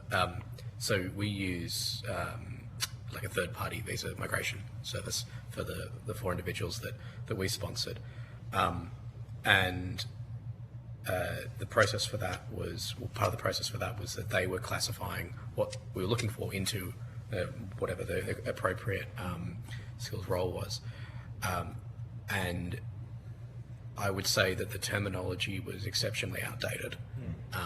It referred to technology practices that don't exist anymore. I think one of the subcategories had something to do with data entry clerk or something like that. That is not a skill set that we would hire for. That is not a skill set that I believe exists in the market in the way that we would be looking for it. So, should definitions change, and do they need to change rapidly? For sure. The actual process, I can't speak to that because we paid a third party to deal with that. From an assessing authority point of view, I guess there's two lenses here. One is how that occupation list or those skill shortages are identified. Based on the work we've done, and I mean, happy to contribute to that ongoing, but there is a real risk aversion to looking more broadly than Australia and taking clues from, the US and beyond about what skills are coming in or where we should be looking rather than the demand we have today. To your point, if it moves too quickly, you've just set an occupations list that's established for 2 years or maybe longer, and we're already 2 years behind. On the other side of that, as an assessing authority, using those occupation lists and layering an industry lens upon them, we know that people are shopping and they're trying to figure out which occupation best serves them. And so in our domain, we take a skills-led approach for a myriad of reasons, but it's because they don't fit into categories like what's been documented, and oftentimes they overlap. So it's not that they can't serve out that category, it's that we're losing the breadth of skill that they serve across multiple occupations. We also recognize that the points test itself is also seeking kind of a legacy framework around the duration or the exposure, experience, education, when actually what we are trying to instill more broadly is currency. It actually doesn't matter if your university degree occurred 20 years ago. It's more important for us, what have you done in the last 5? How are you keeping up to date and demonstrating that you can go into the workforce now? Here, absolutely. May I just add, currency and relevancy. It's your ability. So in that framework, having been through the process, the question relates to the job skills themselves or the jobs listing. They are probably not going to keep pace with the way things are shifting and moving in terms of technology currently. Certainly, my own experience is that the process of getting through a visa application to come out the other end with a stamp in your passport is long-winded. And so if by the time you potentially come out through the other end, is that definition that you came in as still relevant in the market today?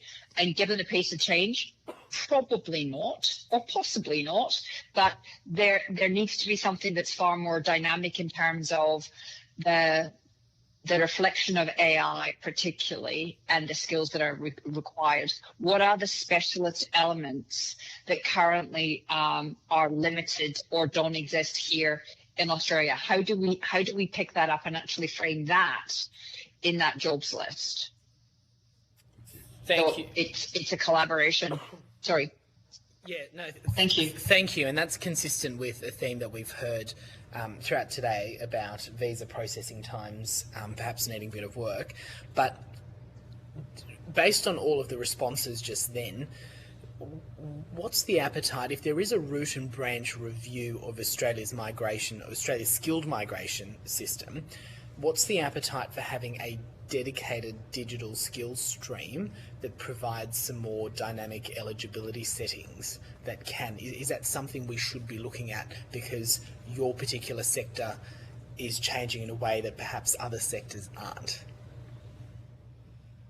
Yes. I would say absolutely. Yeah, I'd certainly be curious to learn more. I think the only thing I would caution is dynamic is great, but you have to bring the rest of the employer and business of Australia with you, because while processing times are long, and I understand there's a myriad of reasons, it's the ambiguity and the uncertainty that you put on the migrant to resolve, or you put on the employer to. You essentially have 2 resumes in front of you. If one of them has a visa or a potential visa, you likely won't go with them because you don't have any certainty of where they will be in 2 years' time. Unfortunately, that creates a great shadow over the entire process. And so you have people, while they have work rights, industry isn't responding to that the same way that perhaps the government is, assuring everybody that is an appropriate and consistent pipeline. Yeah, I'd just like to add. In terms of some of the witnesses that we've had in today and at other hearings that we've had, there's talk of an intra-company transfer visa. and this is mainly with our bigger Australian companies or bigger companies like our banks that are overseas in London, some IT companies, etc. How would that intra-company visa, I suppose, improve the productivity of IT and your sector, the digital sector? In other words, perhaps you've got an office based in London, you've got staff there, you've got staff in Geelong, for example, and you want to use some of those skills because you're producing something in Geelong that you're doing, and vice versa. Would that help? Yeah. Instead of a digital only, but an intra-company visa that allows you to operate with your partners around the world. Ms. Whitelock. Yes, please. So I've had a personal experience of people being based overseas coming into Australia as bringing their skills to the local office, and ultimately the way to improve productivity is to ensure that whatever specialist skill is coming in intra-company is to align that with the local offices themselves and find direct training benefits. It's here's the skills, here's the visa to come into the country. How do we run their capabilities into the national domestic capability? So for me, it's providing training to the wider organization itself in that intercompany transfer. But secondly, how do we then take that and then move that out across a client base, a partner base, a reseller base, and into the wider community, depending on the type of company that it is. So as a concept, it makes sense, but it can't be in isolation, and it can't just be for the benefit of XYZ Proprietary Limited. It has to be done on the basis that there is this transfer of skills at a local level. Anyone else like to add to that? I'd also just add that we would be seeking really an independent approach to this. So while that would help, big corporations, I'm also mindful that there's a real need for this independent skilled process and this merit-based process for small business.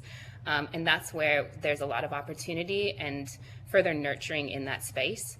As an assessing authority as well, I'm just mindful of the quality assurance and potential exploitation that can come from arrangements like this, and would note that that would need to be considered in its design. I totally agree with you. And I think that as part of that process, there has to still be an assessment. And if I take the example, which was not obviously intra-company, but that transfer of skills from one location to another, there was a whole process against which those individuals were assessed for merit, educational backgrounds, etc. So there was still a process that went into place. And I will also say that the organisation was actually not that large. It was in effect an SME at a local Australian level. One of the words that I said earlier, collaboration is utterly key to the success of this. And given that the technology sector is made up of thousands of businesses, we represent sole traders through to multinationals, and they all are struggling to get skills. And 53% of our membership base is small and medium enterprises. So I know the problems that they're struggling with. And if there was an opportunity to get specialist skills into the country that would benefit that sector, we should certainly look at it, because they're invariably the ones who are struggling to find the people. And if they can they afford to hire them? How do they do that? And what are the other incentives that they can apply to bring additional skills into their organisation? Thank you. One other one that I've got, which is basically we've heard from previous submissions about migrant workers and exploitation of migrant workers in all across the board, whether it be with very low skills or even very, very high skills. I just want to ask you, is this a problem in your sector at all, or have you seen evidence? I can attest, as an assessing authority and an institution that really supports the full journey, whether that's an international student coming into their first graduate visa or those applying for independent or through sponsorship. The reality is there. So in our work, we have quality, risk, and compliance, and we support significant fraud review and serious concerns for conflicts of interest, be that between the employers that have been demonstrated by the migration agent who applied on their behalf, and so on. We've seen, we work actively with Migration Quality Assurance Department, as well as Australian Border Force and state migration authorities who are also trying to ingest and understand.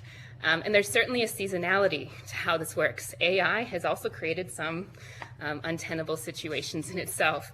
So I'd note that, while we talk about employer-sponsored, there's genuinely a need for this to be persist, that independent layer, because that tech shell company work is still happening. We still find it. We have high risk and audit lists, and we would be happy to keep sharing that with the department.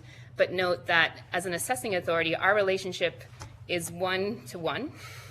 And there's an entire ecosystem of departments that support and leverage this system. And so we would love to see a more centralized and knowledge-sharing space, noting that fraud changes and it impacts different sectors differently. So when we talk about tech, I guess I would also just want to add that these employers aren't just a consulting firm in IT. They could be, your local school. They could be a bakery. They could be the local, phone repair shop. So we can't just put this in a bubble and say it's only tech. It's something that's happening across the sector as we try and enable it. Certainly the experience we've had by speaking to a broad range of people. Yeah.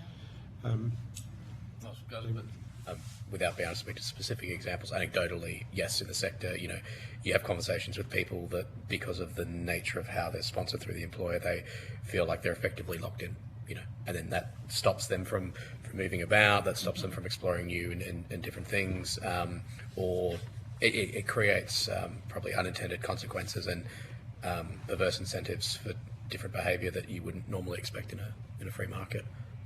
And once or twice we've attempted to hire people only to realise that, actually, they're still locked in with their employer and so on. And that's been a real shame. Yeah. Thank you. Deputy Chair. The only other question I had, I think it follows one of the comments earlier from Ms. Whitelock about the delays to visa processing. I'm just curious, do you have a sense of why or what you think is causing those delays? Is it due to increases in other visa categories or other visa intakes, or have you got any idea of what the reasoning is from your engagements with departments? Only the feedback that we've been given when in the past we've inquired as to the progress of an application, and the typical answer is, it's in the queue.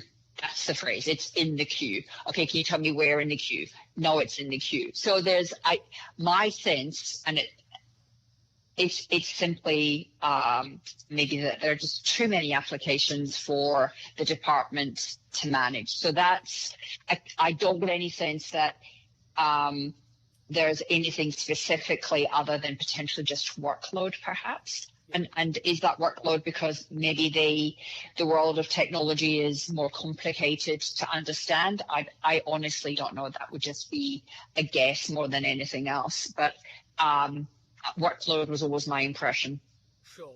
And these people that we're trying to attract to Australia, they are obviously in high demand around the rest of the world as well, or they would be for their skills.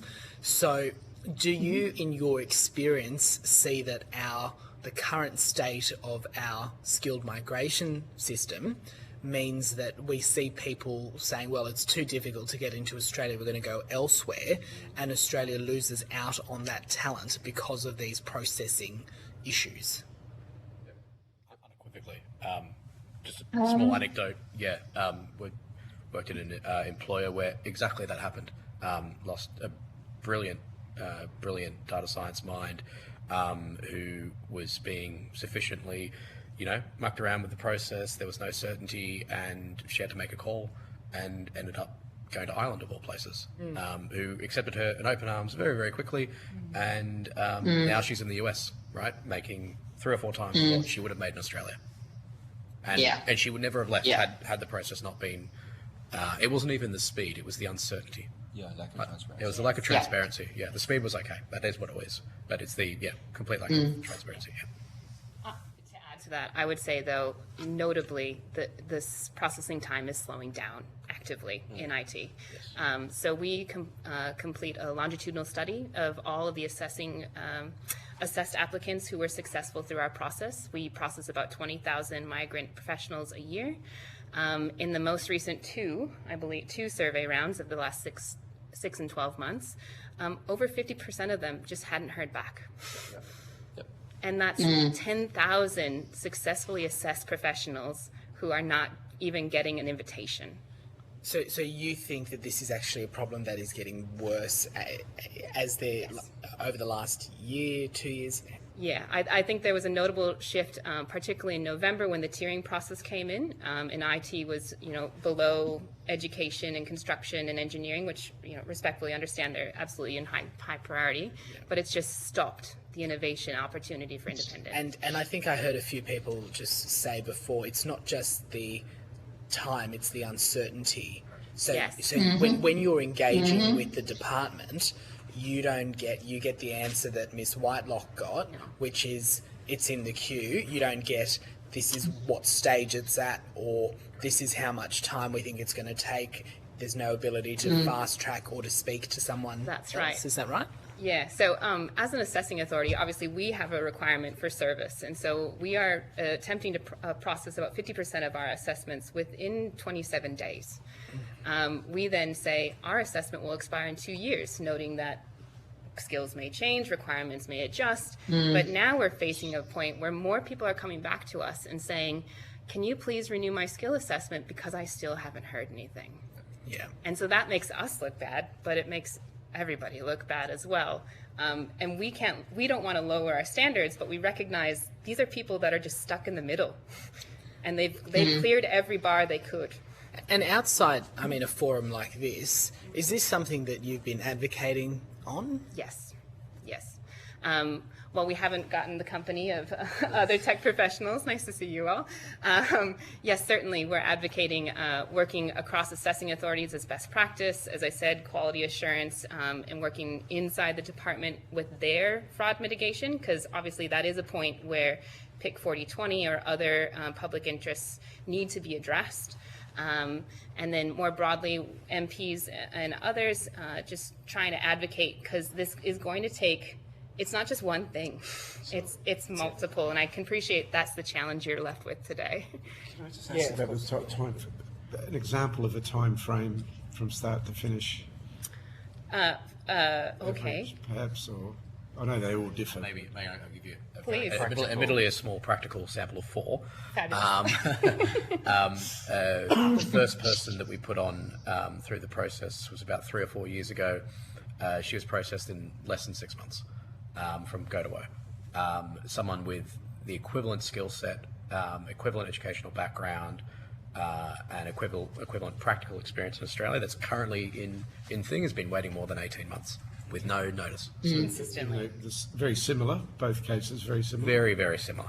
One was done pretty quick. One was done very quick, but that was only a few years ago. And then now the most recent one, and they are, to be honest, the application was so like for like. I thought the visa company was, copying and pasting, right? I know that there's. I was at a meeting the other day with the minister, who was just astronomical numbers that are waiting to be processed at the moment as well. So I don't know whether that falls in that category or not. But and I seem to think, to go back to your point that you made earlier, the workload. And I know that there was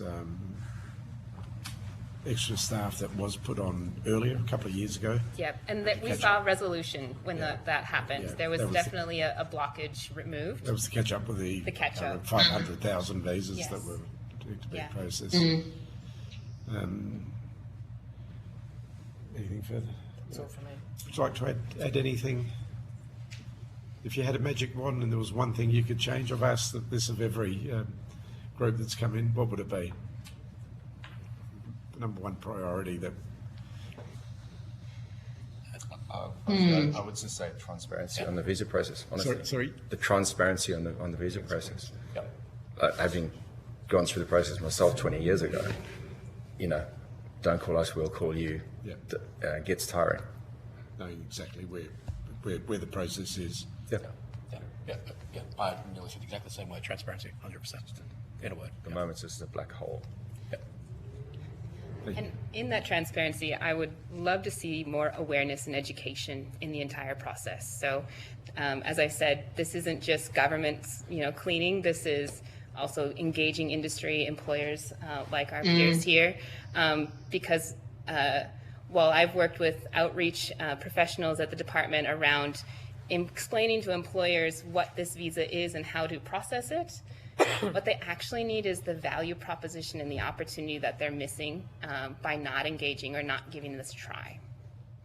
And if I could make a statement before we finish, not a statement, and you might want to add to this, in terms of your industry, it's obviously the jobs of the future, cutting edge technology, things that are being developed that create wealth in the economy or create a good economy for Australia, the opportunities to create things that we can export in terms of programs, etc. How would our nation and the economy benefit by getting people in that are highly skilled in the IT sector, in the computer sector, in the new AI industry? Would Australia obviously would have a big benefit out of it in terms of future economic prosperity and job creation, cutting edge technology, and being able to develop things. So just a quick sort of how we could be. May I? Yes, certainly, Ms. White. Sorry. As an association, we've been running an awards program for the last 33 years, and we've finished off all of the state award ceremonies, and we go to nationals next week.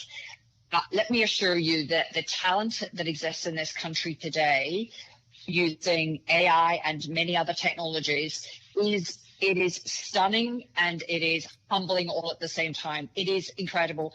And I will also point out that in those rooms around the country, we have people of all nationalities who have created solutions to problems that they've identified, and they cross a whole pile of different categories. We're already doing the problem solving using the technology with people who are born and bred Aussies and people who are migrants. I see it every day in the work that we do. In order for us to increase that throughput, to have additional products that we can bring to bear, it is about access to the skills, but also access to that digital capability, which is more than just, I know how to use ChatGPT. It's way more than that. And so how do we take the specialist skills that may exist overseas, bring them to bear in Australia and support the domestic landscape, because that is a critical part of this.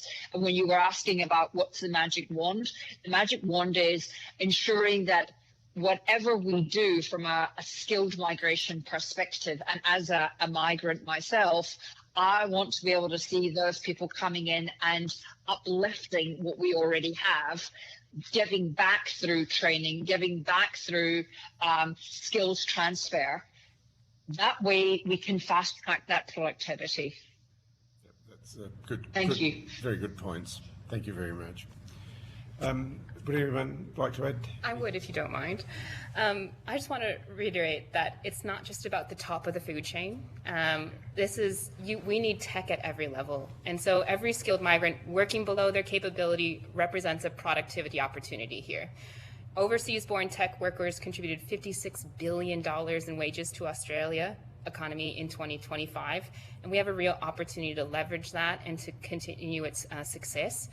and it will require the non-glamorous as well as the glamorous. So innovation is paramount to this sector, absolutely. But I would be remiss if we didn't acknowledge that it's tech both at the middle, at the bottom, and at the top of every organization that ultimately makes it a business outcome, and that it can be realized into something that's more than just the tool. Thank you. And maybe just from a business perspective, and conscious of not trying to exceed the terms of reference, the committee, I think it's a combination of things, right? So we want clear visa pathways, we want clarity around process, what the risk that we take on as employers by sponsoring these people. We're looking for, in terms of generating some economic value out of emerging technology and AI and all the rest locally. It's multifactored. We're looking at things like proper R&D incentives, support with things like export grants to take Australian products out to a global market. We're looking for tax incentives. We're looking for not being penalised on the gain as a business owner for developing technology. If we compare the tax structures to, say, New Zealand or Singapore, right? Developing technology in Australia, if you were looking to exit it or to sell, you're paying substantially more tax. And so, again, conscious of the terms of the reference of the inquiry, but it's not one single fix. It's a holistic approach to treating Australian technology as a real export industry, and then providing all the wrapping, the framework around that that covers more than just migration. Thank you. Thank you very much. As I say, thank you for coming today. Thank you for your submission, for the discussion that we've had. If there's any information that you wish to send through that for whatever reason wasn't raised today, but you may think about it later, please do so. And if there's anything else that we wish to ask you, we may contact you again. You'll also be sent a transcript of all the evidence that Hansard has kept today. And you'll also have an opportunity to request corrections to any transcription errors. That concludes our hearing program for today. Once again, thank you. Thank the committee who was here, Deputy Chair, and the others who joined us online, to the Secretariat for organising everything, and of course for Hansard for keeping a accurate record of what was said today. I declare this public hearing closed. Thank you.